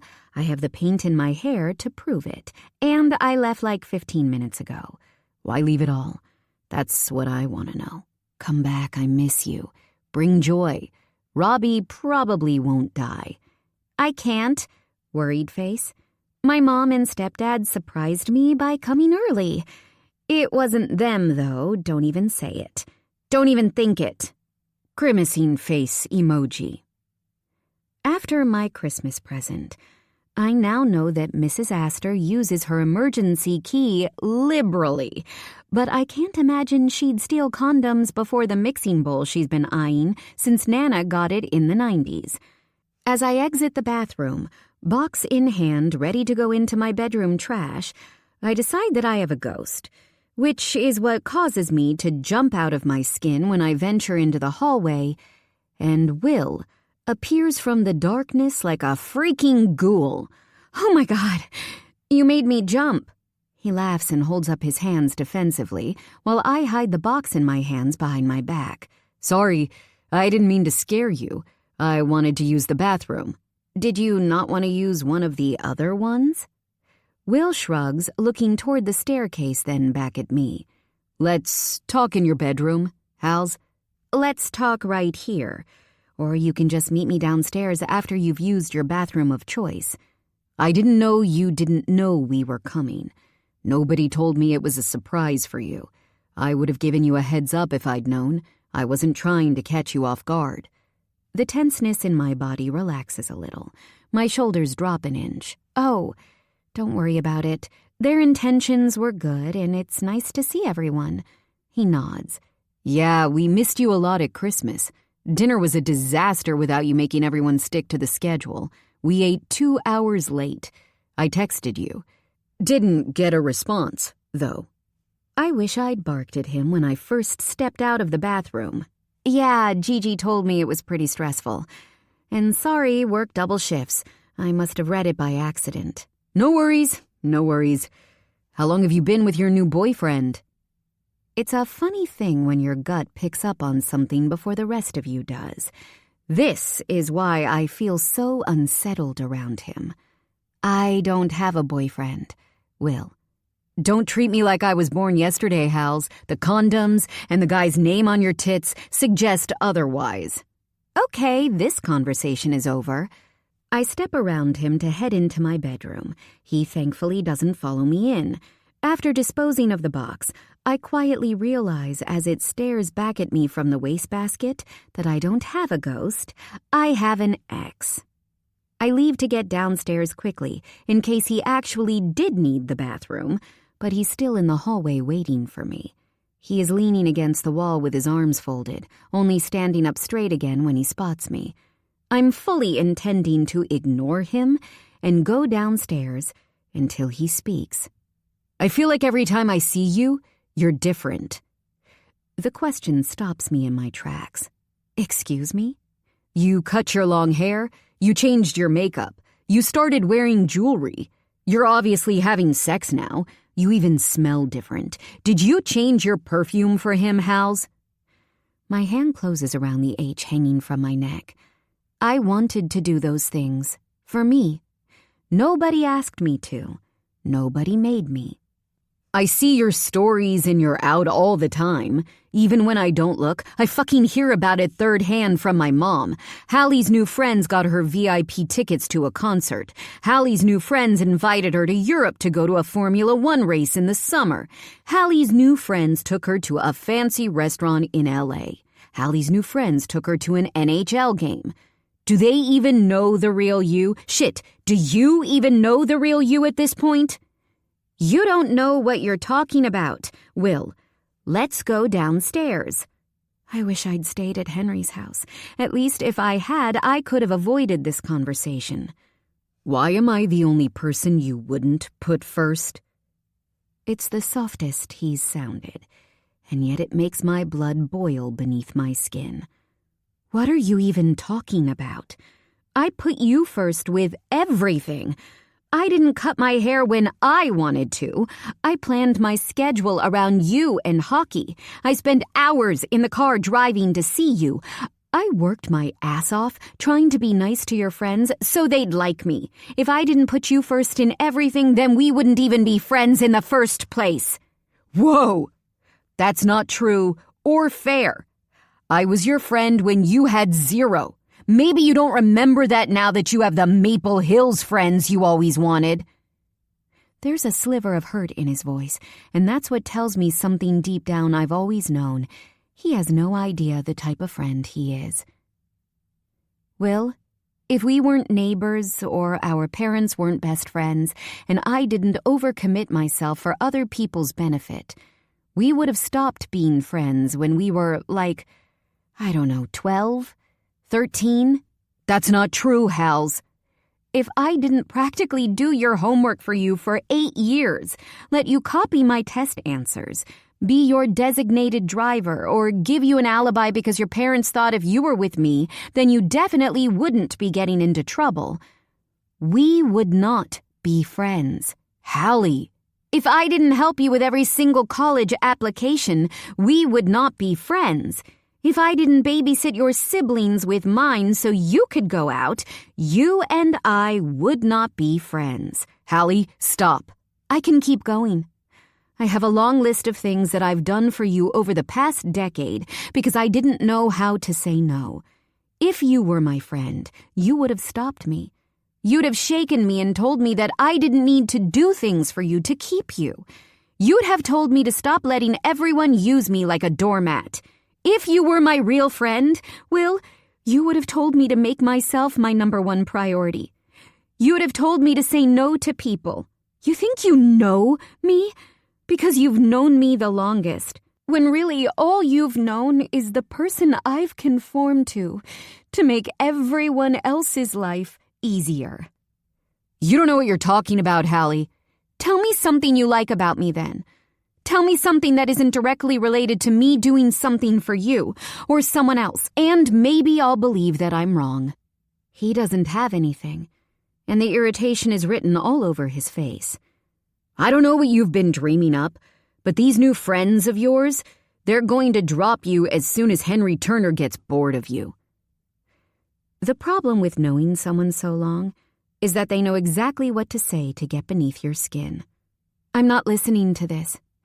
Go to your hotel and avoid me until you fuck off back to San Diego. We are not friends. We're not going to be friends again. You might want to rethink that, because they're not your friends, Hals, and I've heard he has a reputation with women for a reason. Why would he want to keep you when he's got what he wants from you already? I mean, props to him for getting you to fuck him when I tried for a year and couldn't get you to do it. I fucking hate you. You don't. You're too nice for hatred. I'll let you be mad at me for a bit, because the truth does hurt. But when you realize I'm right, I'll forgive you, because that's what real friends do. And during spring break, I'm going to show you that I am your real friend, and things can go back to normal. Leave, Will. Now. This time he does what I ask, and heads down the stairs. I stand frozen in the same spot, rigid as I try to listen to his voice downstairs. When I hear the front door open and close, I head into my bedroom. I want to cry, but nothing will come out. Shock, maybe? That certainly wasn't a conversation I expected to have today. My first instinct is to call Henry, but I know he should be getting into the right headspace for the game tomorrow. I pull my phone out of my pocket and pull up my chat with the girls, but the idea of telling them what he just said makes me feel nauseous. Not because I think they'll judge me for being friends with Will for as long as I was, but because what if he's right? If I tell them what he said and they call him a liar, if they drop me, does that mean it'll hurt twice as much? Is it easier to live in ignorance and hope you know the people you call friends? When I feel ready to fake my way through the rest of the evening, I head back downstairs to the living room. To my utter dismay, Will's parents are still here with mine. Now that the initial shock of them visiting has worn off, it makes me realize that only my mom and stepdad are here. "You okay, honey?" Mom asks as I re-enter the room. "You've been gone a long time." "Sorry, I've been sick all month. I just needed a little break." "Hey, Mom, where's Maisie and Jonna?" "Oh, they're at Sylvia's," she says, referencing Paul's mother. "We decided to have a mini break and do some sightseeing, and we couldn't take them out of school." "Oh, I was looking forward to seeing them."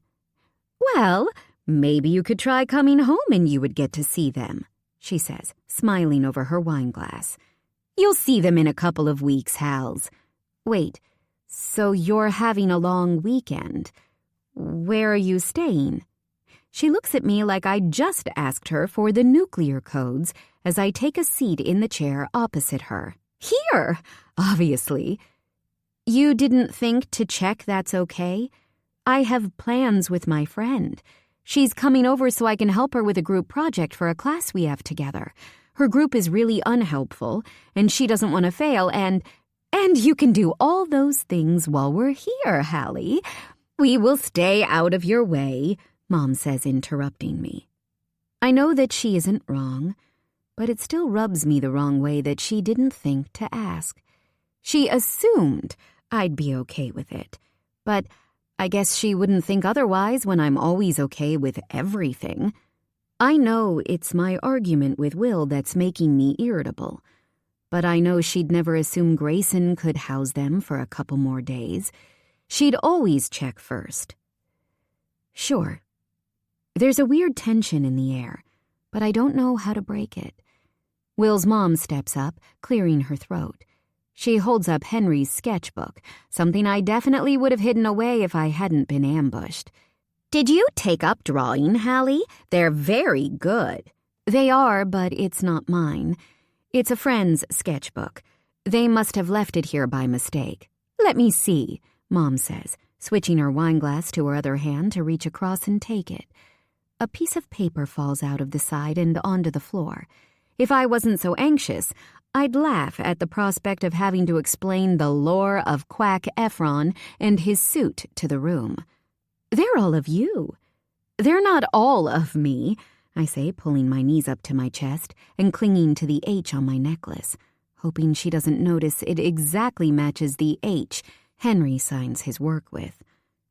"A lot of them are of joy and flowers." Will's dad clears his throat, clearly uncomfortable. "I think we should probably head to our hotel and leave you three to catch up." It's impressive the speed at which they managed to leave. If only they were taking my parents with them. Mom is still flicking carefully through each page, and I have no idea what's going through her head. Eventually, she puts the sketchbook on the coffee table beside her and looks to my stepdad. "I think we should head to bed too, Paul." Mom stops in front of me on her way out of the room, bending to kiss the top of my head. "Night, honey." Paul is close behind her, and he ruffles the spot my mom just kissed, like he's done ever since he inherited me as his kid. "Love you, Halle Bear." Hearing them leave the room, Joy wakes up from her nap. I wish she could talk, because she'd tell them how much better Henry is than Will. Chapter 35. Henry. It's hard to believe all the people telling me today isn't a big deal, when every single person who knows me and Halle has checked in. Last night after Halle went home, as a team, we decided what our perfect routine would look like. My history would suggest it was a pointless activity, but throughout today, I've done every single thing we said we were going to. And so did the rest of the guys. Weirdly, it's proven my own point that I feel better with the routine. Maybe this is the start of me being able to stick to it. I haven't skipped one stretch, 1 ounce of protein, or zoned out of one motivational talk. In a way, it's reminded me how much I loved just being a player on the team, without this constant nagging in my head that I need to be doing something more, being better, being the leader. Today, we're on the same page. We all want to see Will cry at the end of the night. Everyone is as invested in this as me, except Halle.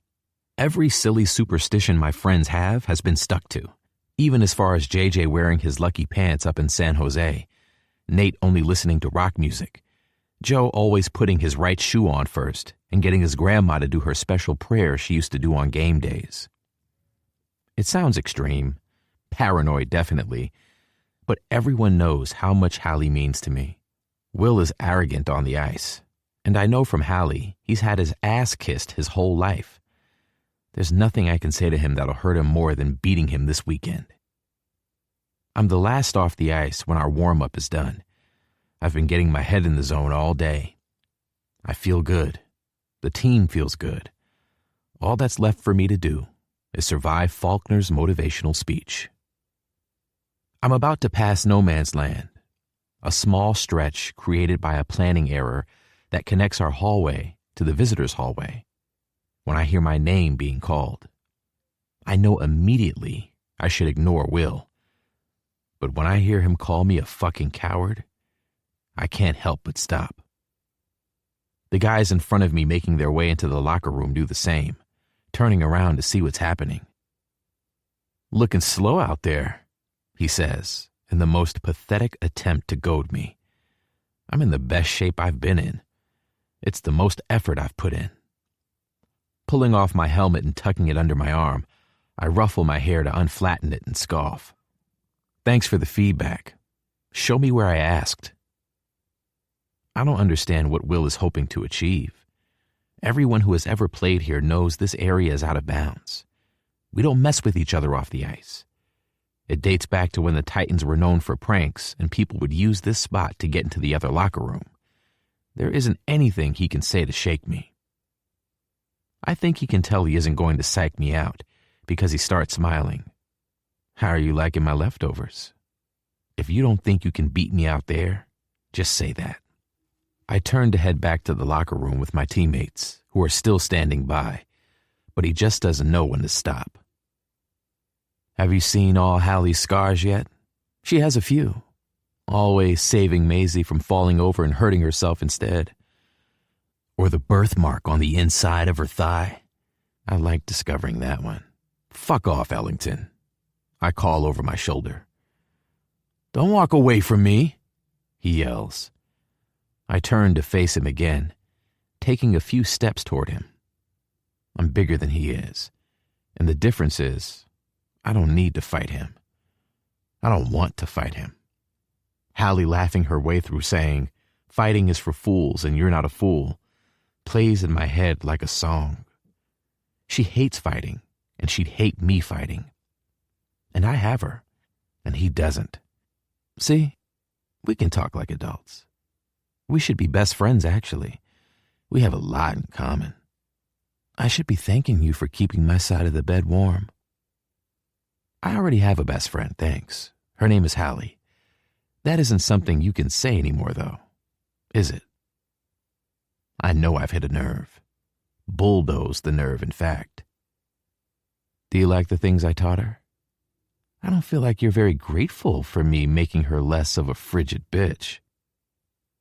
The guy behind me lunges forward, but I block him from reaching Will. It's Bobby, I realize afterward. "Shut your fucking mouth, you prick," he snarls. Will holds up his hands defensively. "I'm just trying to say thank you for breaking her in for me. You saved me a job when we go on vacation together." My blood feels like it's boiling. I don't need to react to him. I don't want to. Halle wouldn't want me to. I want her parents to like me, and they won't if I beat the crap out of Will. I can't let the team down. I can't let myself down. "She'd never touch you," I say. "Fuck off back to your own locker room, and don't talk to me again. Don't talk to Halle again." Bobby is still close behind me. I hear what sounds like Chris's voice with him, but I don't check. Will seems like a punch to the back of the head kind of guy. I doubt he'd ever be able to win anything fairly. He laughs, but even I can tell it's forced. "I'm excited to see if she likes it rough." I bet she does, right? She's such a fucking people pleaser. I bet she'd do anything I asked. "I'll try to send her back to you in one piece, Turner." I feel sick. I don't know how I ended up being the one holding the others back. They're yelling at him right down my ear, and I just want to be in my own locker room. There can't be a fight on my watch. I get it now. I say to him calmly over the yelling. "You get what?" He sneers. "Why, she could never love you." Will snaps, lunging forward for me, but I'm quicker than he is. The guys behind me rush forward, and somewhere in the chaos, an elbow hits beneath my eye. It's all over quickly as someone drags me back and someone else pulls Bobby off Will. I see Chris go for him and get yanked back. It's all a blur. The shouting alerted Will's team, and they drag him back. Looking at his split lip, I see Bobby definitely got the best of him. The minutes that pass become an adrenaline-filled maze of people and doors. My ass hits the bench, and it's 1 second before my name is being screamed. Months and months of this same room, and that voice shouting my name fills me with the same sickening dread. The locker room is in chaos, but I ignore it as I walk into Faulkner's office and shut the door behind me. "What in the fuck just happened out there?" Faulkner yells louder than I've ever heard him. My ears sting, and my skin feels like it tightens across my whole body, like it's suddenly not enough to fit me. "A fight, Coach." "A fight about what?" he yells. I really wish I could ask him to stop yelling, or that I had those earbuds Halle bought for me. "I can't tell you, Coach." He brushes his hand over the top of his head, and I still haven't had my answer about what he thinks he's brushing. Now isn't the time to ask. It's never the time. "You can't tell me." He spits out the words like they're unrecognizable to him. "If you don't tell me what on God's green earth made the captain of my team get into a fight before the start of a game, then you're not going on the fucking ice. Start explaining, Turner. Now." Will just said the most disgusting things about Halle, and she's going to be so embarrassed. Even though I'll tell her she's breaking a rule and that she doesn't need to be embarrassed about it, she's going to be. Will might tell his team what he said. They might laugh about it. The thought makes me want to throw up. I know Bobby won't tell anyone, and neither will Chris. I don't know who else on the team might have heard, but I trust my friends enough to know that they're about to be told they didn't hear shit. That there will be a problem if they utter even a syllable that sounds like what Will said. My friends are good like that. Halle's friends are good to her. I can't, Coach. I'm sorry. There's only one thing I hate more than Coach Faulkner screaming at me. His silence. I count his breaths. In and out. In and out. In and out. Until he finally speaks. There's only one thing that'll make someone on this team act this damn foolish. Who is it? I clear my throat. Pointless. My mouth is dry. It doesn't matter who she is. I'm not playing around with you here, Turner. This isn't a fucking negotiation. I get to know what happens in my rink. You tell me. That's the deal we agreed upon when you joined this team. You're the captain, for Christ's sake. I need better from you. It stings when all I've done all year is try to do my best. You have 2 daughters, Coach? His eyes narrow at me. You are on thin fucking ice, Turner. Think very hard about what you're about to say next. Would you do something you know would hurt and embarrass them?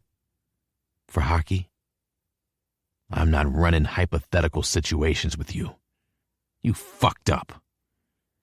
He cradles his head in his hands and shakes his head so violently the desk moves. We have a team out there that needs to go and win this game. Are you going to be honest with me or not? I shouldn't have to hurt someone I care about to prove to you I'm good enough to play on this team. It's not what being a good leader is, Coach. If you're going to sit me out because I was in the wrong place at the wrong time with someone looking for a fight, then fine. Faulkner stands from his desk, and I swear the whole room shakes. If you're not prepared to do things you don't want to do, maybe we need to talk about whether you have the right attitude to be captain. Wait here. Hopefully when I come back, you'll have come to your senses. The door slams behind me. The brief moment it opened, telling me the locker room is dead silent.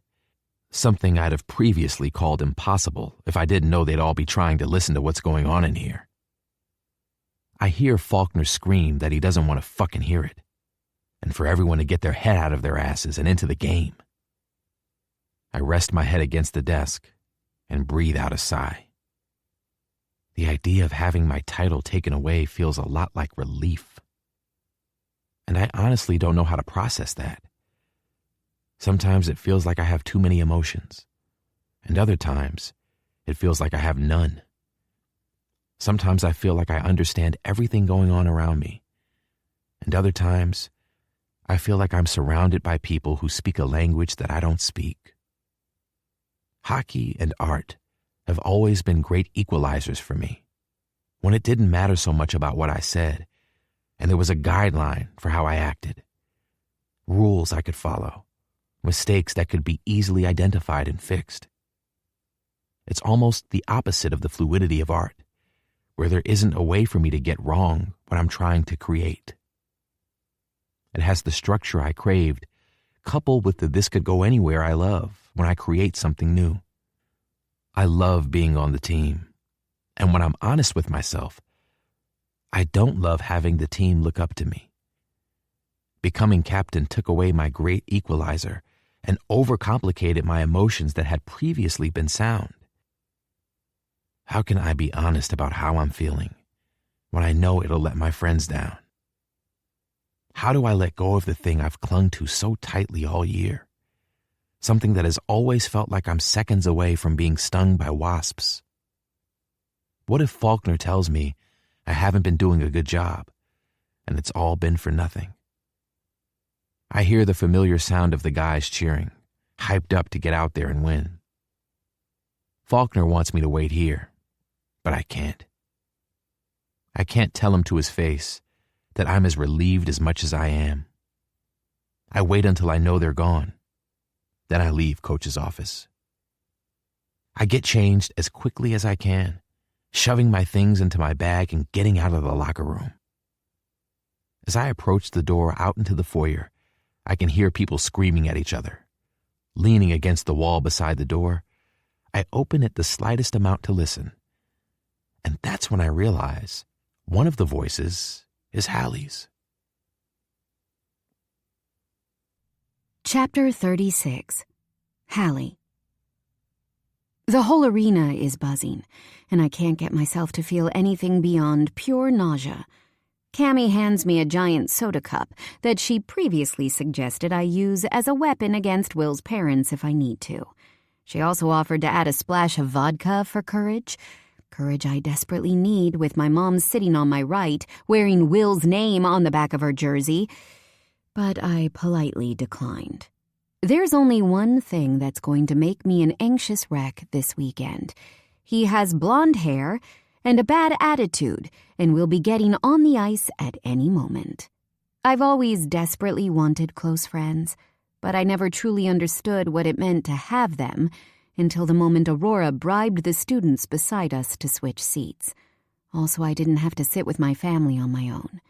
She said it would be her worst nightmare, and she couldn't live with herself if she let me go through it alone.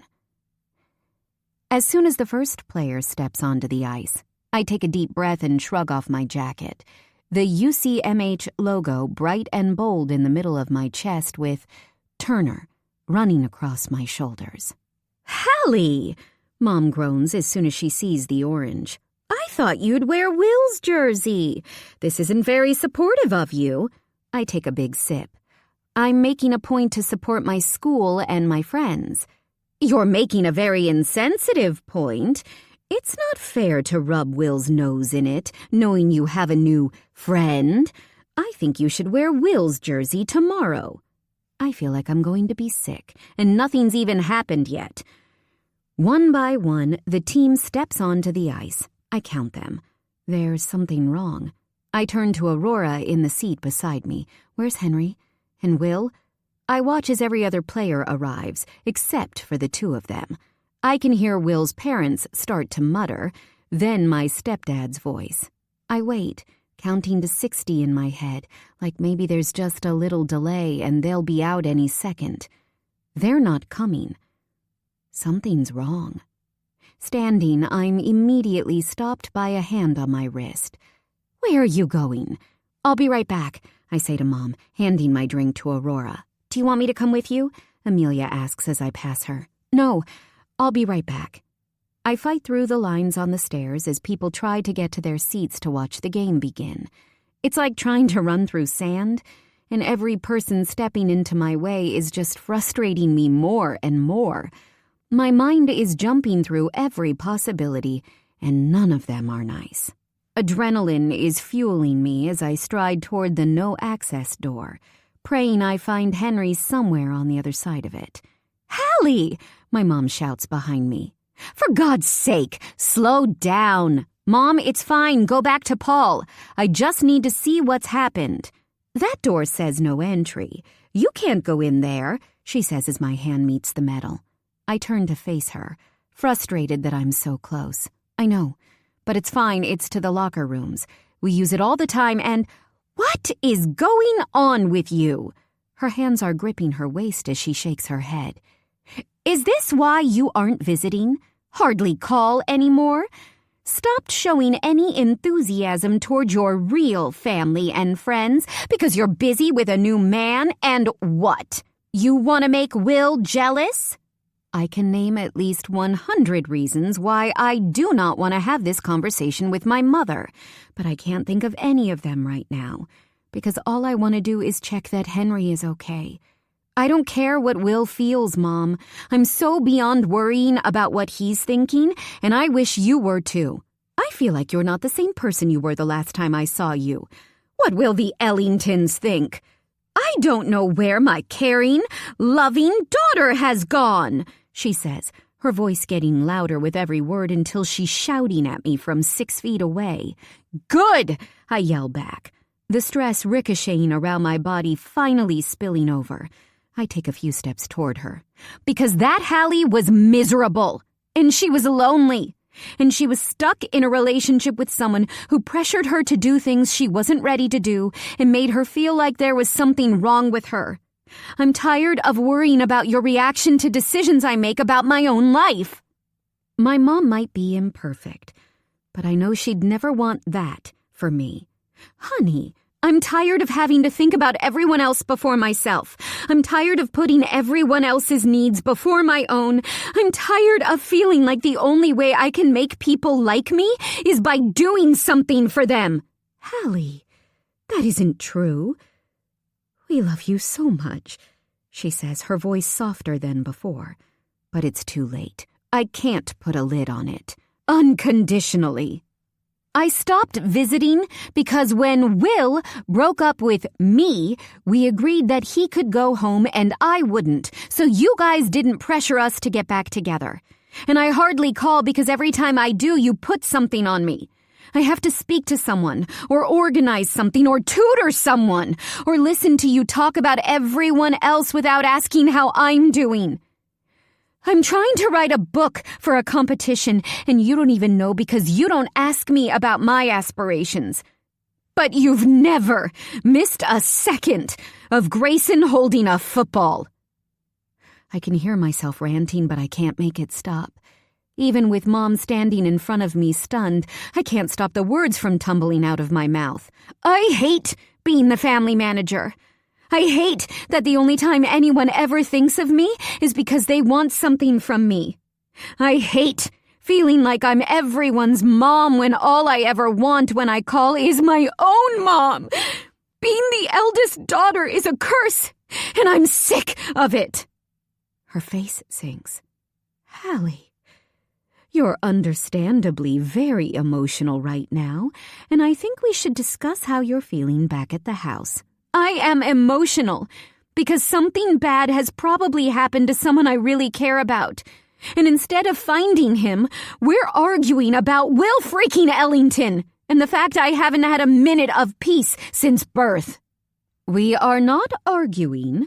I'm just trying to understand what's going on with my daughter. I want you to be happy, Halle. I hate that you've been keeping this friend a secret from us. This is him, then? The artist? I want to understand. I just need you to make things clear for me, honey. I love him. Is that clear enough for you? Tears are running down my face, and I don't know when they started, but there seems to be no sign of them slowing down. The reality of finally understanding my feelings for Henry at the same time as screaming my grievances at my mom is too much for a Friday evening. Henry is my best friend, and I fell in love with him when I wasn't supposed to, and now I need to check that he's okay. I've always wanted Will for you, but never at the expense of your happiness, honey. Will has been your only true friend for so long, and I was scared if you guys broke up that you'd be lonely. I didn't mean to make you feel like you couldn't make your own choices. She looks like she's on the brink of tears, and I feel awful. Would you like me to help you find your friend? Henry, was it? The storm inside of me starts to subside. No, I'll do it alone. Okay, we'll talk more in private later. I love you, Halle. All I want is for you to be happy. Closing the space between us, she traps me in a tight hug. I'm sorry I've put so much on you. I promise we'll fix it. It's at that point I realize all I really wanted was a hug from my mom. I'm sorry I just yelled at you. Shush now, she says, stroking the back of my head gently. I can survive one outburst in 20 years.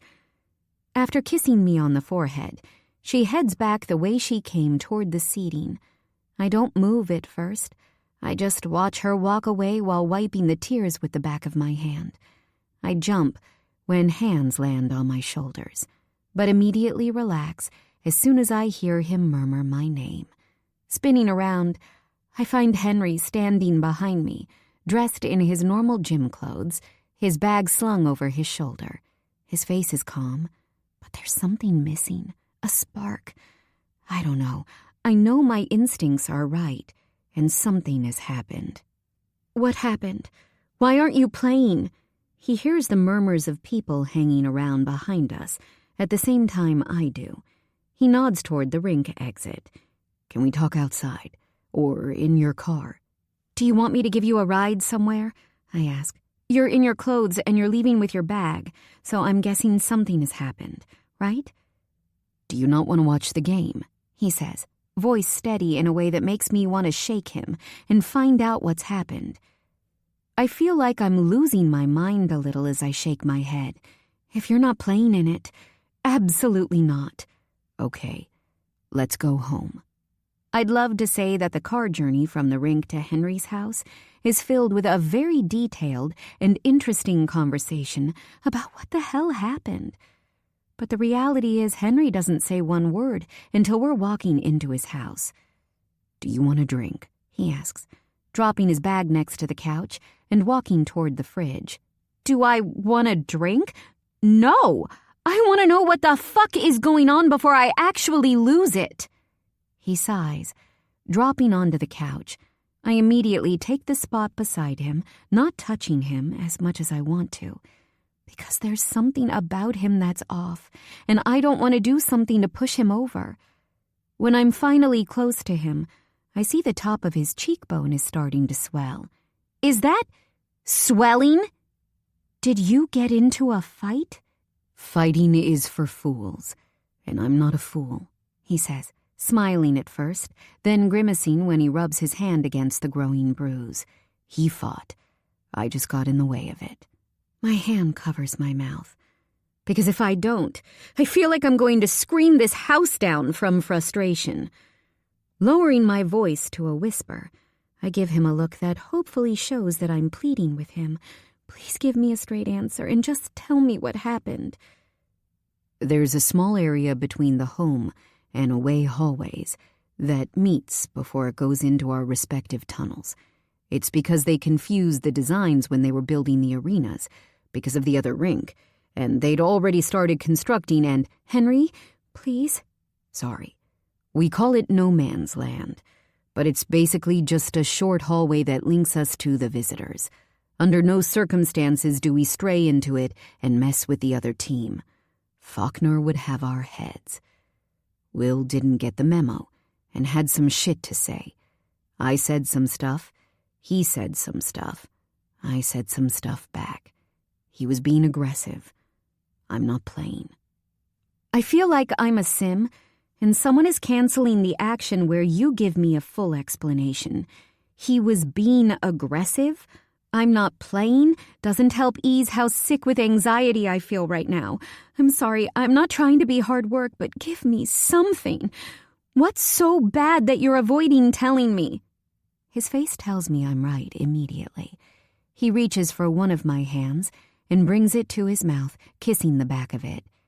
"It isn't nice, Halle. I don't want to say it. If it was worth fighting over, I think I have the right to know.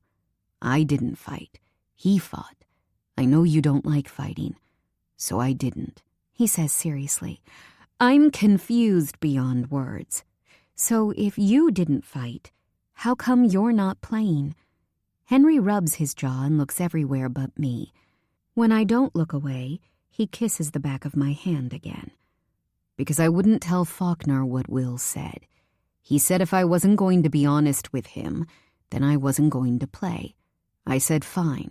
He said if I wasn't prepared to do things I didn't want to do for the sake of my team, maybe we needed to talk about if I have the right attitude to be captain." My heart is breaking for him. I know how hard he's worked. "Oh, Henry." And then I walked out after he was gone. "What can I do?" I ask, the desperation clear in my voice. "I need to feel you." "Can I?" I nod as he holds out his arms, and I've never needed to touch someone as much as I do right now.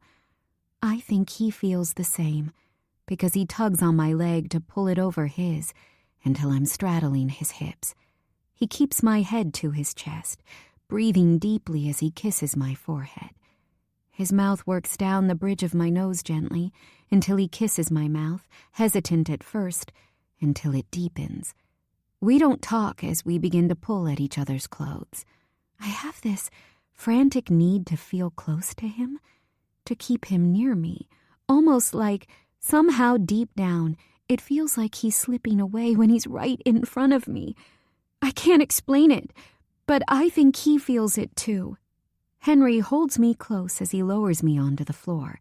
Every touch serves a purpose to get us closer together until he sinks inside me. He's careful and tender, telling me everything and nothing in every kiss, every thrust. I cling to him tighter, and when stars burst behind my eyes, I still don't want to let him go. I want to believe that it's grounding to him, that it rids him of all the extra energy plaguing him, but it feels like an apology, or maybe it feels like a goodbye. Henry rolls off me, pulling up his sweatpants and immediately helping me pull my panties back up. It's dirty and emotional, and yet neither of us is saying anything when we stare up at the ceiling of his living room. We're both breathing heavily, but it's the only sound. I need you to tell me what he said. Please, Henry. I'm going to create my own answers if you don't tell me, and it'll probably be far worse than the actual truth. Even though it's disgusting, and it will hurt you, he asks quietly. If something is so bad, you'll risk the thing you've been working hard for all year. Then I feel like I need to know what it was. I know adjusting has been hard, but you're such a great leader. You can't throw it away. I'll only make you say it once, I promise. He takes a breath and tells me as calmly as he can. My stomach twists as I hear how Will talked about my body. Henry pauses, which gives me a chance to apologize. I'm so sorry, Henry. I know how hard you've been working to beat him fairly. He asked me if I liked the things he'd taught you, Henry adds, and everything that comes after makes tears fill my eyes, but I don't let them fall. Will Ellington isn't worth crying over, and he never has been. Henry is right. It is disgusting, and it's a weird moment where the anger and the upset fight against each other in my body. But as horrible as Will is, as embarrassed as I feel, I would never want Henry to lose something over me. You should tell your coach what he said. I can drive you back to the rink right now, and you can tell him, and all of this can be fixed, so you can play tomorrow. I don't want to. Now isn't the time to be stubborn, Henry. We can fix this. I'm not worth getting in trouble over. I'll get over the embarrassment. Please let me help you. Don't make me watch you spiral. I felt relieved, Halle, when he said I might not get to be captain anymore. For the first time all year, I was happy about hockey, and I don't know what to do with that information. I feel really lost about the things I have and the things I want. I think I might need a bit of time to sort my head and my feelings out. I find his hand on the floor beside me and hold it tight. I make up my mind about what I'm going to say, then change it, then decide again. A lifetime passes before I speak. I broke a rule, Henry. It's a big one. Number 4. Anastasia was right. He brings the hand clutching his to his mouth, kissing my skin gently. I know. When I feel better, I'll ask the board to forgive me for not doing number 5. He isn't going to break my heart. Can you give me time? I'm worried that if you're around when this all hits me, that I'll push you away. I promise you and Joy can have me back when I feel better. I just don't deal with things well when everyone is around me. I feel a bit numb now, but I don't think that will last, so I'm going to go to my parents' house. I want to beg him to let me help him, but he clearly doesn't want my help. As hard as it is to accept, especially when it comes to someone I love, I can't fix everything. Yes, this is the one thing you're allowed to say no to me about, he says, voice soft. I can give you time to get your head straight, Henry, as much time as you need. Just promise you'll come back to me as soon as you feel better. I promise. Chapter 37. Halle. There's a part of me that hopes that when I answer the knocking at my front door that it will be Henry with his shit together. But deep down, I know that it isn't. I don't get many visitors, so it's a surprise when I open my front door and find a woman I don't immediately recognize standing on the other side of it. I say don't recognize, but as she smiles at me and holds up her hand to wave awkwardly, I realize, of course I know who she is. I'm so sorry to turn up like this, Halle, she says. I'm Anastasia. Henry might have, well, I hope he has, mentioned me before. He's talked about you so much, I feel like I already know you. Oh my God, yes, hi. I feel a little starstruck. Henry talks about Anastasia so much, I feel like she's famous. But I've never met her in person because she's always so busy. Then my stomach drops, because why is she here? Everything is fine, she says quickly. Sorry, you just looked panicked. I'm just looking for Henry. He isn't at home, and I guess I was just hoping he was with you. He hasn't been answering my calls, and I'm just worried about him. He isn't here.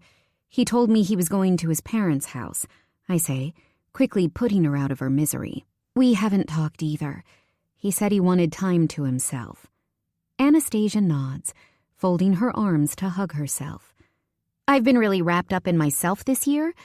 I have a lot on my plate, and my boyfriend moved to Vancouver, and I guess what I'm trying to say in a really long-winded way is, I'm sorry I haven't found the time to meet you until now. I know you mean a lot to Henry. I'm really happy he has you, and I'd tell him that again if he would stop shutting me out. In a way, hearing Henry isn't answering her calls makes me feel marginally better, even though I recognize that's a horrible way to feel. I think hearing that Henry is doing what he said he was going to do gives me the smallest bit of hope that things will work out. We kind of almost met last year. We were at the same party and I saw you were talking to Henry, but we didn't really know each other then, so I thought you were his girlfriend. Anastasia laughs in a way that would be better described as a cackle. Girlfriend? He'd rather be celibate for the rest of his life. Henry only likes tall girls like, well, you. You're Henry's perfect type. He once told me I didn't have enough ass to be able to justify my attitude, and that he was going to invoice me for physiotherapy since he was getting a bad neck from always looking at the ground when he's forced to talk to me. So definitely not girlfriend material. That's so harsh, I say, but I can't help but laugh because I can hear him saying it. Aurora once said that Henry talks to me differently compared to how he talks to everyone else, but I didn't quite believe her until right now.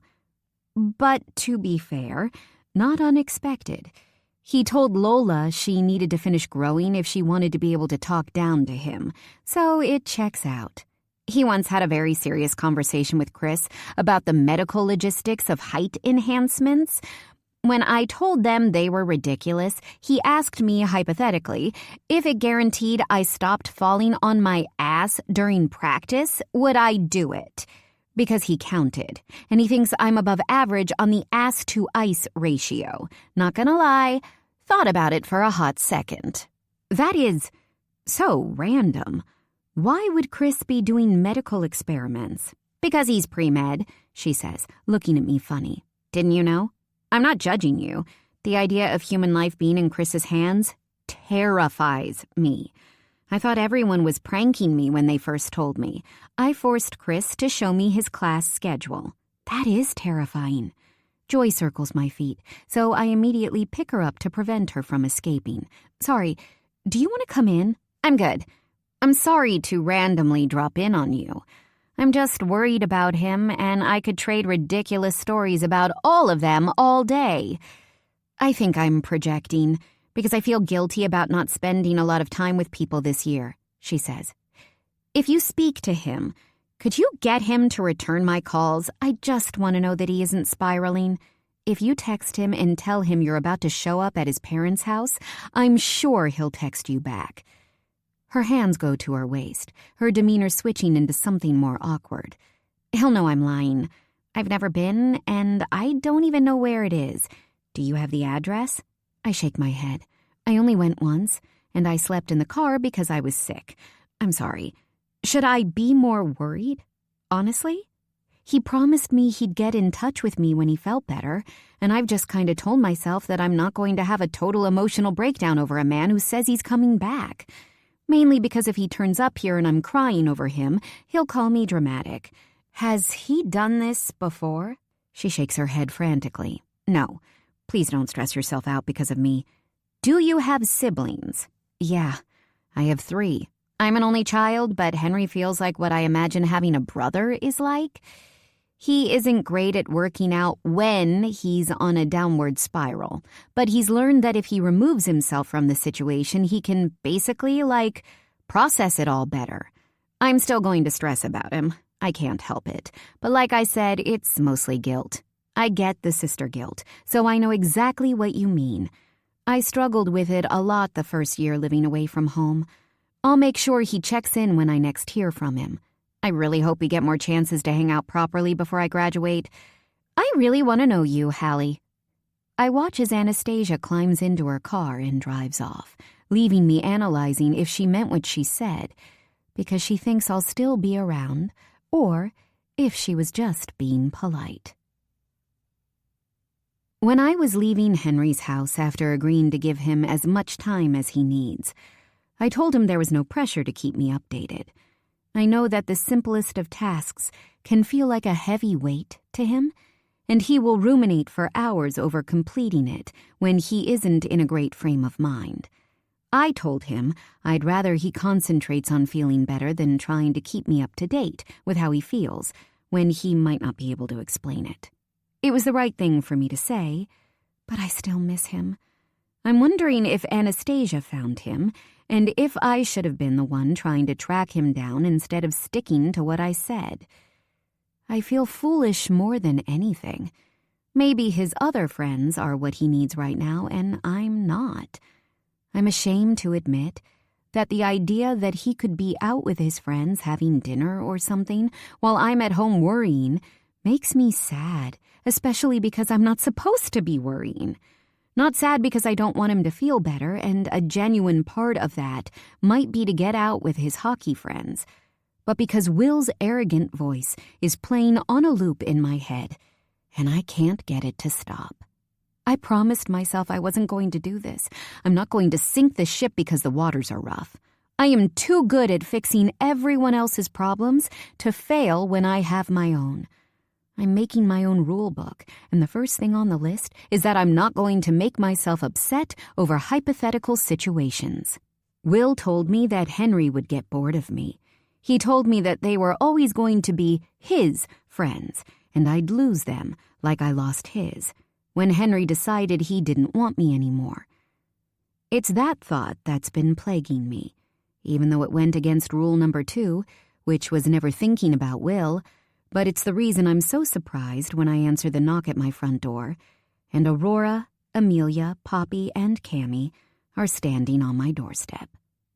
I've had more unexpected visitors this week than I've had the entire time I've lived in Maple Hills. I take one look at Aurora and my heart drops.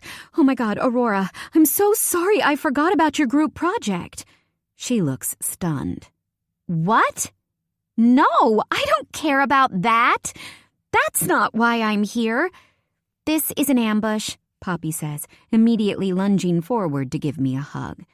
I look at the rest of them through a face full of Poppy's curls. Cammie holds up something behind Amelia's head. But it's an ambush that comes with wine. And Kenny's wings, Amelia adds, holding up 2 paper bags with the familiar Kenny's branding. Or some weird tofu vegan thing Aurora has if you're feeling especially masochistic today. You're the only lesbian I know who doesn't like tofu. Lesbians love tofu, Aurora says, holding up her own paper bag.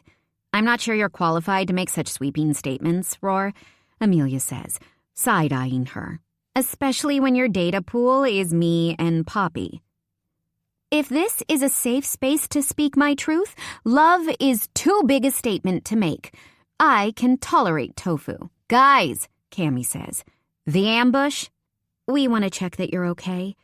And make sure you're eating and drinking and whatever else you like to do but might not be doing, Poppy says, almost like she's reciting something from memory, making me think it was pre-agreed. We hope it's okay to just randomly show up, but we thought you might not be honest if we only texted, so here we are, ambushing. I realize I'm just observing from my doorstep, like a weird out-of-body experience. The 4 of them look at me expectantly. Do you want to come in? Closing the door behind them, I consider if there's some kind of visit Halle memo that I didn't get as we all head into my living room.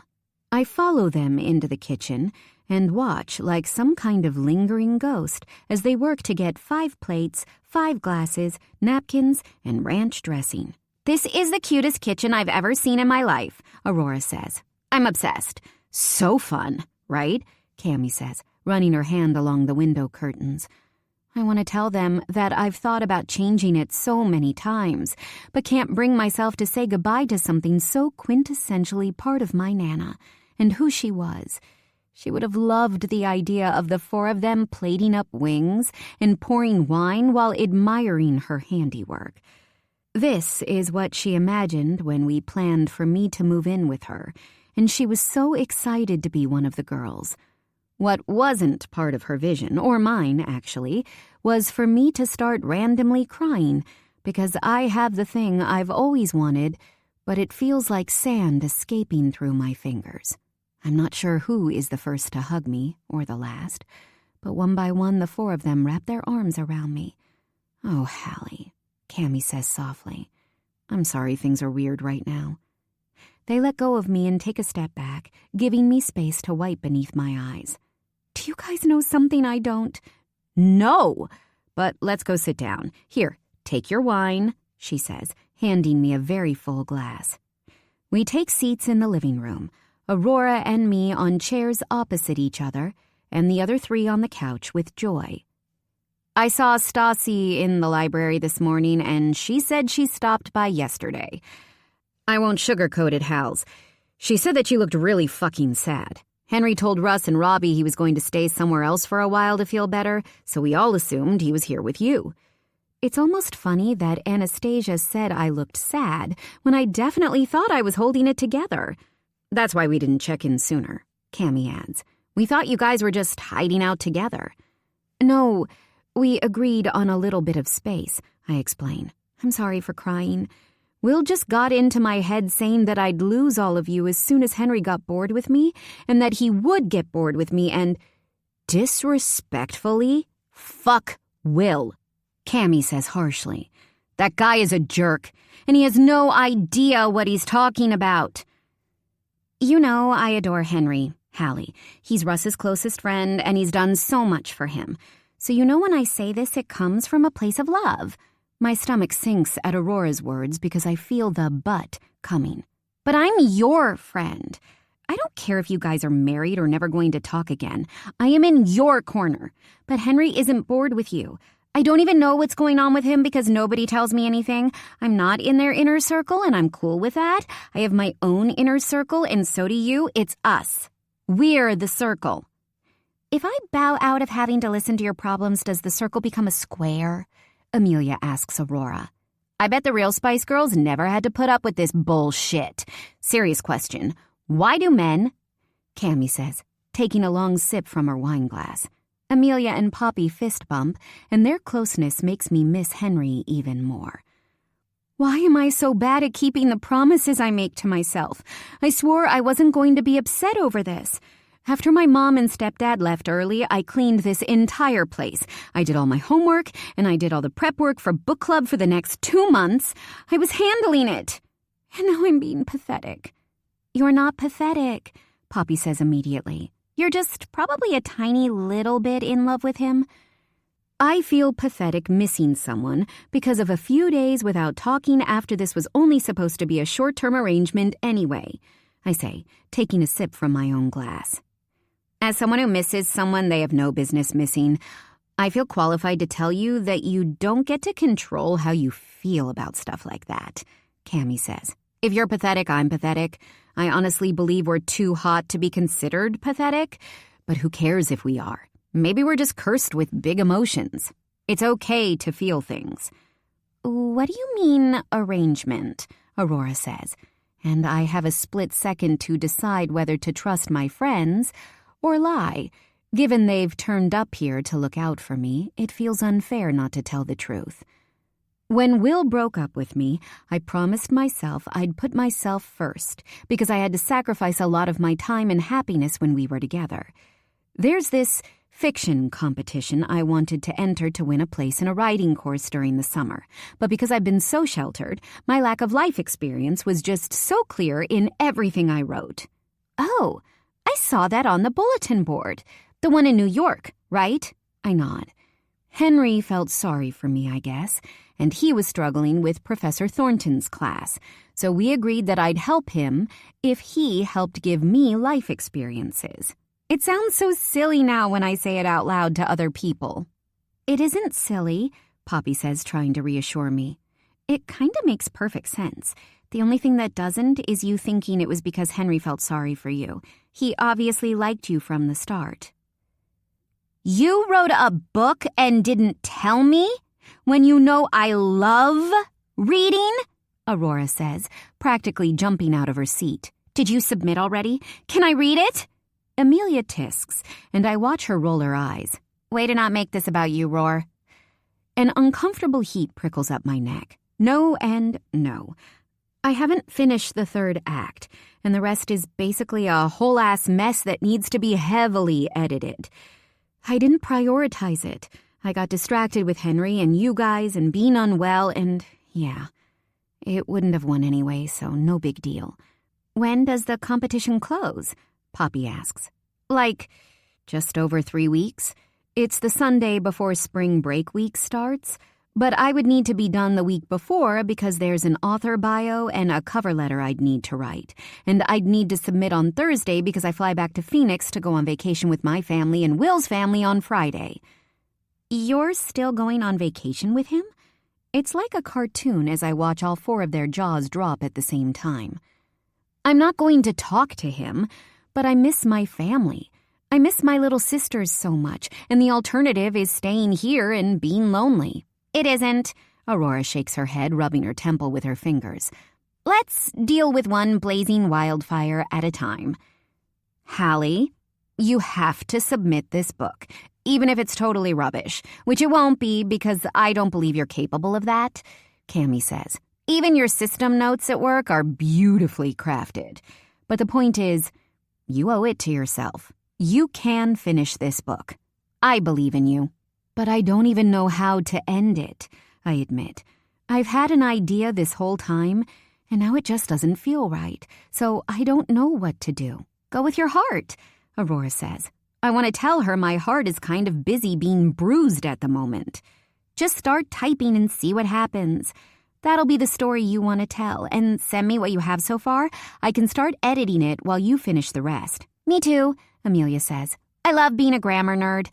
I am not a book or grammar girl, but I'll make sure you're fed and hydrated. I'm also fucking amazing at giving massages if your back and neck get sore, Cammie adds.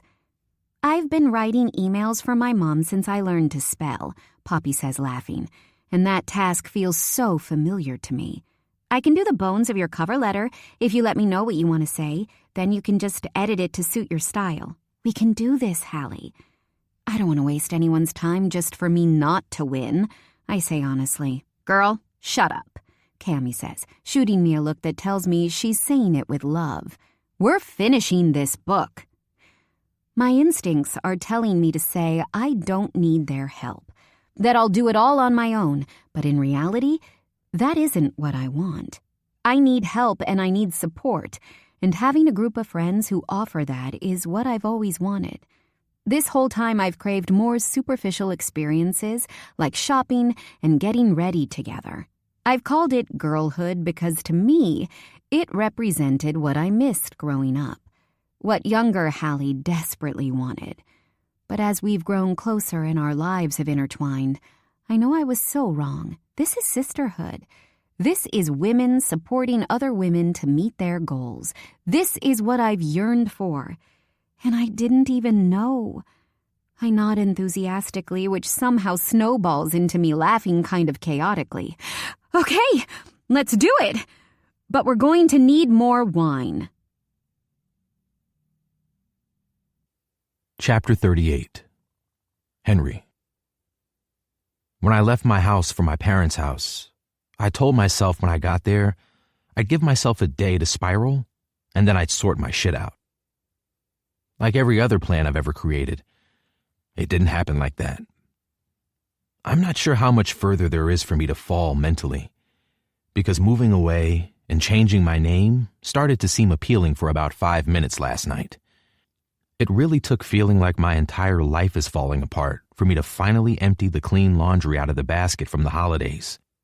Every task I've been putting off the past probably 10 years has finally been completed. Basically, anything that didn't involve me leaving my bedroom. For the first week, my parents gave me a pass when I told them I was overwhelmed and needed some peace. Now I'm into the second week, and the pass has been shredded. They want answers. They want to support me. There are more people wanting something from me that I don't know how to give. So I do what I do best. I copy their energy and tell them I'm fine, that I'm over it, and that I'm going home. Russ and Robbie are their usual careful selves around me. Lola and Aurora don't visit. Nobody visits, actually. It stays quiet and calm. The emails from my professors are piling up. Text messages even worse. There's only one person I want to text. I look at why I'm such a bad procrastinator, but get no answers that make sense to me. I look up why it feels like I'm frozen and get advertisements for winter coats.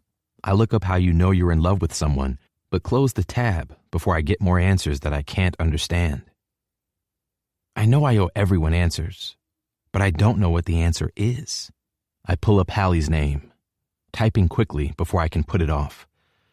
I tell her I'm going to keep my promise. It's Friday, and I should be prepping for the game, but Faulkner emails me, like he did last week when I didn't show up for practice, that I won't be playing, but he'd like to talk to me. He actually uses the word like, and there aren't any curse words in the email. Maybe Robbie wrote it for him. I know he's avoiding the house by staying at Lola's. Russ told me he feels like he doesn't know how to be my friend and my coach when I won't accept help, and he'll be back the second I'll let him in. I'm not mad at him, or hurt, because I feel like I don't know how to be multiple things at once, too. I text Halle and tell her I still don't feel great, but I'll get there. The fog is lifting, and the realization of the mess I've caused almost gives me a panic attack. I could go to class tomorrow, but then I'd have to deal with it. I missed Valentine's Day. I didn't even text Halle. The guys won both games, which proves they don't need me, and it weirdly gives me a tiny bit of relief. I think that relief is what lifted the weight crushing me enough to feel the dread of my situation. I sit with that thought for far too long when there's a knock on my bedroom door. I yell, "Come in," expecting to see Russ. But when the door beeps and opens, the last person I expect to see standing in my doorway is Nate Hawkins. "I can tell by the look on your face that you forgot I was around this week," he says, closing the door behind him. He sits on the end of my bed, and I scramble to understand what he's talking about.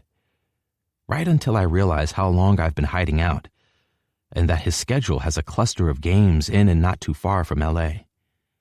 We were supposed to make plans to hang out. "I don't know where to start with you." "I couldn't be a captain like you. I'm sorry you put your faith in me and I let you down." Nate stares at me like I have two heads. He scratches his jaw and shakes his head. "Hen, I was shitting myself the entire time. Literally, before every single game, Robbie would pull me aside and give me this wild pep talk to hype me up because I wanted to be sick. I just didn't let it get the better of me. And eventually, I stopped worrying so much. You haven't let me or anyone else down." Faulkner isn't going to see it like that.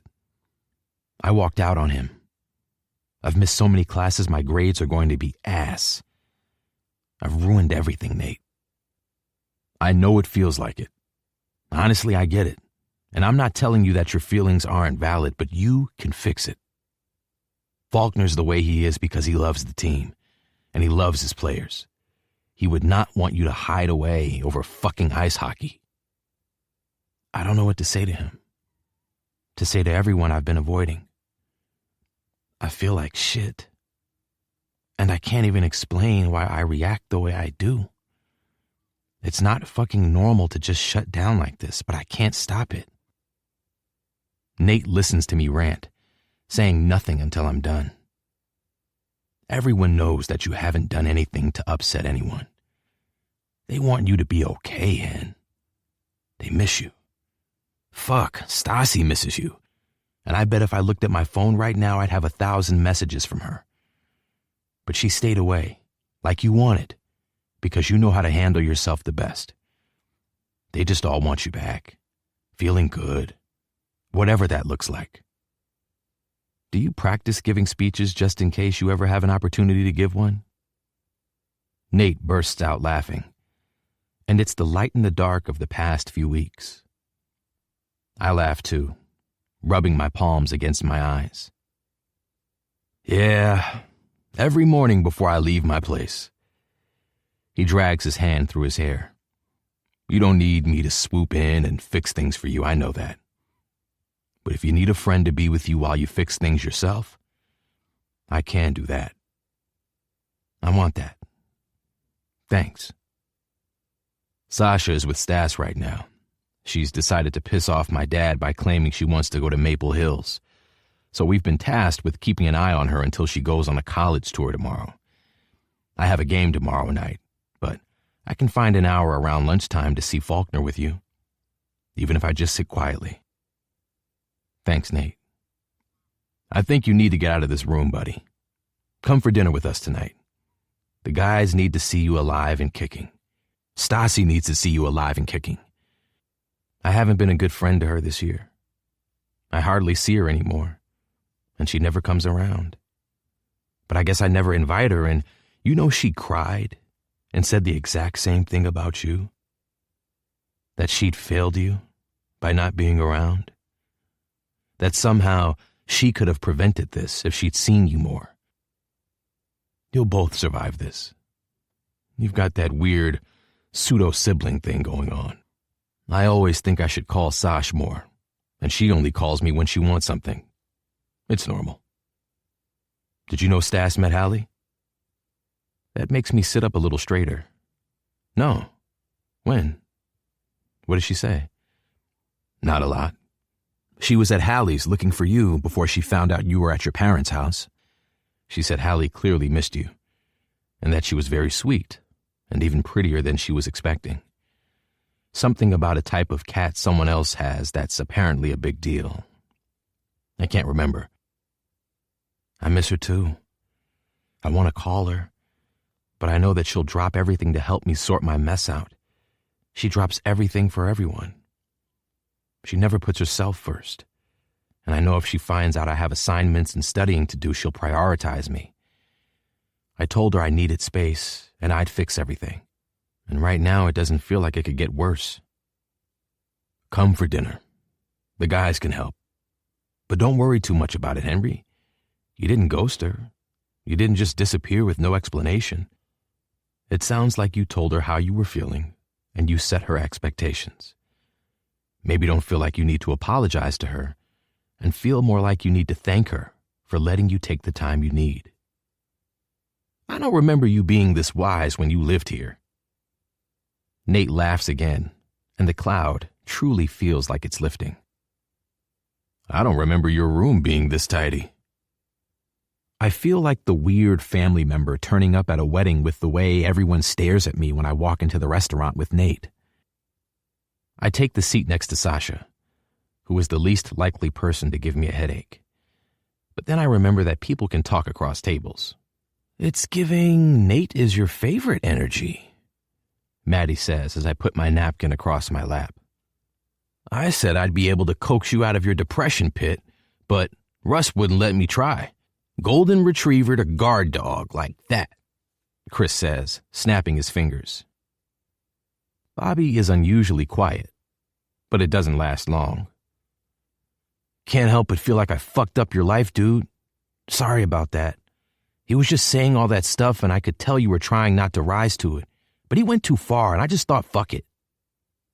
I'm glad you hit him. Bobby smiles. I'm glad I hit him too. Faulkner knows and has been making my life hell as you would expect, Why didn't you tell him, Hen? You could have just blamed me and avoided this whole mess. It's a question I've been asking myself for the past 2 weeks. It was only after I left, when the adrenaline had worn off and I was retracing every second of what happened, that I realized I hadn't told Faulkner that my swollen cheek was from me getting out of the way. That Halle hates fighting, and she would have been so disappointed.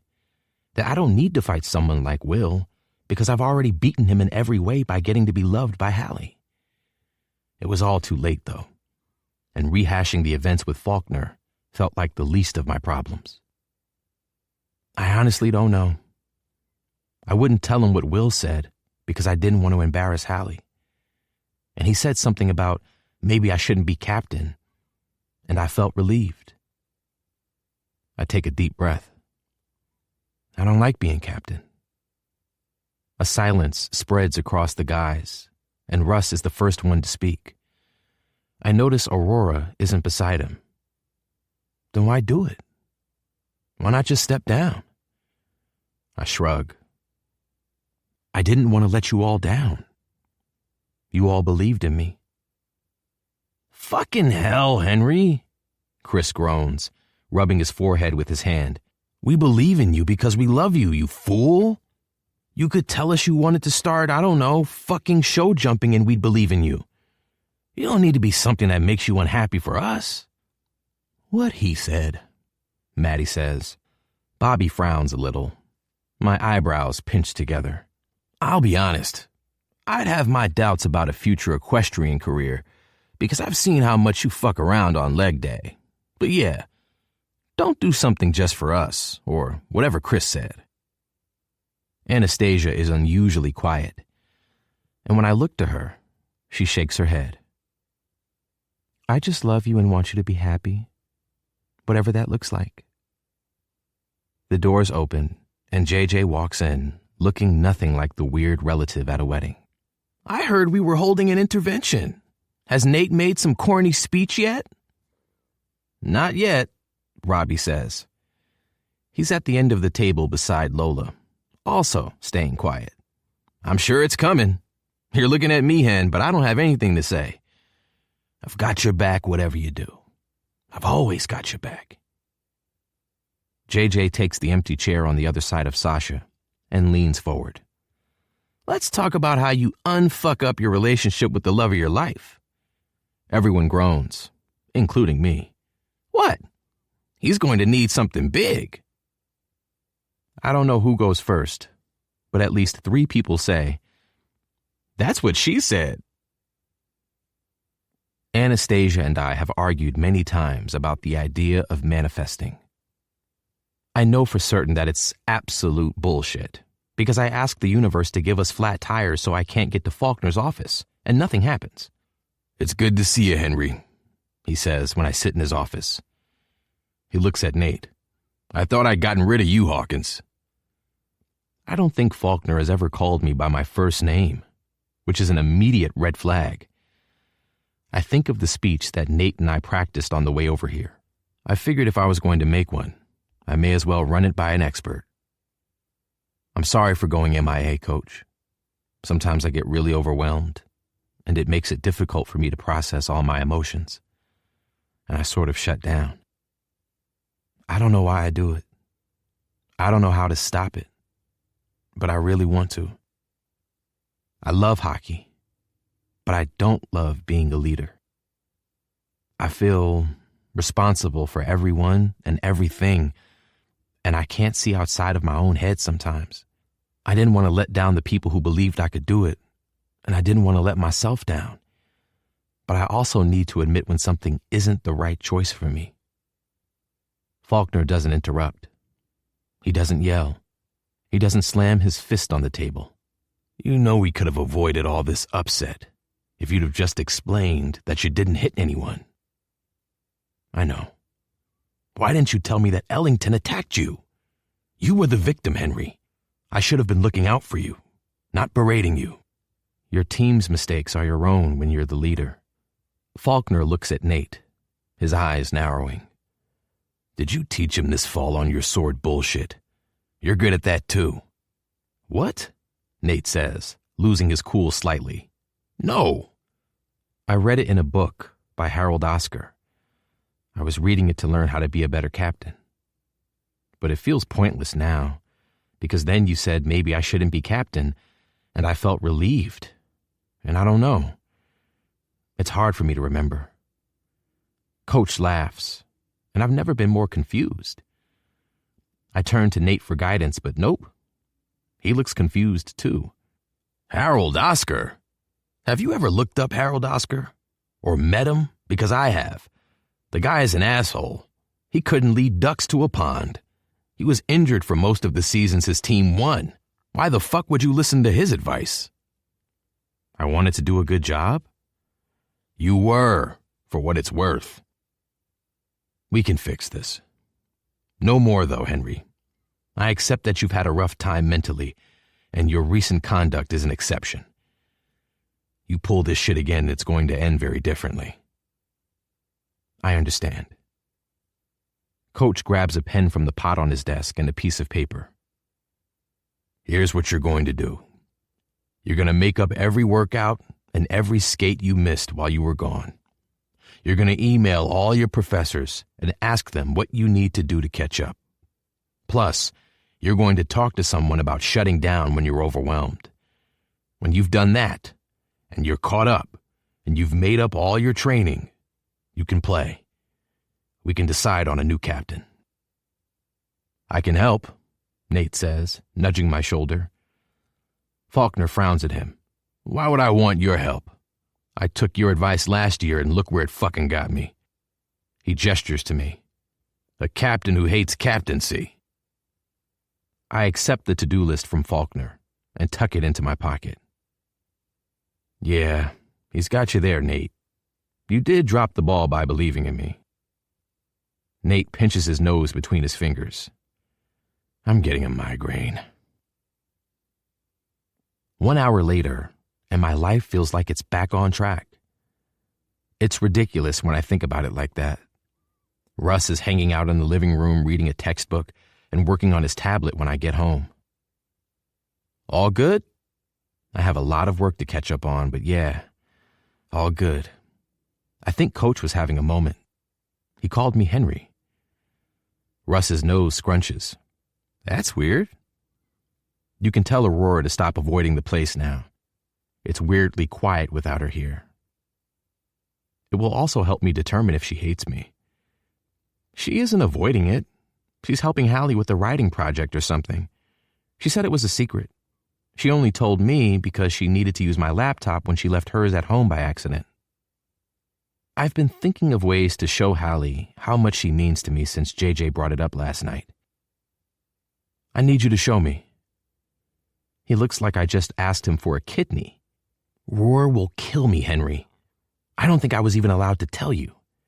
Please, Russ. I'll never ask for anything from you again. I need to make it up to Halle, and I know how. Fine, he says, closing his book. But you need to teach me how to be good at hiding out when Aurora inevitably tracks me down. You got it. Pulling out my phone, I send Halle one more text. I tell her I'm working on fixing everything, and that I miss her. Chapter 39. Halle. What about for $10 million? I frown at Aurora over my forkful of ravioli. No. What about $11 million? She continues. Cammy puts her glass back on the table and picks up her cutlery. I'll cancel my plans and come with you for $11 million. I only have the funds to bribe one friend today. You have a week with Briar in summer, Aurora argues, absent-mindedly moving plates around. She's separated the strawberries from her salad and is pushing them onto my empty side plate. Halle has a week with the Antichrist. The waiter is trying not to laugh as he refills the glasses of water on the table, and I can't blame him. Every time he's visited our table, Aurora has been calling Will something new in a bid to make me change my plans. Aurora is upset I'm still going on vacation with my family instead of with her, Poppy, and Amelia. Considering how I don't want me to go on this trip either, it's kind of nice to have someone be the dramatic one on your behalf. While she's definitely more creative than me, her outrage is enough for the both of us. He's a jackass, but I wouldn't call him the Antichrist, roar. He's blonde, she splutters. Poppy looks up from her phone, visibly confused. You're blonde. Russ is blonde. Russ is light brown, she argues, looking offended. Will is blonde, sneaky blonde, untrustworthy blonde. I know you've made looking like a Barbie doll one of your core identities, but normal people don't have personalities defined by their hair color, Amelia says, being the voice of reason. Will is a jerk because he's a jerk, not because he's blonde. Of course you'd say that. Your hair is brown, Aurora counters. I finish the last of Aurora's strawberries and take the napkin from my lap, placing it next to my empty plate. How about I still go on my vacation because he won't be there the whole time because he needs to leave early for a game. But if his head starts spinning or he starts speaking in tongues, I'll let you put me on a flight. Fine, she says, throwing her napkin onto her empty plate. But your sister followed me, and she promised to keep me up to date because I don't trust you not to tell me what I want to hear. So just know, I'll be watching. I think if I were a little stronger, I'd have bowed out of this trip a month ago. Mom and I had a great chat after I arrived home from Henry's place.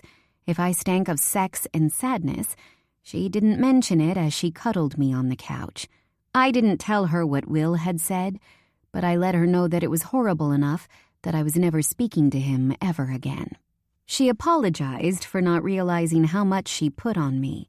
She told me I was her rock, the one who kept her sane through all the stressful times, but that her dependence on me had robbed me of so much. She cried when she told me she worried that I'd matured too quickly, and that's why I struggled to make friends, and that she thought maybe my reward for being so selfless was one of those once-in-a-lifetime kinds of love. I told her I was never in love with Will, but maybe it could still be true. She said she didn't expect me to come on the vacation anymore if I didn't want to, but I do really miss Jonna and Maisie.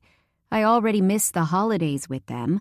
I can cope with ignoring Will for a few days. I know that Mom no longer feels any kind of allegiance to Will. In fact, I'd say she probably hates him now, knowing what she knows. She doesn't bring him up when she calls, and she only ever asks me how I'm doing and what I'm up to. Well, she tries, and I don't mind helping out with some things. Maybe next year she can plan the trip, and I can go away with my friends. When the 5 of us were desperately trying to edit my book, Mom sent a care package with snacks and candles, which showed me she heard what I said and is trying to be better. You're the only person worrying, I lie, telling Aurora what she wants to hear. I'm excited to hang out with my siblings. It's going to be great, and be careful. Gigi will extort you for race tickets. She's just gotten into Formula 1. You're going to have to get better at lying, Amelia says, waving her piece of pizza around as she talks. I can't be surrounded by bad liars. I want to work in PR, and it might rub off on me. Romano's isn't as busy as I expected it to be on a Friday afternoon, given I've never been able to get a reservation here. My spring break officially started yesterday, since I have no Friday classes. But for everyone else, their break started an hour ago. We agreed to meet for lunch before heading on our respective trips, to celebrate me finally submitting my novel to the competition. Poppy wanted me to do it here at the table in front of them all, but it felt like something I needed to do alone to fully absorb. I finished a book. I finished a freaking book! And I did something for myself. I learned a lot in the process, and in the end, it wasn't about the knowledge I learned from the experiences I was given by Henry. The most important thing that this whole project has taught me is that putting myself first doesn't mean that I have to do it alone. Having people to help and cheer me on while I did this thing for myself is what made it actually enjoyable in the end.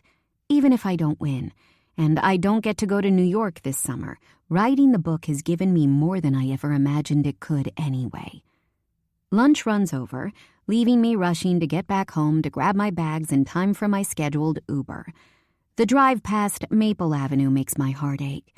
Henry's texts became less frequent as February passed, and I haven't heard from him since he texted me, saying that he was working on fixing everything, and he missed me. I told him there was no pressure to keep me updated, so it was hard to battle mentally expecting no updates, but also wanting them so much. I'm happy he's fixing things, and I want him to feel better. I can't pretend it didn't sting to see him posted in pictures out for dinner with Nate and his other friends. The stunningly beautiful girl beside him in the picture made my stomach drop because I didn't recognize her. But Aurora immediately reassured me that she's Nate's younger sister. Jealousy is a weird new emotion for me, especially because of the guilt it brought. I laughed in the end because it resulted in my friends telling me all the times they've been jealous and unhinged. Cammie was the clear winner, and after one story where everyone just stared in disbelief, she decided that she might be toxic. In reality, I see how Henry spending time with his friends would be good for his well-being. In the alternative reality, the place where I get everything I want, Henry is with me. I promised the girls I wasn't going to think about him or us while I was away, and I'd deal with my feelings when I'm home. But it's the knowledge that I need to not think about it that's making me hallucinate that Henry's sitting on my porch as I pull into my driveway. Shutting off my engine, I stare. The hallucination holds up a hand, mouthing, "Hi." It moves toward my car until it's beside my door. The door opens, and the hallucination talks. "Are you having a moment? Why are you staring at me like that?" I poke it in the stomach, and I'm met with the same hard surface I've touched so many times. "Ow, Halle. Are you going to get out of your car?" I've spent the past month wondering how I'll react when Henry finally shows back up in my life. I flipped between elation and anger, depending on where I was in my menstrual cycle. I wasn't expecting to feel so guarded. He crouches down beside me, hand shielding his eyes to block out the LA sunshine.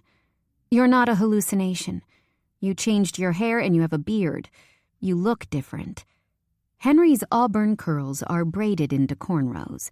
He nods, running his hand over the crown of his head. "Lower maintenance. It isn't a beard, I just haven't shaved this week. Can we go inside, or do you want to sit in your car forever?" "I don't have a lot of time to talk because my ride to the airport is coming soon." "I want any time you have," he says softly. Joy clearly doesn't have the same weird, unsettled apprehension I have because she makes a beeline for him like he's catnip. He looks so much happier than the last time I saw him. Aurora and I enforced a rule where she didn't offer information about Henry and I didn't ask, with the promise that in an emergency she would update me. It feels so silly now seeing him standing in front of me, perfectly fine. Henry has always called me dramatic for various reasons, so I guess it's on brand. Cammie says that because I made prioritizing myself a goal, but it always felt so unobtainable, it makes sense that I would be so accepting of someone else trying to do the same. Especially when, in her words, she would have been pounding her fist against his door after the first week. It made me wonder if I was selfish to leave him to deal with things on his own. I guess now that he's in front of me, I could ask him, but I don't know if I'm ready to hear the answer. "I missed you," he says, crossing the room to stand in front of me. "I missed you too," I respond, deciding not to move out of reach when his hands reach to cup my face. His warm grip soothes the anxiety that's been rumbling through me for weeks, and I fight the urge to cry. His forehead rests against mine. His voice lowers. "Thank you for giving me space to work on myself." I couldn't speak louder than a whisper, even if I wanted to. "You're welcome." He kisses my forehead tenderly, breathing in deeply before taking a step back. "We both know I'm not always the best person with words, and I know you have a vacation to go on, but I wanted to give you this." He hands me a small sealed bubble mailer. "It'll get through TSA. An email will come through soon, so don't open the envelope until you receive it." "This is very mysterious and secretive," I say, shaking the mailer. "It's a gift, to show you how much you mean to me, and that I'm sorry for needing so much time.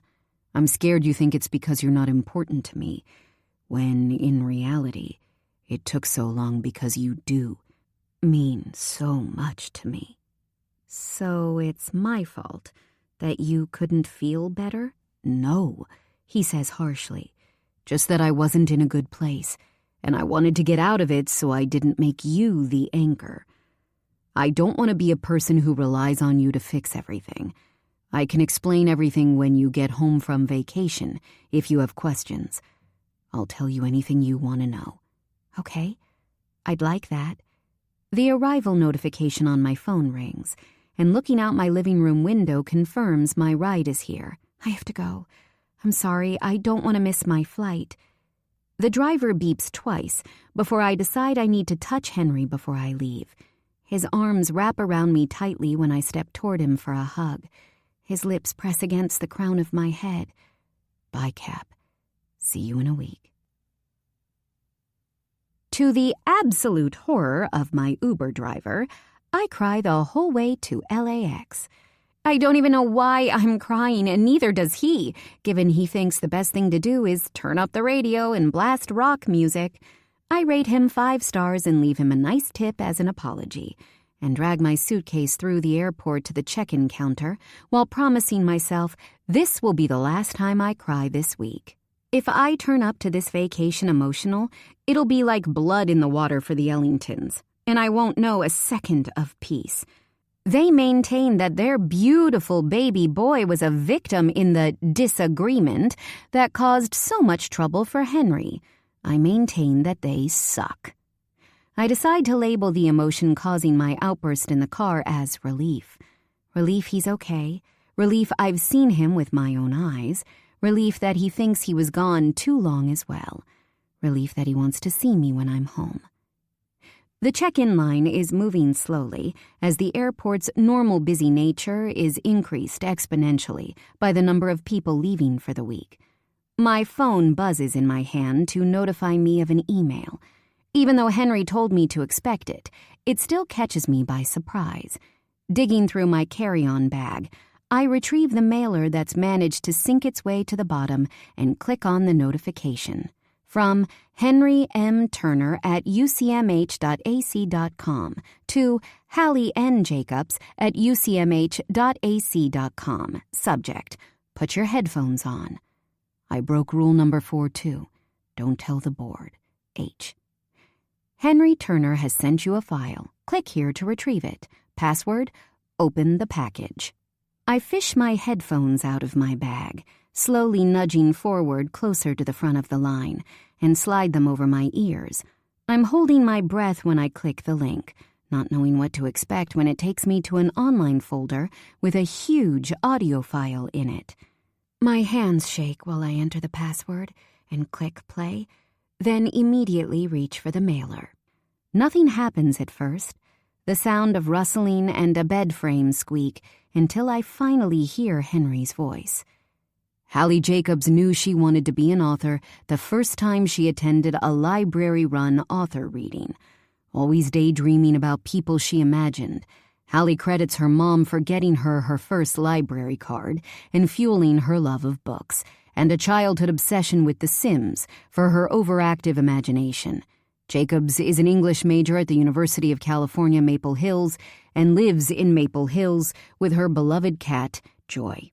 My hands pull at the sealed flap, desperate to see what's inside. Henry just read the author biography I wrote for myself for the competition, word for word. I have no idea how he even got it. Then his voice starts again. Halle Jacobs is sweet and kind, always doing what she can to be a good person to others. She has a wide friend group of family, classmates, colleagues, and neighbors, who all agree that she's one of the most giving and loving people they know. Outside of reading and writing, Jacobs is an excellent baker, a skill she inherited from her beloved grandmother. She is funny, beautiful, and smart. Jacobs has a boyfriend, whom she has made a better man in every single way, and he hopes he'll be the love of her lifetime as they both evolve into the people they were always supposed to be together. It is also a widely known fact that Jacobs has the best ass in L.A. Maybe there can be a long list of complimentary adjectives when someone talks about me. When Henry talks about me. I have no choice but to step out of the line with my bags. My heart is pounding, hands shaking as I pull at the envelope, frantically trying to get past what is apparently the world's strongest adhesive. It finally comes loose, just as Henry begins talking again. Chapter 1. The book that comes out of the mailer isn't one I recognize. The cover is hand-painted. 2 people are lying in a meadow full of daisies. The sky is the dreamiest purple and pink, and my name is right there beside them. Turning the first pages, as Henry reads my words to me, I notice his tidy scribble on the title page. This might be my favorite romance book, but we're my favorite love story. Yours always, Henry. Each page I turn has more and more Henry between it. His art is sketched onto the pages, over my words, binding us together. Every drawing fills me with more and more life. And I don't realize I'm crying until a tear drops onto the page and spreads across the ink. As much as I don't want to, I pause the audio. I have some calls to make. Chapter 40. Henry. Nate told me to trust the process, and I'm trying to listen to him. But as it turns out, I'm not really a trust the process kind of guy. I can be laid back, sure. But am I trusting that urge to just let shit play out? No. I like predictability. I like routine. I like certainty. Which is why when I sent Halle that email, I threw all those things I like into chaos. And I'm going to have to practice patience, something I'm not known for, to wait a week until she gets home to find out what she thought. After only a handful of text messages to make sure she knew I was thinking about her during the month, I can hardly expect, I've been told by the guys that I can hardly expect her to contact me right away. JJ said what I haven't learned from hooking up with whomever I want and then moving on is that when you do really like someone, it is inevitable that you will, at some point, cause a fucking mess that you need to fix. All the guys agreed. So I'm taking this as one of those times JJ gives out okay advice. According to him, followed by a team cosign, this is my grand gesture to make sure she knows how much she means to me. After Russ finally caved and let me look at the book, I was immediately mad at myself for not insisting Halle let me read it sooner. I loved seeing her words on the page, recognizing her voice, but seeing it tell someone else's story. It was magical. And maybe if I'd spent more time encouraging her and less time distracting her, we could have reached this point sooner. Someone knocks on my door, and the beeping of the code being entered follows when I shout, "Come in." Russ appears with a cup of tea for me, an unfortunate habit I've developed in the past month. As a rule, I hate listening to Aurora, but I'm going to let her have this win. "Halle good?" Russ asks, putting the mug on my bedside table and sitting at the foot of my bed. I think I should have called her first. I caught her off guard. She poked me for some reason. I don't know how to describe it properly. She seemed out of reach, even though I could touch her. She seemed far away. Russ rubs his neck. "Go on. Say what you got to say." "It's hard saving someone from themselves," he says. Russ repositions himself to face me, leaning against his knee. "It might take her a minute to find her footing again. You guys went from spending every spare minute together to nothing when you were still only just starting. Things were never going to be totally normal when you shut her out. But I didn't only shut her out. I shut everyone out. And in the end, I was trying to help her. It's hard for people to understand that other people sometimes just shut down, that not everyone's brain works in the same way when dealing with stress. I think she gets you better than anyone, though. I nod in agreement. She knows that if you're left unchecked, the chances are you'll spiral and procrastinate and all the other shit, okay? But she also knows, like the rest of us do, that the more she forces you to try and do something, the longer it'll take for you to do it. You know that you'll hit a point and then you'll fix it. It's not the same thing, but with addicts, it's called hitting rock bottom. The past month felt a lot like rock bottom. Yeah, exactly. For her, you know that she'll drop everything for you, even if it means putting herself last, which you obviously don't want. I don't mean this in a mean way, dude, but Halle wouldn't have finished her book if she'd helped you stop spiraling and get up to speed last month. You were keeping her away to help her help herself, while suffering because you missed her. And she was staying away because you asked her to, suffering because she missed you and probably believed that she could fix it. Am I making sense? This feels a lot like a riddle, but I think I'm following. We both had to struggle for a while and do what we needed to do for ourselves for everything to work out now. Basically, Russ says, nodding. That was a really long-winded way to say what you meant. You spend too much time with Aurora. Russ laughs, pinching the bridge of his nose. I know. I'm sorry. I'll leave the motivational speeches to Nate.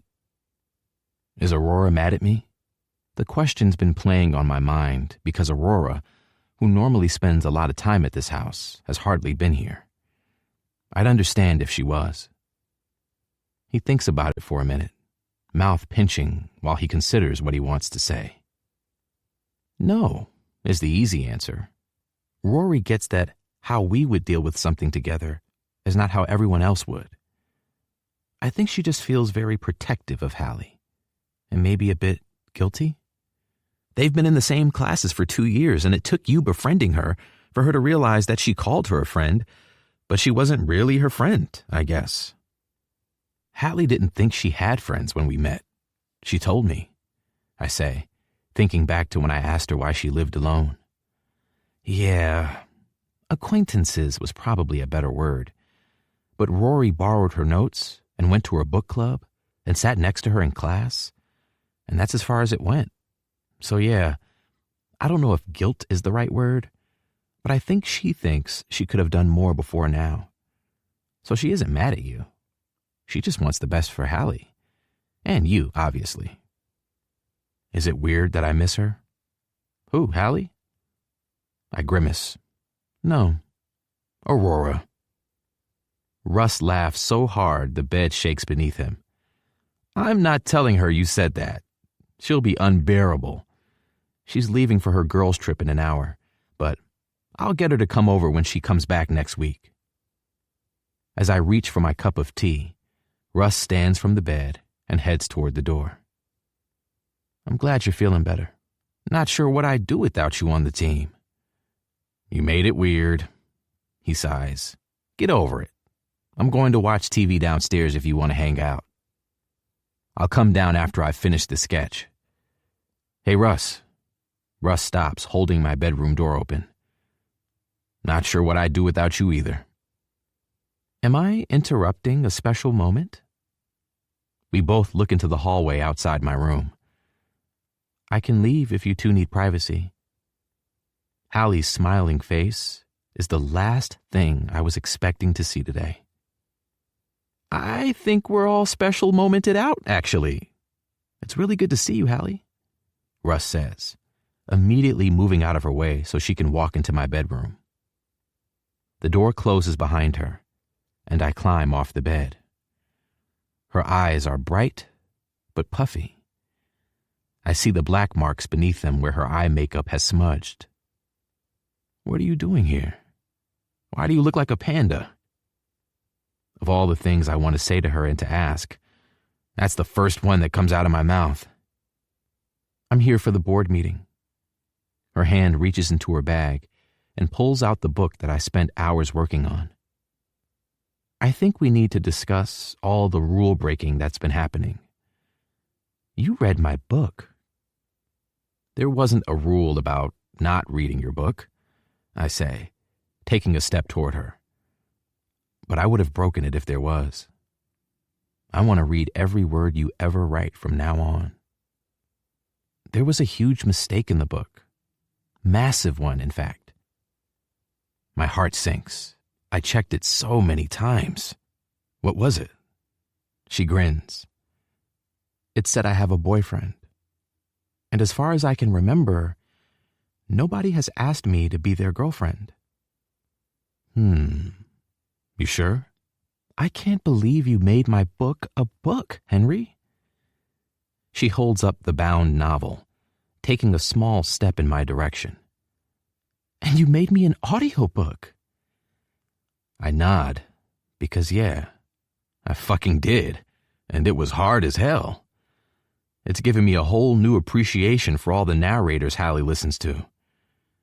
I remember the one thing I've been impatiently waiting to ask her. You switched the ending. I knew my guy would come through, but why didn't you stick to what you planned? Halle holds the book to her chest, every emotion I felt reading the book written on her face. I couldn't stomach the thought that two people in love might not get to live happily ever after. They deserved a chance. I closed the gap between us, pulling her mouth to mine.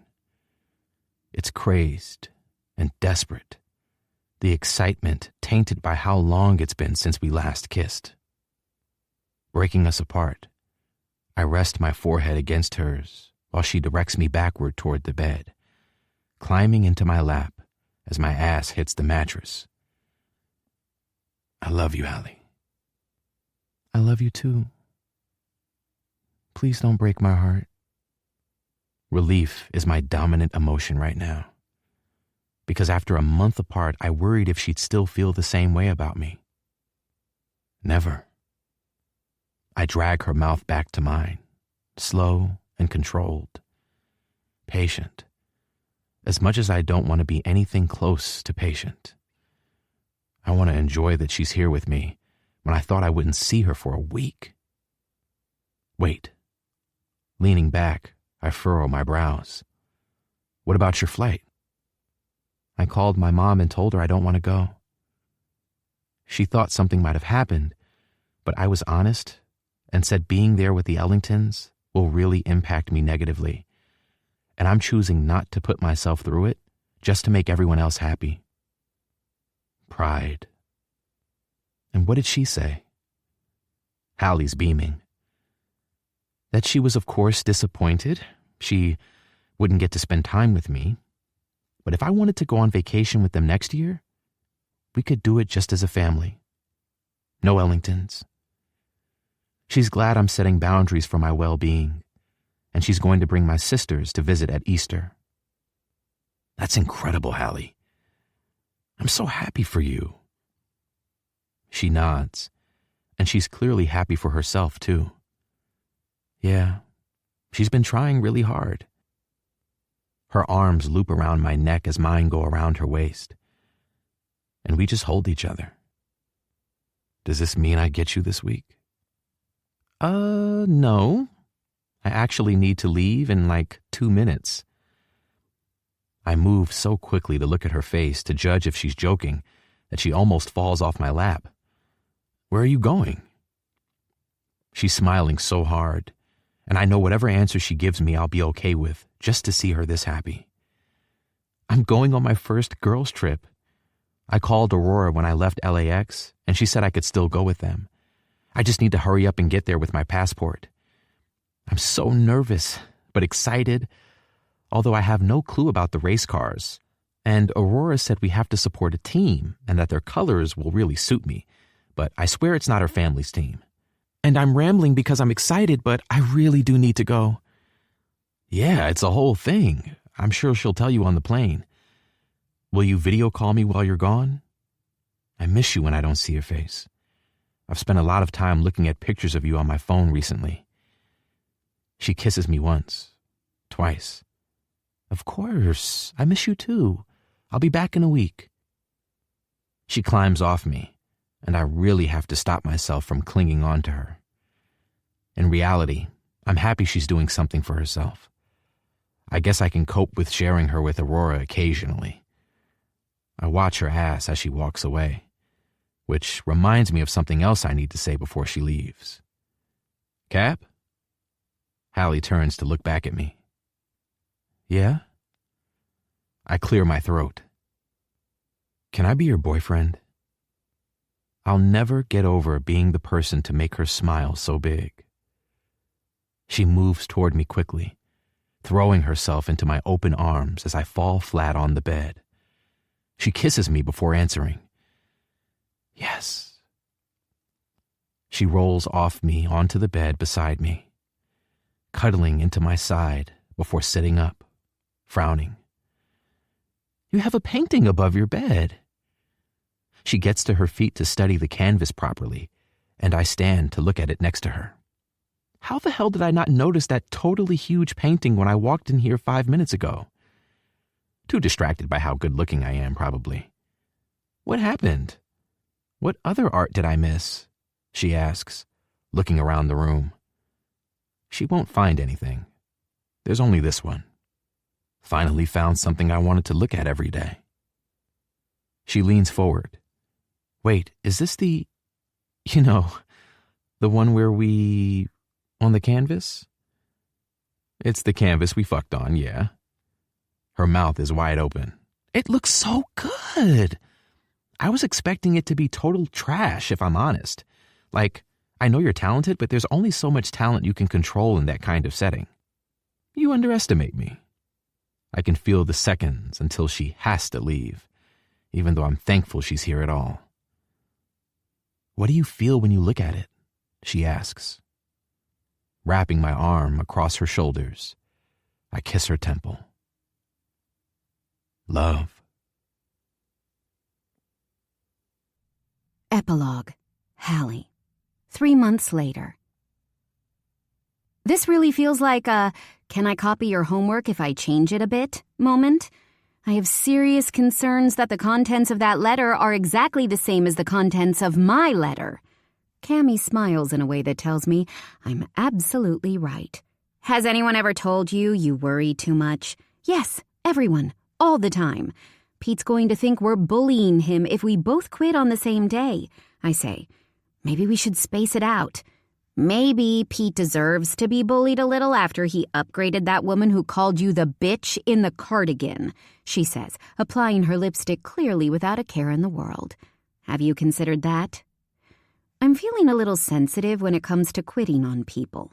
Sure, Pete has made me want to burn down the hotel on more than one occasion, but he isn't a bad guy.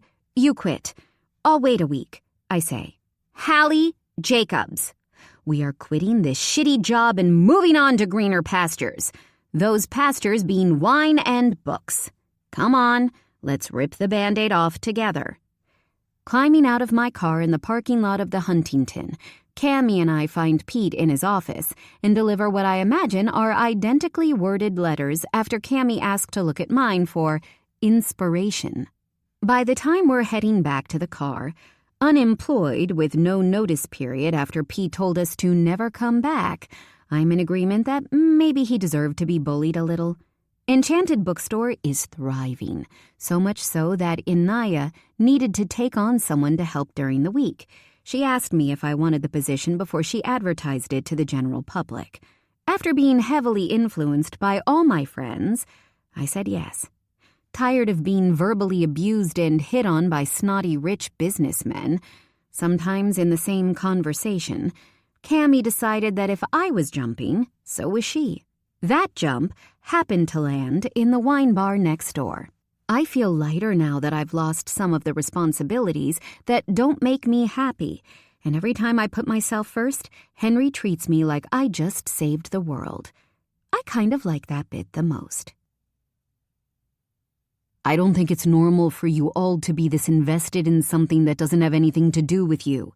Henry, I mutter, refreshing the competition portal for what must be the millionth time in the past hour. Don't be mean. I look up from my screen at all the people watching with interest. The front door flies open, and Russ and Aurora stumble through it wearing t-shirts with giant raccoons on them. "Did we miss it? We got stuck in traffic." "What are you wearing?" Henry asks, looking them both up and down. "We're looking after the raccoon group this year," Russ explains, pulling at his Honey Acres summer camp t-shirt before closing the door behind them. He sits in the chair across from us, and Aurora sits on the arm of it. "Jenna is punishing us for lying last year by putting us with our last choice of age group. Teenagers are literally so mean. What is their problem?" "You didn't miss it," I say, refreshing my screen again. "There weren't this many people in the room when I got drafted," Grayson says, looking around at my friends. "Halle, Bobby just texted me and asked when you become a famous author, will you go on their podcast?" Robbie says, looking up from his phone. My eyebrows pinch together. "Their hockey podcast?" He types back, then nods. "Yeah, they're thinking of transitioning into books." "Sure," I say, nodding slowly. "When I'm a famous author, tell them just to let me know when to show up." Henry leans in, his mouth millimeters from my ear, voice low. Refresh it again. "Hey," Grayson snaps from the recliner on the opposite side of the room. "Get back onto your own seat cushion." "Finally," JJ says, reclining the seat next to my brother. "Some code of conduct in this house. It's been a lawless land for years." "Shut up, Jaden," Amelia says. "You'd break any code of conduct for fun." "You don't even live here anymore," Aurora adds. "You have no authority here." "You've never lived here." "Oh, I just gave myself deja vu. Have we had this argument before?" he says. "Has someone else had this argument before?" He thinks about it for a minute, looking at the other guys for them to weigh in. "Probably." I'm about to tell the guys to shut up as well, until I notice the warmth leave me as Henry shuffles away to his own designated cushion. "You can't be serious," I groan. "He's huge, Halle. He looks like he doesn't think fighting is for fools anymore. I love you, but I also like having all my ribs intact, which is going to be my main focus when we play football tomorrow." Grayson is in town for a meeting with a prospective team now that his contract is up. He's been trying to visit more before the season starts to ramp up, and he's back at training camp, whichever team that ends up being on. He says it's because he misses me, but in reality, he heard I have a new boyfriend and he wants to check him out. He thinks he's a good judge of character since he was the OG Will hater. So far, he has no complaint about Henry, other than he stands too close to me and he's too affectionate. What if they actually hated my entry and it was so bad that they don't know how to tell me? It's the one thing that silences the room. Everyone looks at each other for someone else to answer. "You got through to the final 10, Henry says, my forever voice of reason. "You're catastrophizing." Cammy taught Henry what catastrophizing was recently, and now he loves to point out when everyone else is blowing things slightly out of proportion. The irony is that she was explaining what it was to him because he was talking about how his natural response to conflict is to spiral. If it hasn't updated when I refresh one more time, I'm throwing my laptop out of the window, I say, silently seething. They told me it would definitely be today. Maybe the system is just updating, Aurora adds. Maybe their building got evacuated. "Maybe Halle is just impatient," Henry says, causing every person in the room to stare at him. "Fine. Maybe we're all a little impatient sometimes. No big deal." I click the refresh button one more time, and unlike all the other times, the screen turns white. Something's happening! Something's happening! About 10 people all jump onto our couch to get a look at my laptop screen. It's a ridiculous attempt to show support, and I know it's because Henry reminded them all to be supportive, but it makes my heart feel warm all the same. The white screen lasts a lifetime. Henry would tell me I'm exaggerating, but it feels like a lifetime. The portal updates. The tiny box next to my entry that's read pending since I found out I'd been shortlisted a week ago has changed to runner-up. Oh, I didn't win. That's okay, I wasn't expecting to anyway. Oh, Hal's, Aurora says, and I feel someone's hand, maybe hers, maybe someone else from the pile of people surrounding me, pat my head softly like I'm a dog. You can't be hot and immediately successful, Cammy says. It'll make you too powerful. All hot people need to struggle first to make them likable. She's right, Hal's, Poppy says somewhere among the pile. You need humble origins so you can say you never saw it coming. Okay, you can all go back to your seats now. I'm over it. It's okay. It was a long shot and I still wrote a book, so... Halle Bear, can I talk to you outside? Grayson says after being unusually quiet for the last 2 minutes. You too, lover boy. He can't ground us, right? Henry asks as we follow Grayson into the garden. No, babe, he can't ground us. Grayson stops on the deck, putting his hands on his hips. Can you not? You look like Dad right now and you're freaking me out. Shut up. I'm sorry about your competition, is how he starts. Anyway, I feel bad about low-key traumatizing you by calling you the family manager since you could talk, so I spoke to Mom and Dad and we agreed that if you didn't win the competition, that we were going to pay for you to go on the course. Shut up! You're kidding! Henry doesn't say anything beside me, and I immediately panic that it's because I'll be gone for 6 weeks. We barely lasted a month not seeing each other. But this will be different, and he can visit. Are you sure? Thank you, Gray. So Mom and Dad don't know yet, but I'm moving to the West Coast. I don't know exactly which team right now, but I have offers on the table. My apartment lease isn't up, so you can stay there while you go to class or whatever. He looks to Henry, then back to me. But I have cameras watching your every move, so no funny business. I'll know if my couch has been interfered with in any inappropriate way. And I'll be back at some point. You promise you'll look after her? The city is not for the weak. Why are you such a dinosaur and I can't... Wait, what?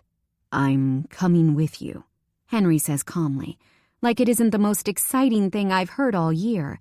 I signed up for some summer art classes. That looked cool. I would scream with excitement if it wouldn't make Henry banish me. Am so happy right now. Russ appears at the French doors. He knocks before poking his head out, his raccoon t-shirt nowhere to be seen. Sorry to interrupt, guys. We really need to go or we'll be late. 2 minutes, Henry says to him. I hug my brother, and he reluctantly hugs me back like the pretend grump that he is. Thank you, Grayson. Are you going to come to the party later? It's an open bar. No, Hals. Have fun with your friends. I'll see you tomorrow. He points to Henry. No driving if you're drinking. Got it? I don't even have a car, Henry says back. Good. Let's keep it that way. As we walk back into the house, Henry looks at me. I'm not going. I need to practice sprinting so I can get away from your brother. Yes, you are. Come on.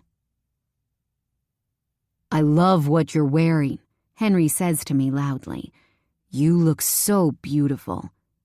About 5 people I don't know turn around and look at me with a mix of jealousy and appreciation. Shh, I say laughing. But thank you. He leans in closer, nuzzling beneath my ear. You're welcome. Can you two cool it? Jaden snaps. Some of us are single and honestly don't appreciate this kind of treatment. He looks along the line of couples. Never mind.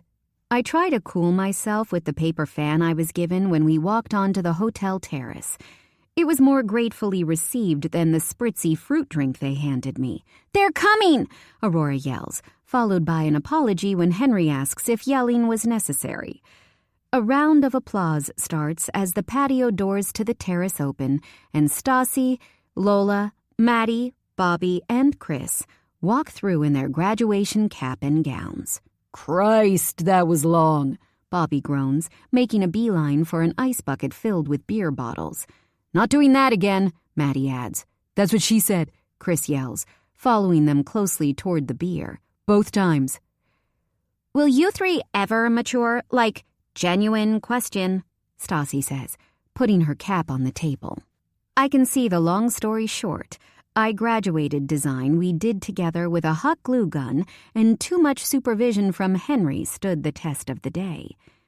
No, probably not, Robbie says as he appears with Nate.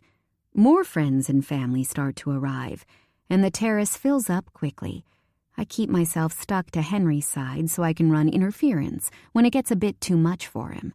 He said he has a face that parents like to talk to, and he needs me to make that stop. Nate organized the event for everyone because he wanted to celebrate Anastasia, and she said it was obnoxious to do it alone and to make it a group party. People moving on from college and starting new journeys is going to be a weird adjustment for me after making so many new friends this year. Henry promised it wouldn't be the end and that he can almost guarantee that we won't be able to shake anyone. I cut him off when he started weighing the pros and cons of streamlining our friendship group anyway. Can we skip our graduation? Henry asks. I don't think I can do this amount of socializing 2 years in a row. At least finish your classes before you start trying to ditch your graduation, bro. We both look to the person talking, and I have no idea who it is. Henry hugs him immediately, something I don't see him do a lot with anyone other than me and his parents. New York fucked your hair up, Henry says as he lets the man go. You should move back to L.A. Then I realize the guy is Joe. That's the plan. Give me another couple of years to survive law school, then I'll be back. Tell Damon I miss him, and I'll never cheat on him again, I swear. They both laugh and look at me. You must be Halle. I've heard a lot about you. I've heard a lot about your dates with Henry. He bursts out laughing. It's really nice to meet you. We chat about New York and promise that we'll all hang out when Henry and I are there next month. We talk about books, since Joe is a big reader, and when someone yells for a speech, he tries to convince Henry they're talking to him. Nate stands at the top of the patio steps and fake bows when someone wolf whistles at him. Thank you, Colin, Stassi's dad, for that warm welcome. The crowd laughs, and Henry wraps his arm around my shoulders, pulling me closer and kissing my temple. I won't make this a long speech because I know everyone is eager to celebrate, and at some point one of you will start booing me. I'm so proud to be here to celebrate all our friendship group has achieved. My best friend of far too long, Robert Hamlet, is the newest UCMH faculty member and the owner of a shiny new master's in athletic coaching. Lola's heading back east to try to take over Broadway and continue her lifelong mission to be the scariest person in New York City. Maddie and Bobby are continuing their hockey careers. God, he loves the sound of his own voice, doesn't he? JJ says, coming up behind us and making me jump. He didn't make a speech about me when I graduated. Henry's eyebrow quirks. He didn't make any speeches. You guys got really drunk and performed the Mamma Mia soundtrack on the karaoke all night. Oh yeah, JJ says, sipping his beer. Did anyone bring karaoke? Nate is still talking as JJ and Henry chatter behind me. Chris is going to med school, which terrifies me and should also terrify the rest of you. How many more people do we know? Surely it's nearly over, Henry says, looking at his watch. Shh, I hiss, silencing them both. And my beautiful Anastasia. I love you so much, baby. I am so proud of you and everything you've accomplished this year. You've worked so hard. When can I start the booing? Joe says, looking over his shoulder at Henry and JJ for guidance. Surely it's soon, JJ says. And I'm going to wrap it up there, folks. Enjoy the drinks, enjoy the music and the food. I'm so happy we get to celebrate here together tonight. Everyone claps and cheers. Henry's arm leaves my shoulders. His hand slips into mine and tightens. Do you want to go for a walk? I ask, kissing his cheek. Yeah. We ignore Jaden's interrogation as we walk down the steps to a lower area of the outdoor hotel space. After walking for a couple of minutes hand in hand, we find a bench beneath a floral arch. I rest my head on his shoulder as we listen to the sound of a fountain running somewhere behind us. What are you thinking about? I ask Henry, kissing the back of his hand. That we should get Joy a harness so she can come to places with us. I love you, I say, meaning every single syllable with my entire heart. And how much you love my cat makes me love you even more. I love you too, Cap. More than you love joy? He grins wickedly, wrapping his arm around me to pull me in for a kiss. His hand travels down my back until it reaches my waist. He uses his grip on me to maneuver me onto his knee. I was raised not to tell lies. When I try to wrestle him off me so I can run away, he clings to me a bit tighter, laughing hard. Fighting is for fools, Halle, and you're not a fool. We need a new rule book, I declare, wrapping my arms around his neck. You're out of control without guidelines. Rule book entry number 1, stop using that ridiculous saying against me. His lips pull into a straight line as he shakes his head. Sorry, the board said no. The board is biased, I fear. That might be true. They never punished me for all the times I thought about you naked. My jaw drops. That wasn't even a rule. It was that you weren't allowed to bring it up. Oh, my bad. Henry kisses my shoulder, and in the distance, I can hear the start of a song that is almost definitely from Mamma Mia. Thank you for being on my team, Henry. Thank you for giving me the love I could never picture. I take his face in my hands, kissing him deeply with every ounce of my love for him. And how does it make you feel, now that you can picture it? He's quiet while he thinks. Like I'm living in my daydreams. So pretty damn happy. Secret playlist, Halle's version. Stay beautiful. Our song. I'm only me when I'm with you. You belong with me, Taylor's version. Jump then fall, Taylor's version. Bye bye baby, Taylor's version.